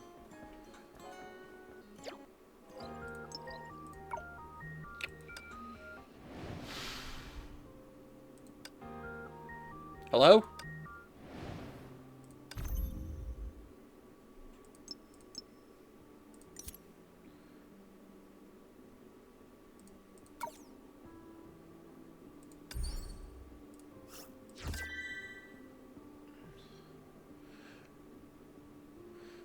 Sorry, I was saying hello rhetorically because I kept pressing the wrong button because I'm an idiot.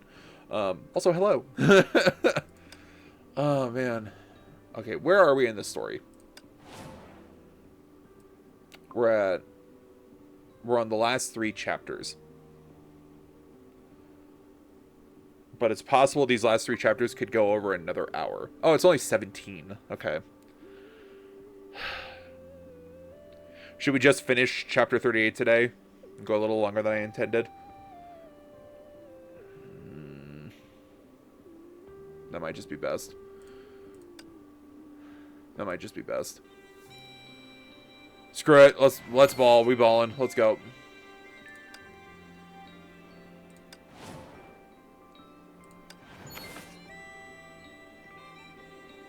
Oh boy. ゼーレ？ゼーレ？ゼーレ、大丈夫？私は大丈夫よ。 That's right. How can she explain such a ridiculous yet realistic memory? あなたはよく知ってるはず。2つの人々。おそらく以前僕がミスをしたせいで君たちを巻き込んでしまったのかもしれない。君たちが見たのはまさに自分たちに起こりうる未来だったんだよ。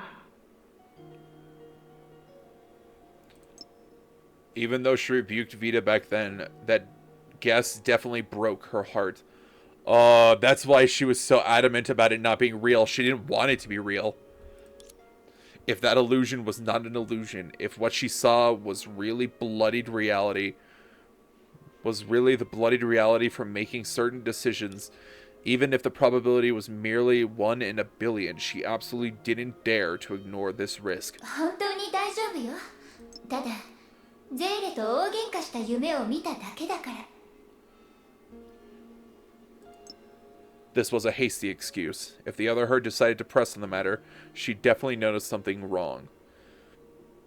But she merely looked shocked for a moment before smiling again. そうだったんだ。じゃあ、未来の自分の代わりに先に謝っておくね。ごめん。何よ。つまらない反応ね。嘘だったらどうするの？もしそうだったら騙されるしかないよ。だってその場合、ゼーレはきっと私を思って嘘をついてるんだと思うし。ゼーレ。Oh God. Sela's words make her feel a rush of warmth in her heart.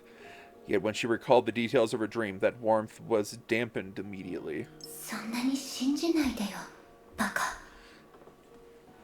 ゼーレさん、ビタさん、戻りました。pain and お suffering. かえりなさい。お疲れ様。使い走りなんて全然大したことじゃないわ。というよりそれくらいしか力になれないから。これからが本番よ。すでに行方不明になってるミステルが頼りにならない場合、ビタとシュレーディンガー博士たちにお願いするしかないし。はい。こういう世界にどうやって接続するのかは今のところ難題のままですもんね。確かにベースアンカーポイントとか世界規模のアンカーポイントとか軸とか聞いただけで頭が痛くなります。大丈夫。道がなければ作るまでよ。 Hey, Miss Stone. The languid female voice rang suddenly. The idea that had left long ago appeared before them out of the blue. Unbeknownst to them, Prometheus was already falling behind her. Just like when they first met on the moon, Miss Stone approached Sela with great interest and looked around ど herself. うやらちょうどいい時に戻ってきたようね。はあ？その時計って本当に正確ね。ありがとう。何しろ私は約束を守るタイプだから。I think some people will disagree, but I'm moving on from that. Also, it's been about an hour. We're going to do another stretch break. So, folks, hydrate, stretch, go to the bathroom, do what you need to do. We'll be back in a few. All right, folks, I am back. Let's continue. そして今回必要な素材は全部用意してあるわ。さあ、ついてきて。What? ちょっと何の相談もしないでどこに行こうとしてるのよ。建設現場とかその例え方なら理解してもらえる？はあ、余計に難しくなるだけです。固有世界の座標を探すとともに社の潜在的脅威について調査する。前回離れた時にミステルは言いました。次はその作業の成果を確かめる番です。A few moments later, at the top of the つま tower, り2つの世界の泡と固有世界をつなぐ道をここで構築するつもりなのですか？私はイデアだから普通の人間と違うところはもちろんあるわ。その特殊なところって何の過程もなく結論を出すみたいな。あら、いつかあなたが私のようなイデアになったらわかるかもしれないわね。キラが本当に興味があるならの話だけど。I don't think Kira wants to become an idea like you. みんなもそろそろミステルの表現に慣れてきたかと思います。次は私が代わりにこの方法の原理を説明しましょう。プロメテウス。大丈夫です。プライバシーはきちんと守りますから、ミステル。実を言うと、ミステルが使う方法に特別なところはありません。彼女が単独行動を希望したのは、成婚計画の残滓を十分に利用するためです。あ、キラはまだわからないかもしれませんが、もともと人の意志で空間を構築する技術が含まれているのが成婚計画なんです。キアナが終焉の律者になった時に、成婚計画によって作られた精神空間はすでに解体されましたが、量子の海にはまだ回収されていない建築素材が残っています。一方、当時のイデアとしてのミステルは、成婚計画が地球に降臨するために必要な媒介の一つでした。つまり、一時的に考えれば、彼女にはそういう建築素材を私たちの元に集め、世界の泡と固有世界をつなぐという目的の橋を作る能力があるんです。もちろん、それは彼女にとっても極めて複雑な工程です。必然的に、その臨時の橋には多くの制限が存在します。そういうことですよね、ミステル。とてもわかりやすくまとめてくれたわね。とにかくみんなが私の努力を信じてくれるなら、次の行動はゼーレが定着済みのアンカーポイントを私たちの中の誰かに与え、その人と口頭を一時的に接続させる。そして2つの世界の軸を持ち、さらに私が構築した通路を通ることで全てを固有世界に連れて帰るの。これがうまくいけば、その過程は社の潜在的な影響を回避できるわ。その人がうまく固有世界に戻ることができれば、たとえ社が終焉の眉と同じレベルの存在だったとしても、キアナの終焉の権能を借りれば十分に対処できるはずよ。つまり精魂空間の距離を一時的な媒介にして、量子側の多様体、世界の泡を直接虚数側の固有世界や終焉の眉にはめ込むことで、聖剣のような固定しなければならない中継点を不要にするということなのですか？シュレーディンガー博士、そう理解してもらっても構いません。ですが、他のみんなにも理解できるように説明するには、ミステルの話の方がより分かりやすいと思います。はあ、仕方ありませんね。もっと皆さんがミステルのことを信用できると思うなら、こうしてください。2つの世界の軸をバトンにできるように、ミステルがゼーレを指導した後に最も適切なランナーに渡すんです。そのランナーがミステルが切り開いた道に沿ってこちらの世界から一気に固有世界に戻ってバトンをあちら側の科学者もしくはキアナ本人に渡すと全てが救われます。あ、そういうことでしたか。わかります。歴史の本に書いてあったマラトンの戦いの伝令兵のようにですよね。Sure. スーサナ、もうちょっと縁起のいい例えはないの？つまり確かに、それほどの大役を務める人は固有世界との互換性が最高である必要があるなのです。 So, Susanna. 言い方を変えると、最も普通の地球人に近い人なのです。固有世界、互換性が最高、最も普通の地球人に近い人。よし、メモできました。 This is when Susanna looks up and then sees everyone is staring at her.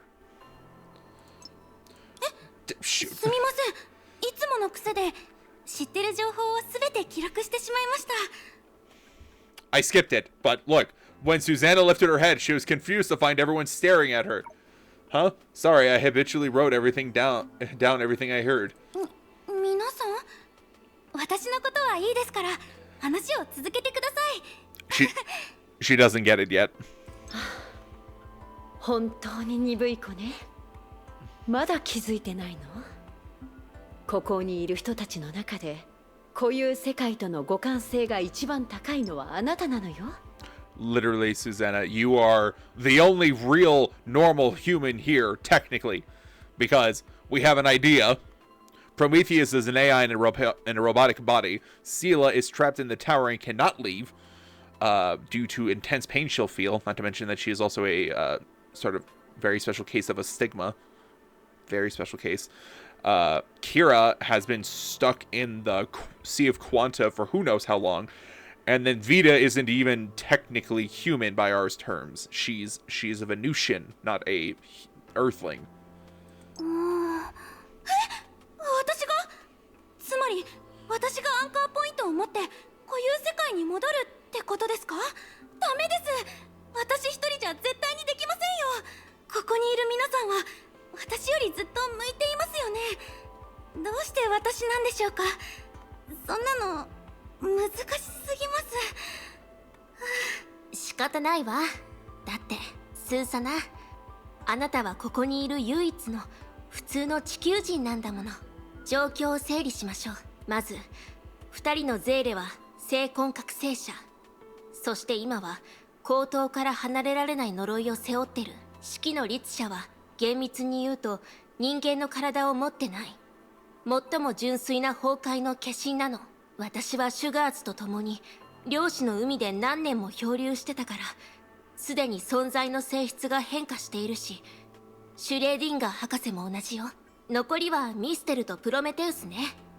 彼女たちは精魂から生まれたイデアと世界の泡からやってきた人工知能、そしてビタは本人曰く、そもそも彼女は金星人で固有世界という前提を省略したとしても地球との関係は微々たるものよ。そう考えるとあなたこそが唯一の適任者でしょ。 Perfect. 頑張ってスーサナ。この世界の泡の未来、そして私たちの身の安全はあなたにかかってるんだから。 No pressure, huh? No pressure at all. It's fine. For years, the girl was troubled by her ordinaries. Yet, when she was favored for her ordinaries for the first time, the first thing she felt wasn't joy, but panic. 待ってください。私プランと人選に異議はありませんから、次は計画の実行に関する詳細を決めたいなのです。ミステルさん、準備作業はどれくらい時間がかかりそうなのですか？待ってください。心の準備がまだできてないのに。私が計画の中心を担当するなんて、皆さん本気なのかな？ Oh, wait, my heart isn't prepared. Too bad, Silas. ビタさん、 Too bad, Susanna. 計 Suck it 画 up. が始まったらビタさんに方向を導いてもらうことになりますけど、その前に少し休まなくても大丈夫なんですか？ When Vita was measuring something with a machine provided by Prometheus, heard Silas say that, she smiled in response.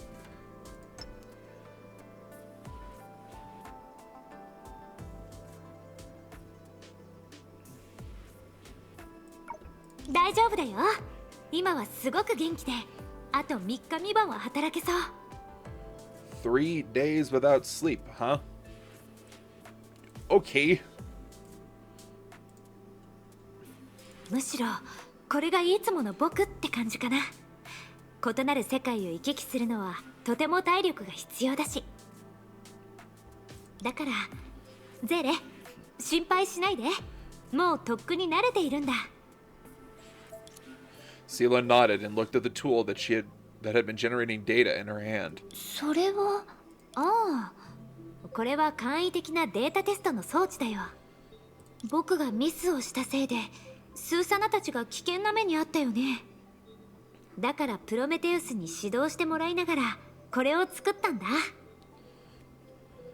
不注意によるミスを正しくするだけではなくて、この中にはスーサナの奇跡のモデルも保存されている。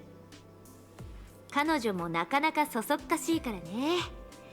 きっと行動中にアクシデントが起きるはずだ。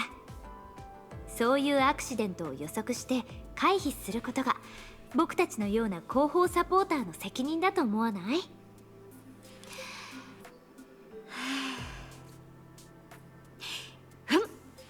これも一応経験談ってところかな。ビタさん、 It was only now that Sela realized Vita wasn't really as naive, cheerful, and carefree as she appeared to be. On the contrary, she had never forgotten those details that she waved off with jokes. そうだよね。ビタさんの過去を考えれば楽天家で単純なだけの人だなんてとても思えない。 I just hit the mic. I'm sorry, folks. That was real dumb of me. I'm sorry. ありがとうございます。おや、ゼーレ、僕はできることをしてるだけだよ。そこまで感動しなくてもいいんだ。それにこれも僕自身のためだからね。君たちは僕の過去を知っている。長い人生の中で僕はずっと様々な別れを経験してきた。運命はいつも僕が家だと思った場所を壊して僕の知人たちを奪ってきたんだ。僕はずっと逃げてきた。運に恵まれ何度も破滅する運命から逃げられたけど、 I'd rather not fight the microphone. It's the only microphone I have. If that happens, we're having major problems in the stream. 本当にそれでいいのかな。本音を言うと僕はここが大好きなんだ。いろんな場所を巡ってきたけど、それでもここが一番好きなんだよ。穏やかで誠実で素直な人たちばかりで、 Xanadu? まるで桃源郷みたいだ。ここで僕は純粋な人にたくさん出会って、純粋なことにたくさん触れてきた。こんな風に言うのは少し恥ずかしいけど、ここにいる時、特にゼーレたちと一緒にいる時間は1分1秒がとても楽しいんだ。ビタさん、理性的に考えても自分に何ができるのか僕にはわからない。僕はいろいろな経験をしてきたかもしれないけど、僕の能力は別に大したものじゃない。君たちと違って僕は気になる世界や大事な人を守れない。でも今回は何があってもこの世界のために何かを残したいんだ。たとえ勝てないほどの強い力に抗うことになったとしても、僕は自分の人生を守りたい。安心してくださいビタさん、きっとうまくいきます。ありがとうゼーレ。 She pounced on ゼー Zila レ and の故 hugged 郷 her. もきっと美しくて平和なところなんだろうね。だからこそゼーレは可愛くて優しい女の子に育ったんだと思う。なのに今の君はこんなことを経験しなければならない。怖くないなんて言うのもきっと嘘。そうだよね。大丈夫ですよビタさん。私の故郷は実は少し前に世界が滅びるほどの災害を経験したばかりです。でも、yeah. みんなの努力のおかげで最終的にその災害に勝つことができました。だから今回も問題をポジティブに考えるようにしています。ビタさん、私たちを信じてください。ビタさんの家を守れるように私たちは協力します。もう一人もいなくなるようなことにはなりませんから。 Vita lowered her eyelids. God damn you. Vita lowered her eyelids, possibly in nostalgia or anxiety.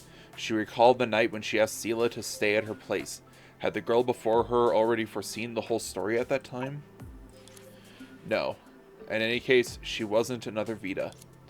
Her name was Sela, whose only similarity with Vita was the number of syllables. The anxiety swept along by fate had nothing to do with her to begin with. So when she raised her head again, she wore a pure smile. 一緒に頑張ろうゼーレ。3815 done?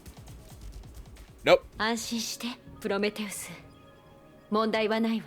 あなたっては最近ますます心配性になってない？悩みが多すぎると機械の魔損もどんどんひどくなるわよ。 For ignoring Miss Stone's poking, Prometheus looked her in the eye with a この frown. 計画にはリスクがたくさんあります。どうしてもこの方法でなければいけないんですか？なんて言えばいいのかしら。リスクは相対的なものなのよプロメテウス。私が今までしてきた試みを知ってたらこの選択が一番安全だってわかるはず。さあ、まだ準備作業がたくさん残ってるわ。きっとあなたも手を貸してくれるのよね。そうでしょ？安心して。今回は彼女たちをちゃんと元の場所へ送り返すわ。Miss Stone saying that, my brain immediately thought of Miss Stone accidentally sending Susanna to Venus instead of to Earth, and I'm like, that'd be bad.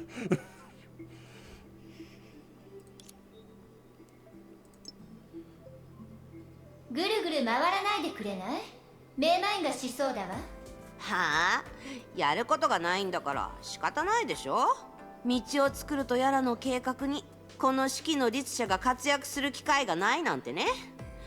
ここで景色を見てるしかないんだよ。何をしたいかは別にどうでもいいけど、私の前でパフォーマンスアートのような真似はやめてくれる？それともこの世から消えたいの？面倒なやつ。はいはい、それなら優しい式の律者がある言葉をプレゼントしてあげよう。ゼーレに心配させたくないなら幻覚で見たことは全て忘れるんだ。あなた、安心して。別に意識を読み取ったりしてないよ。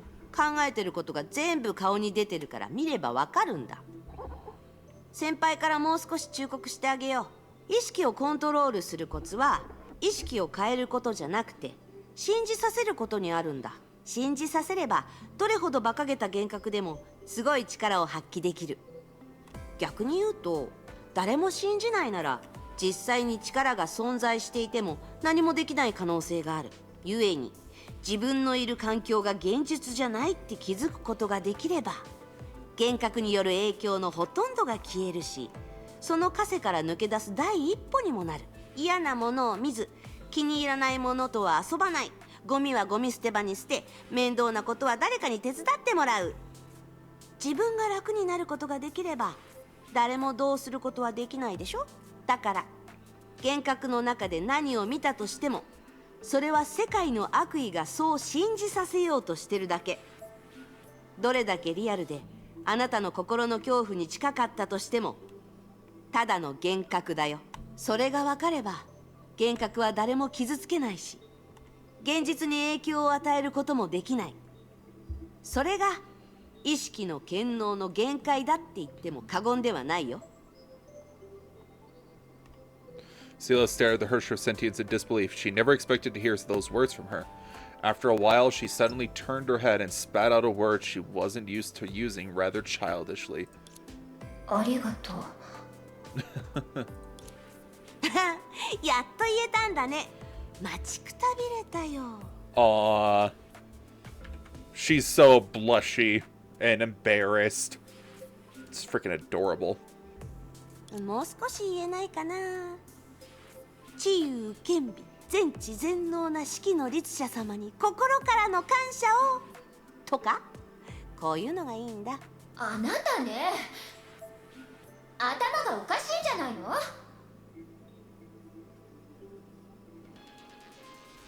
？Is that the end of it? No. 座標を作って一部のデータを送り戻して、それからこっちに向かって行動する。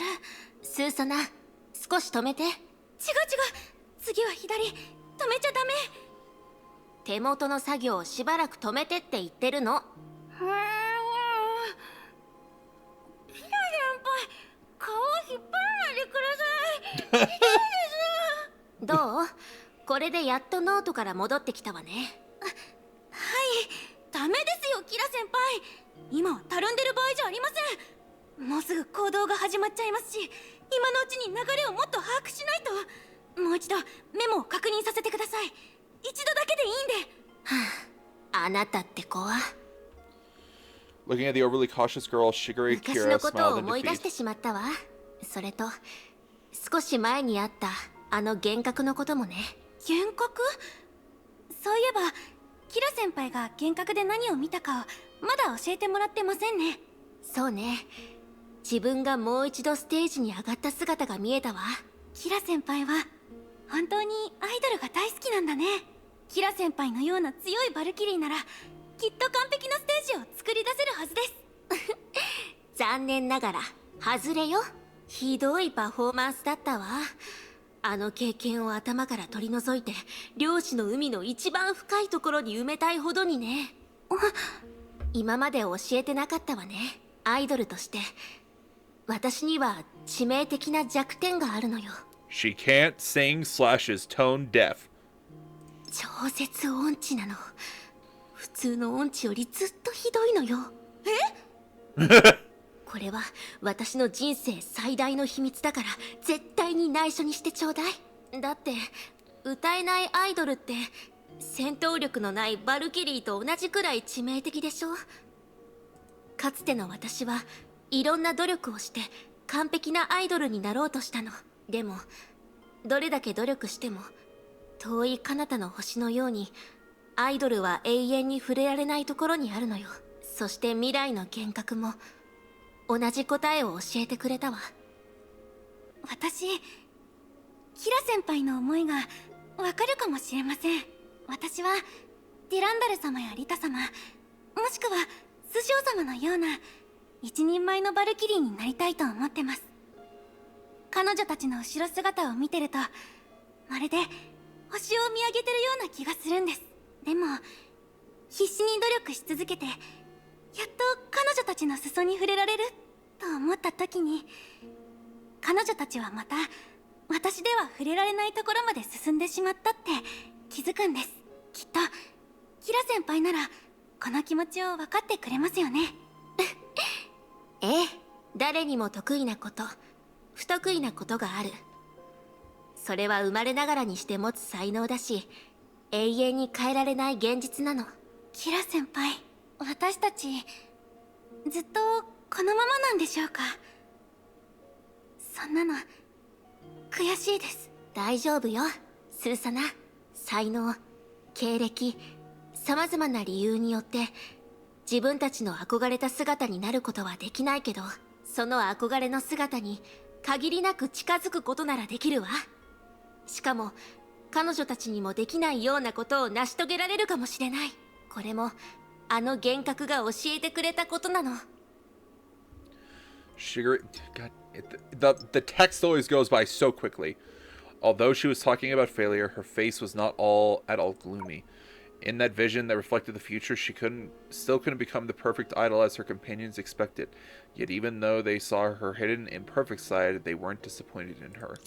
Of course, this included the girl in front of her. Thus, now she was only pouring out the gratitude and realization she felt at the time. 確かにあのステージは失敗に終わったけど、最悪とまではいかなかった。幻覚の中で私が逃げてきたことは全然良くなっていなかった。歌声は耳障りなままだし、ダンスだって満足にできなかった。でもお客さんは喜んでくれた。歌が下手でも不器用なアイドルだったとしても、誰かが私のことを好きになってくれるって気づいたの。彼らは一緒に私の曲を歌ってくれた。聞き苦しいままだったけど、彼らが私のステージを好きでいてくれてるのが感じられたわ。それこそがアイドルの本質でしょ。だから私の憧れてた完璧なアイドルにはなれなかったけど、本物のアイドルにはなれたのよ。それこそがいわゆる夢の真実なのかもしれないわね。前を見つめ努力し続けたら、誰もが想像できない形で夢を実現できるのかもしれない。だからね、スーサナ、緊張しないで、怖がらないで。全力で自分にできることをやってみせれば、きっと他の人にはできないことが可能になるはずよ。もしかしたらその時のあなたはもう優れたバルキリーになってるかもしれないわ。キラ先輩、さてそろそろ時間だし、最後にリラックスして元気に行動を始めましょう。頑張ってスーサナ。何しろShe winked at Susanna. この世界の泡の未来、そして私たちの身の安全はあなたにかかってるんだから。はい、ありがとうございます。キラ先輩、頑張ります。 Was that the end? I'm gonna say no. みんな Nope! 準備はいい？出発するわよ。With a prompt from Estelle, everything in their sight began to diffuse like ink and water. Black and white gradually dimmed, and new colors spread out before them. スーサナ、大丈夫？何でもありません。少しクラクラするだけで。どうして世界の泡に出入りするときはいつもこんなに刺激的なんだろう。しかしミステルはさすがだね。何のツールも使っていないのに僕たちを世界の泡から送り出すなんて。イデアという存在は実に不思議だ。精魂空間を使ったちょっとした小細工よ。それに関してキラはよく知ってるわよね。 Ever since entering this space, Shigeru Kira had remained silent, seemingly suppressing her anger. Having finally reached her limit, she squeezed the weapon in her hand hatefully, as if it was Miss Ellen herself. もちろんよ。おかげさまでこんな空間で数日もさまよい続けて、やっとなんとか出られる方法を見つけたんだから。その通り。ここは世界の泡の間にある隙間よ。そして今から私は固有世界へとつながる道を作り出すの。そして話し合った計画をもとに、僕は予測を通して固有世界への最良のルートをミステルに伝える。可能であればあの実態がよくわからない社も含めて、みんなが不必要なリスクを回避できるように。残りは君たち次第だよ。キラ、スーサナ、頑張って。ええ、固有世界とのつながりが比較的密接してるメンバーとして、アンカーポイントを携帯せずに、なるべく私が行ける一番遠い位置まで送るわ。次は私が2つの世界にある全てのアンカーポイントを一時的にスーサナさんに定着します。あとはお願いね、スーサナさん。Silver glows gathered around Susanna. She clenched her fists and nodded vigorously. わかりました。頑張ります。あまり結果を気にしすぎないで。あなた自身にとってのベストを尽くせばいいのよ。さっき教えたようにね。はい、キラ先輩。結局のところ、これは一つの実験。成功しなくても僕たちの知恵や不思議な能力があれば、座して死を待つことにはならないよ。 No need to feel 安心して。 stressed if you screw up. ありがとうございます、ピタさん。 Ugh, okay. そうは言うけど、全然緊張しないなんて難しいことだよ。では始めましょう。先に言っておくけど、世界の泡の外へとつながってるこの道の精度には限界があるし、維持できる時間もそんなにないの。 She stopped smiling for once and raised her flag at the end of the road. 理念は高値、意志は保存。そうしてここに世界を構築する道を作りなさい。二人ともどうぞ。 I wish I could see what was being said. 行きましょう。Run! 印をつけた方向は見えるかな。その道しるべに沿って前に進めばいいんだよ。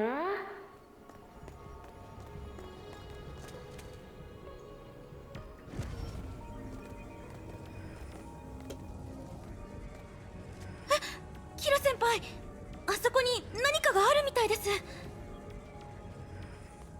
スーサナ、離れなさい。ああいう空間の歪みに隠された漁師の海の極律特異点は、ミステルが強引に道を切り開いた時の副産物の一つでしょうね。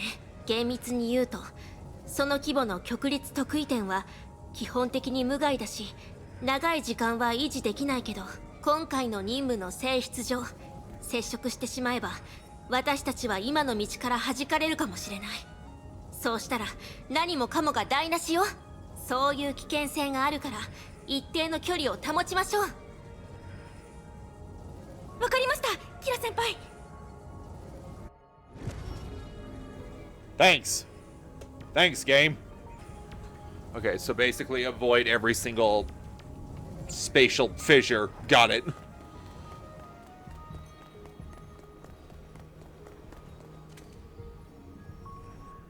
危険地帯を無事通過したわね。どうだった、スーサナ。漁師の海の隙間を通り抜けるのって結構楽しいでしょ。先輩、楽しいところか緊張して吐きそうです。でも足を止めたりはしてないでしょ。危険な環境で走り続けるのも人間の本能ですよね。それはどうかしら。初めて大役を任された選手にとって、戦場で足の力が入らなかったり足がつったりしてしまうのはごく普通のことよ。プレッシャーの中にいると頭が真っ白になりやすいし、バッテリーが切れたように何をできるか何をすべきかわからない時もある。そういう状況と比べるとスーサナはプレッシャーに強い方よ。そう思わない？そうですか？私はずっとメンタルが弱い方だと思ってました。バルキリーなのに臆病でそそっかしいし、何かがあるとすぐに取り乱してしまいます。ちゃんと任務を果たすバルキリーに見えるように基礎を何度も繰り返したり、その中であった出来事を全てノートにメモしたりすることしかできなくて、もうすぐ任務が始まるのにどうしてメモに向かって意味のない支度をしていたのか、先輩は疑問に思ったでしょ。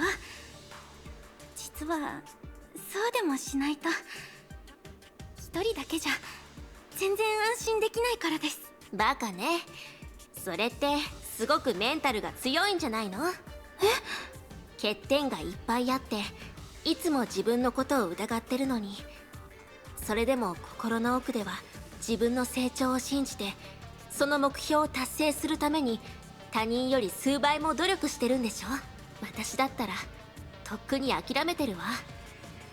あの幻覚でも強制されてなかったら、喉を痛めた状態でライブを開く勇気なんてなかった。よく考えてみて。実家にお城と鉱山があって贅沢な日々を満喫できる。それなのに憧れてるからって世界で最も危険な職業の一つに就いたのよ。しかも文句を言わず努力も惜しまずに。そんな人のメンタルに問題があるなら、この世界でメンタルに問題がない人なんていないでしょうね。 She makes a good point. 確かにあなたは臆病でそそっかしくてすぐに取り乱してしまうけど、いつも改善方法を思いついて最終的にうまくクリアしてる。そうでしょ。すぐに頭が真っ白になったり諦めたりする人たちと比べると、スーサナはずっと強いわ。キラ先輩。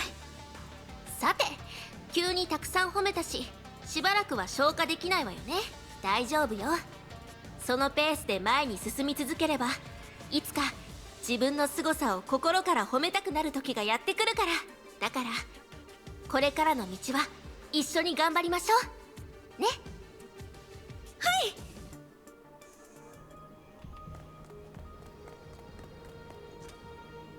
Please don't let there be a cutscene after each one. Not that the cutscenes are bad, but I wanted to finish the stream within a certain time frame, and it's not letting me. We're already an hour over when I planned to finish, and we haven't even finished the 5.15 yet. Okay, here we go.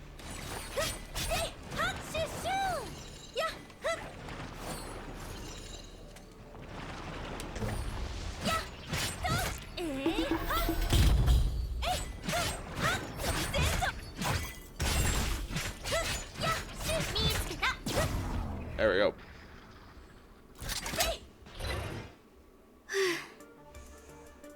このルートは複雑ですね。目印になるものも見つけにくくて、キラ先輩がいてくれてよかった。一人だけだときっと道に迷ってた。待って、スーサナ。ここで別れましょう。え？キラ先輩、そんな突然。ごめんね。もう少し付き合えるはずだったんだけど。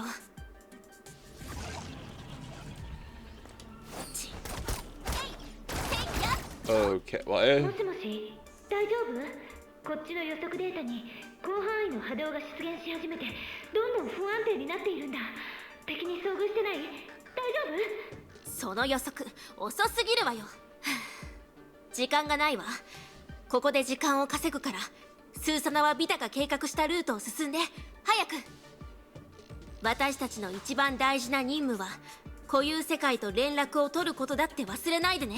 それはスーサナにしかできないし、スーサナがしなければならないことよ。それにミステルも言ってたけど、この道の時間は限られてる。あの女のことは全然信用してないけど、みんなが一緒に考えた計画だし、真剣な態度で実行しないと。怪物の追撃は私に任せなさい。私はこのためにここまで付き合ってきたんだから。キラ先輩、一人で大丈夫ですか？スーサナは自分のことだけを考えてればいいのよ。何はどうあれ、私は一応先輩だからね。防衛戦でしょ。慣れてるわ。来なさい。これはキラ先輩が稼いでくれた時間。無駄にするわけには。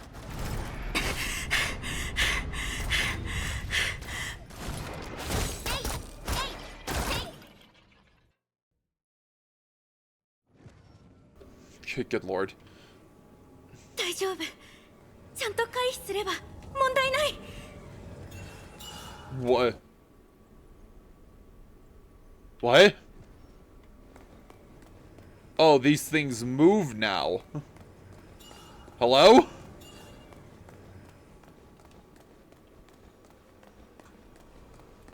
What? よくやった、私。この勢いで頑張り続けたら。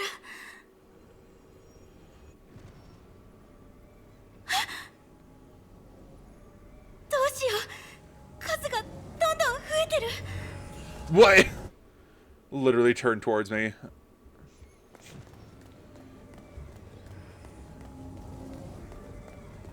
Gotta keep moving. Gotta keep moving. Don't stop moving. Stopping means you die. Oh boy. まずい。このままだとすぐに包囲されて知らない場所に飛ばされちゃう。スーサナ、こっちだよ。 Is that off to the left? Oh, okay. 入ったら少し遠回りになるけど、少なくとも目の前の障害を回避できる。わかりました、ピタさ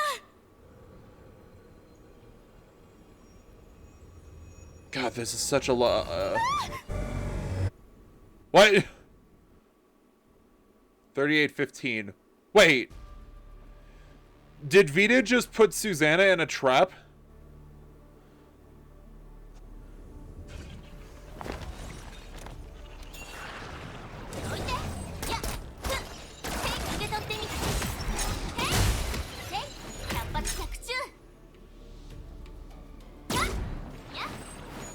Oh, it went underground. That's why I couldn't see it.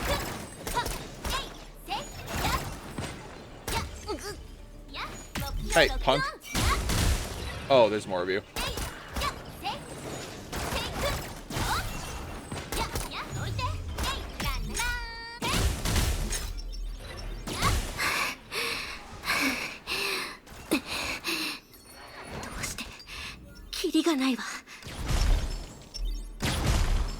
There's one more.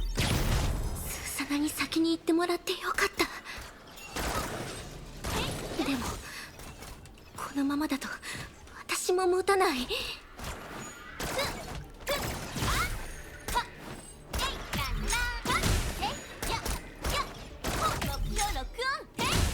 Did I get him? Oh no.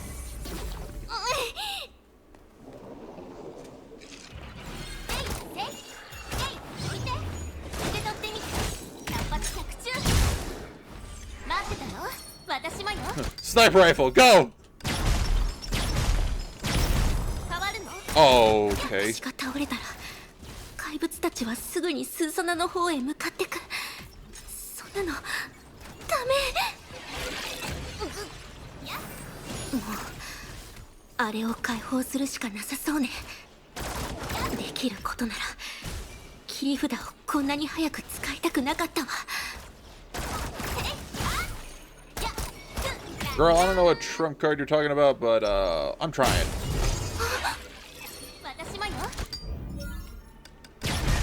This is not where I was.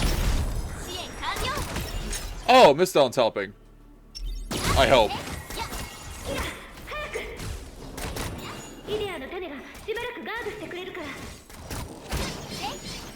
今のうちにそこから離れて、ミステルが怪物を何とかする。 Yeah, that's fine. I'm leaving. Okay, so where's Susanna? Evacuating along the path, then Miss Dylan left for her. Shigure Kira's vision suddenly darkened and then brightened.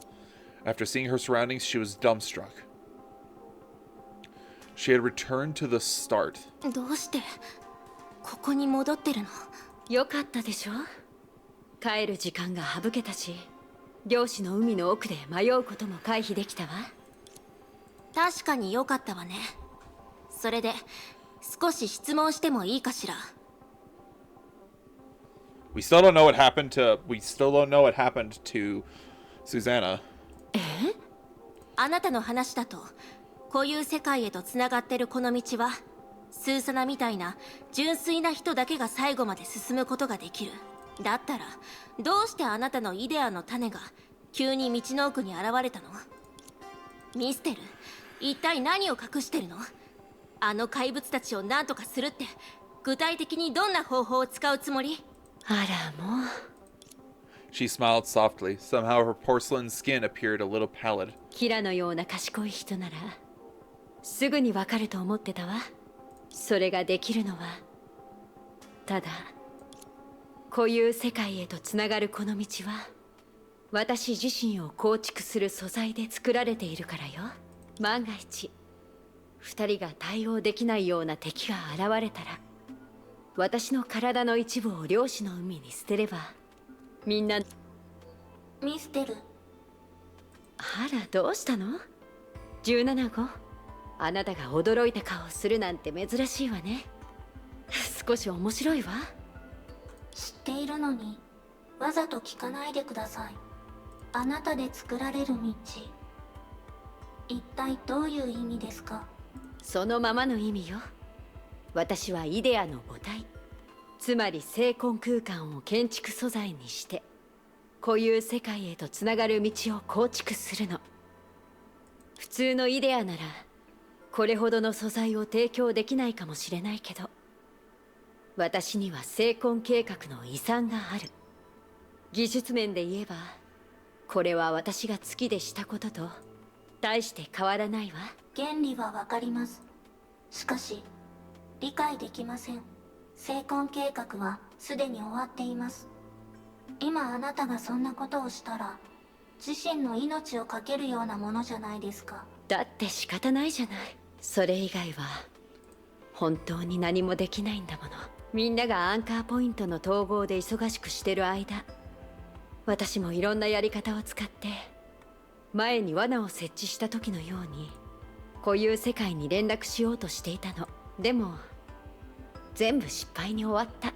連絡できなかったり繋がった後にすぐに予想外のことが起きたりして実際に応用なんてできなかった。もしかしたら私たちは本当に恐ろしい敵と遭遇してるのかもしれないわ。確かシャって名前なのよね。私のせいであの子たちはこんな場所に閉じ込められた。万が一そのせいで彼女たちが漁師の海で迷い不慮の事故に遭ったら私も辛いわ。だから今のところこれが最善の方法だって思わない？安心して17号。結局のところこれは私の体を一時的に貸してるだけ。もしかしたら人類の出産よりもリスクが低いかもしれないわ。もう少し私を信用するべきじゃないかしら。いつも無茶をするあなただから信用できないんですよ、ミステル。 Recalling the conversation, the AI known for its logical analyses had a rare urge to make a wish. どうか全てがうまくいきますように。賢者の権能がプロメテウスさんの願いを感じた。プロメテウスさん、スーサナさんたちの今の状況はどうなっていますか？ Prometheus looked to the mechanical assistant used for contacting Vita. Their coordinates were shown on the projected screen. ちょっとしたアクシデントもありましたが今のところは全体的に順調。 Huh? Prometheus stared at the projection without blinking. She seemed to be carefully choosing her words before explaining the セ situation. ーレ、ビタ、落ち着いて聞いてください。スーサナの座標が It's gone, isn't it? 消えました。 Fuck! Oh. Okay, well we're on the last part, guys. How did things come to this? When Susanna was a child, she already noticed that fate had a penchant for toying with her. A painstakingly made cake dropped on the ground at the last moment. A meticulously rehearsed dance ruined by a sprained ankle. Went stargazing and ended up being accidentally locked on the rooftop for a whole night. These were a part of her daily life. But it wasn't until becoming a Valkyrie that she completely understood the cruelty of fate. It could undo years of hard work in an instant. しまった。ここは一体どういうところなの？ The only thing she knew was that she was far away from the past that Miss Elm paved for her. どうしよう。まさかもう戻れなくなったりして。 Perhaps fate was more lenient with her today. The communicator in her hand beeped timely. スーサナ、どこにいるの？早く答えて、スーサナ。わかりません。 Susanna looked around in bewilderment. She was amidst a vast emptiness. さっきあの変なものにぶつかってしまって、そうしたらこのよくわからない空間へと飛ばされたんです。ピタさん、次はどうすればいいんでしょうか？もう手遅れなんですか？私。焦らないで、スーサナ。君の大体の位置が分かれば、干渉機器を使ってルートの履歴と正確な座標を計算できるから。ミステルにとっては少し大変かもしれないけど、まだ通話ができている以上、君の座標を確認できれば、固有世界へとつながる新しい道を作り出せるはずだよ。みんなは今、君の位置を割り出そうとしている。だから、君から伝えられる情報はないかな？ It's empty. 手がかりを探してきます。 Oh, guys, we're on the ultimate part of this chapter. So things have to go down. Things gotta go crazy in this part. スーサナ、どうだった？何か発見はあった？すみません。ここの景色はほぼ同じで、何も見つけられませんでした。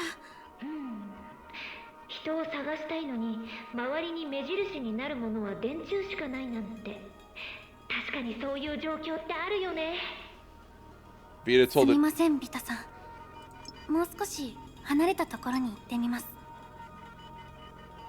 There has been instances where you wanted to find people and landmarks but only found utility poles instead. Vita told the joke to lighten the mood, but neither of them could manage a smile. Oh boy.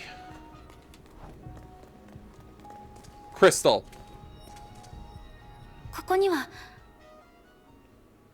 何もない。 What do you mean? That's a と giant... りあえずこの近くのデータを測定してみよう。記録しておいて損はないはず。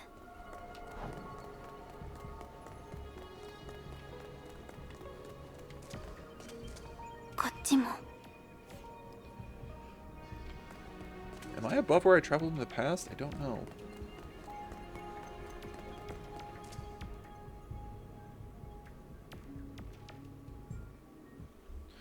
Time ticked by, yet Susanna couldn't find a clue to help her locate herself. Her hope dwindled and her eyes began to water. ここに閉じ込められてるってことかな。そうだとしたらゼーレさんたちはどうすればあんなにも私のことを信用してこの大役をデュランダル様だけが成し遂げたことを任せてくれたのに。なのに私。 Susanna covered her mouth and sobbed quietly. Nothing had changed. She was still a newbie who just joined Shixel and got ambushed by a training mecha. Only this time, there was no retry button for her to press. 私のせいだ。全部私のせいだ。私がもっと慎重に行動してたらこんなことにはならなかったのに。私のせいだ。スーサナ、泣いているの？いいえ、ただ手がかりが見つからなくて少し焦ってて。弱気にならないで。これ以上のデータがなくてももう少し時間をかけたらきっと君の位置を確認する方法を見つけられるはずだよ。もう少し。ピタさん、何があったんですか？ピタさん。あ、なんでもないよ。ミステルが助けを必要としているから。少し待ってて。こっち側の用事を処理するから。ごめんね。Vita was too much in a hurry to finish, but it was enough for Susanna to guess what the matter was. Miss Ellen, who was paving the way to the real world, ran into a problem, and its cause was obvious. 私のせいだ。今回の計画のためにみんなは相当頑張ってたのに私のミスでその努力を無駄にした私。 Indeed, it was all her fault, only. That's why she was in no position to feel bad about herself and do nothing. そうだよスーサナ、今は泣いてる場合じゃない。少なくともこのミスを何とかしないと。リタさん、ミステルさん、ゼーレさん、そしてキラ先輩、みんなが。 Go for it, girl. Be a queen. Go. Pat. Pat? Huh? As if guided by fate, something felt out of her chest. Felt out? これは私のノート。 Oh, fell out. Looking at the tiny writings on the notebook, Susanna didn't know whether she should smile or こんなに cry. メモをしていっぱい勉強したのに、結局何の役にも立たなかった。私って本当に最低な生徒だね。 She shook her head and was about to close and pocket it when her gaze fell on one page. 今回のメインとなる目標は2つの世界をアンカーポイントで固定して固有世界に向けて発射することです。そして最後はキアナさんの力を使って2つの世界の泡の構造を安定させて滅亡の運命を変えます。そのためにまずすべきなのは2つの世界の泡にあるベースアンカーポイントを軸、つまりこの賢者の口頭に接続することです。そうなると私たちは世界規模のアンカーポイントを構築できます。つまり2つの泡を動かせる手綱を手に入れられるんです。そうですよね。手綱、違うアンカーポイント、もしかしてこの方法も使える？ Indeed, Susanna, who was lost in the Sea of Quanta, she knew no more about her whereabouts than a droplet that fell into the ocean. But here and now, she still shouldered the rope that could pull worlds. Her location alone was difficult to mark, but when the entire rim of a bubble universe shifts under her pull, it would most definitely be observable in the Sea of Quanta. Oh! That's actually a very good point. If you want to view it a certain way, she is basically a tugboat that is trying to tug the worlds to safety. So, and she's physically moving them by changing her location in the Sea of Quanta. Oh. The data that she habitually recorded happened to be solid proof. She finally realized that what she did out of cowardice wasn't meaningless. リタさん、少し時間をください。今の位置が分かったかもしれません。 About 5 minutes had passed. In these 5 minutes, Susanna reported all the measurements on her notebook to Vita orally, which was the most primitive way. About 5 more minutes passed. Just when Susanna thought her idea was nothing more than a wild goose chase, Miss Down said Susanna's name. よかった。道がつながりました。 Oh, I see. These pieces. ミステルは長く持たないわ。これが最後のチャンスよ。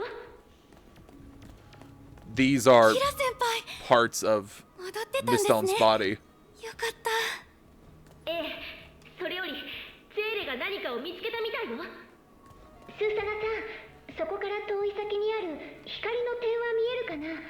Yes? はい、見えてます。あれがこっち側と固有世界の接続点だと思う。ああ、スーサナ、君がそこに行けば僕たちの計画はほぼ成功するんだ。はい、任せてください。こういう頭を使わないことは一番得意ですから。 Don't jinx yourself, girl. Do not do that. Am I back in control?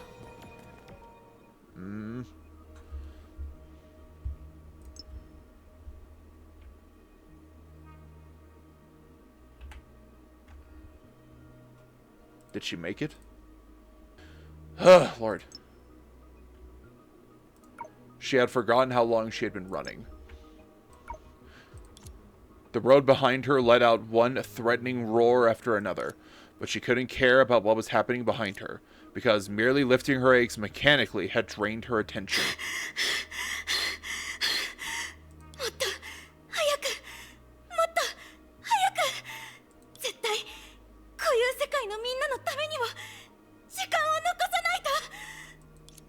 Her lungs stung with every breath, as if her alveoli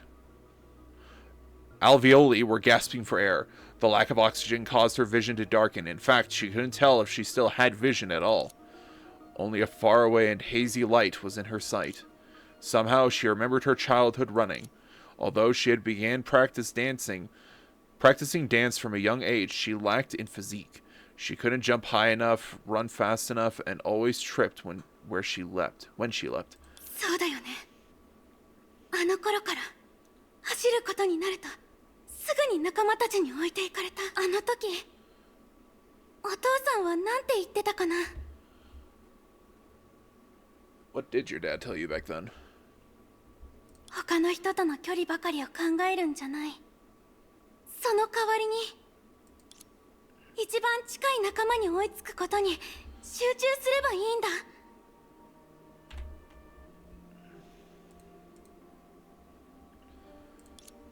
Just focus on the star ahead of her. 走って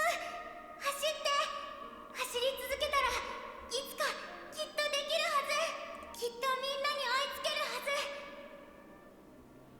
きっとこのダンスを覚えられるはず。きっとバルキリーになれるはず。今度こそきっとできるはず。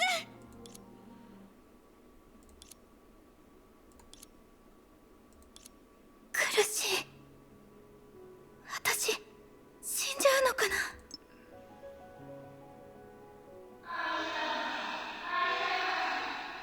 Huh? もう幻聴が聞こえ始めた。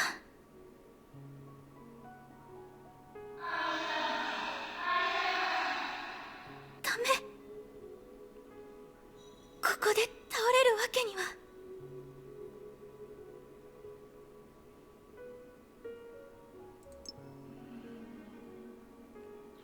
What she was shouldering wasn't the success or failure of one person, but the future of an entire world. ちょっとしか一緒にいられなかったけど、あの世界はリアルに存在する世界だった。みんなちゃんと生きてる人間だったんだ。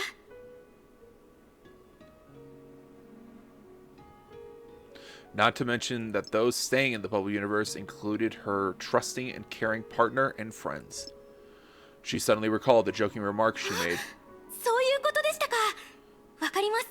歴史の本に書いてあったマラトンの戦いの伝令兵のようにですよね。死ぬとしてもせめて向こう側で死なせて。 Damn! In 490 BC, the alliance of Greek city-states fought against the invading Persian Empire at the Battle of Marathon. After Greece defeated Persia in this battle, the Athenian soldier Pheidippides ran from Marathon to Athens to announce the Greek victory and died of exhaustion. Suddenly, possibly a hallucination caused by the dizziness, Susanna felt the light in front of her enlarge like a mirror. In a split second, white light occupied her vision. 座標確認。接続を確立中。Einstein! どうやら向こうも僕たちに連絡しようとしているみたいだ。通路確立完了。3、2、1。牽引モード起動。Look! It's Branya, Einstein, and Tesla! It's the Big Brain Squad!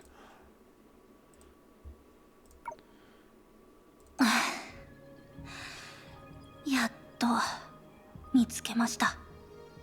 久しぶりだね、スーサナ。君たちがいなくなってからずっと探していたんだよ。何があったんですか。どうして急にこういう世界から離れたんですか。ゼーレは一緒じゃないんですか。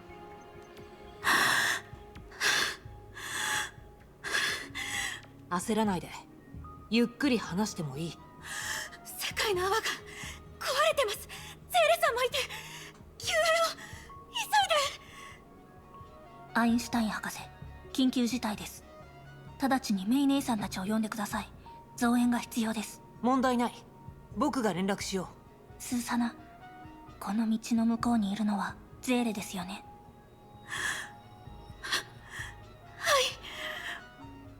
皆さん急いで。安心してください。断りの律者の権能。Huh?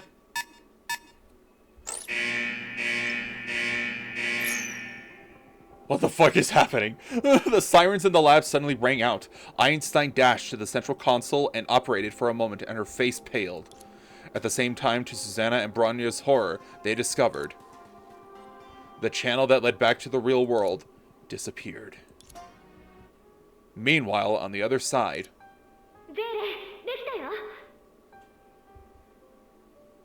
It only has an autoplay function. It does not have a skip function. Okay.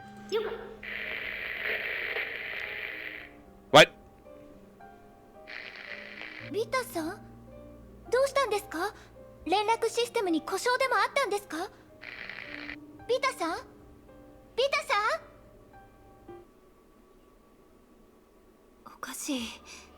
連絡システムに問題があったみたい。Vita, who planned to help Miss Steln stabilize the passage, noticed that her connection with the tower was cut off by a mysterious force. A mysterious force? Oh no. Coincidentally, Miss Steln's face was drained of color. She looked like she could collapse at any moment. Miss Steln nodded reluctantly. It seemed that she too was unsure of the situation. Unsure? Yeah, unsure. She shook her head when she was about to say something. Her gaze froze and her face showed panic. It was only then that Vita noticed that they were staring solemnly at herself. Tragedy always struck when people expected the least. Such as now, her body was disintegrating in the winds like a weathering statue. この体、やっぱり枯れていく運命からは逃げられないのかな。もうすぐ彼女たち、僕の家族と会えるだろうね。Huh? What?「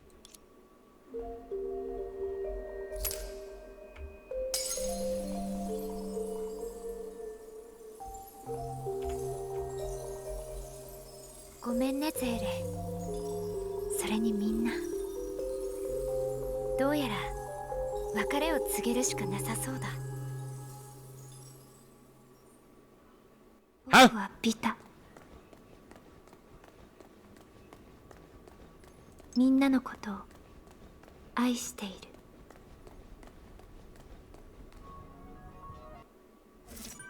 That's the end. They give us that. That's the end.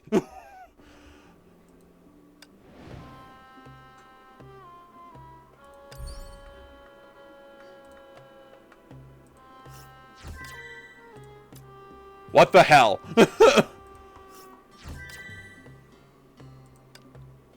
Well, guys, that's the end of chapter 38. We'll find out chapter 39 next week, I guess. What?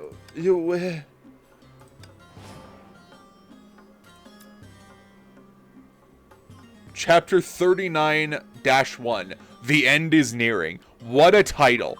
Okay, and there's how many parts for the first section? 15. There's 15 parts for this first section. Oh, it's so long. Oh, God. The next stream of this is going to have to be like 6 hours long. If I wanted to finish the whole thing in one sitting. Unless these are really super short, which I hope. Because, good God, that's going to take so long. Because it took me how long to do this one? It took me a little over 4 hours to do 1, 2, 3, 4, 5, 6, 7. To do 7. This is 15. That means it would take me a whole day if it's about the same amount of time. It would take me a whole day of streaming to do this. Okay, what's the new art going to be for this next chapter? Seela's diving for Seela. Oh god. Guys, I'm scared.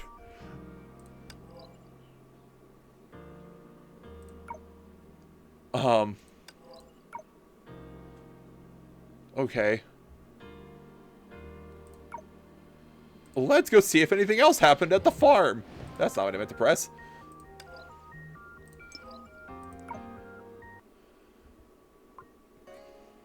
There was a blue one. They gave me a green egg. That doesn't make sense. Anyway. Should we do a 10 pull just to call it a night?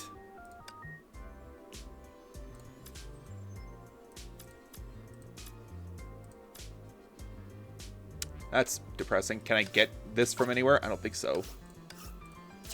Pretty sure I got it from all my sources normally. Yeah, I can't buy them from anywhere, so I can't do that 10 pull. So we'll just do a 10 pull on Slungsha. Because why not?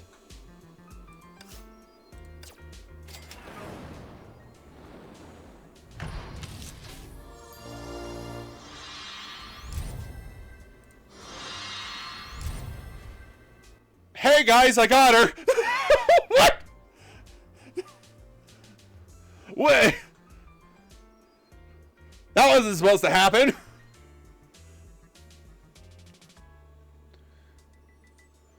Did we? I had 78 pulls until the next S rank. That means I got her within like the next 10 pull. What the f—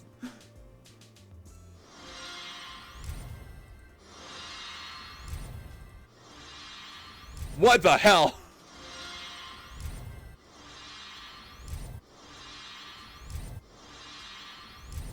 Apparently.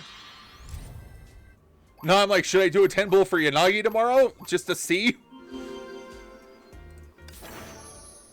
Oh, it wouldn't let me screenshot her. Well, whatever. Jovial Deception. Astral Ring Specialization. And she is an SD type. Oh, there it is. Dude, I cannot believe that. That was the most basic, I'm just gonna pull for the lulz, and it happened.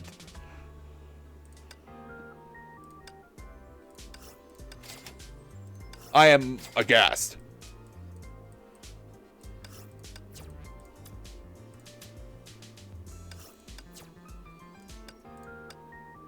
What the actual hell?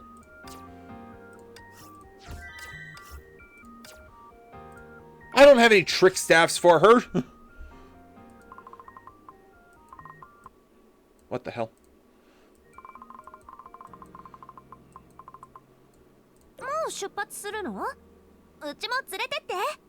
Hi. You were an accident, I'll be honest. But welcome, Shadow Dimmer.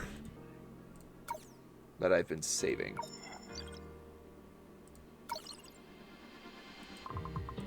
Oh. She got upgraded. Nice. Double S.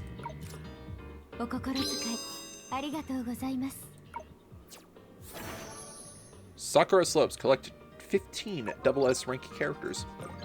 Very nice. And that's all the skills I can unlock at her current level.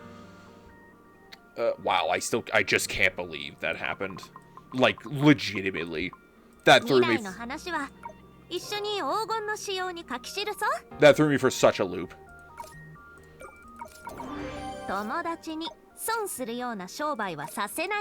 I haven't even met her. I haven't met any of the part 2 characters in the story yet.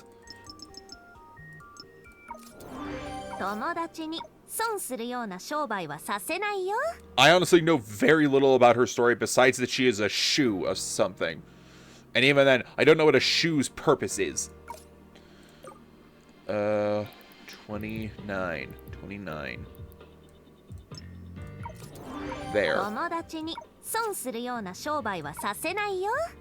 I think I should have, like, a stigma for her. Yeah? This one.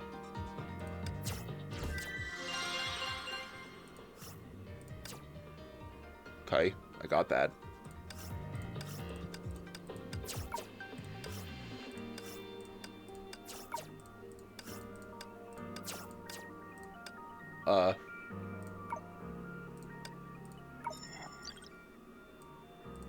And then I take your stigma and I shove it on your back. There we go. Right there. Perfect. Can I forge her stigma? I can.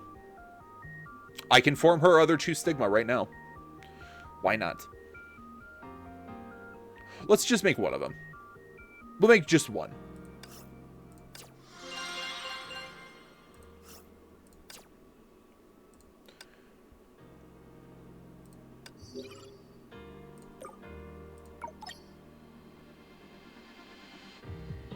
Wow.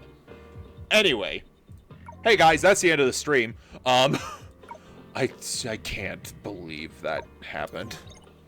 Let's just upgrade to... Oh, you have skills, and that costs money. Is that it? Is that everything? That's everything. Okay, cool. I have how much left? I'm down to 300... I'm down to 3 million left. Upgrading her to not even halfway of all of her skills cost me 2 million coins. Gold? Coins. It's just called coins. Okay. Wow. Hey guys, once again, thanks for joining the stream today. Jeez, what an end. What an end on so many levels. All right, YouTube, that's going to be it for today's episode. Let me know in the comments what was your favorite part of today's episode. Holy hell. What a time. This was definitely a Susanna-centric episode, but, like, that's not bad. I'm glad to see Susanna, like, push herself. I'm glad to see Susanna getting her, like, getting more character growth. That is so much pressure for her. Holy shit. Wilderness development logs are going fine, but, like, this episode was so crazy and it was so much longer than I was expecting. I'm scared for chapter 39 when we finally get to it, because that's the last chapter of this part of the story. So surely that'll be fine, right? But man, Susanna's, like, vision or dream she saw of the future was cool. I'm surprised they brought in... I really shouldn't be surprised that they brought in post Honkai Odyssey, but, like, it was interesting to see it there.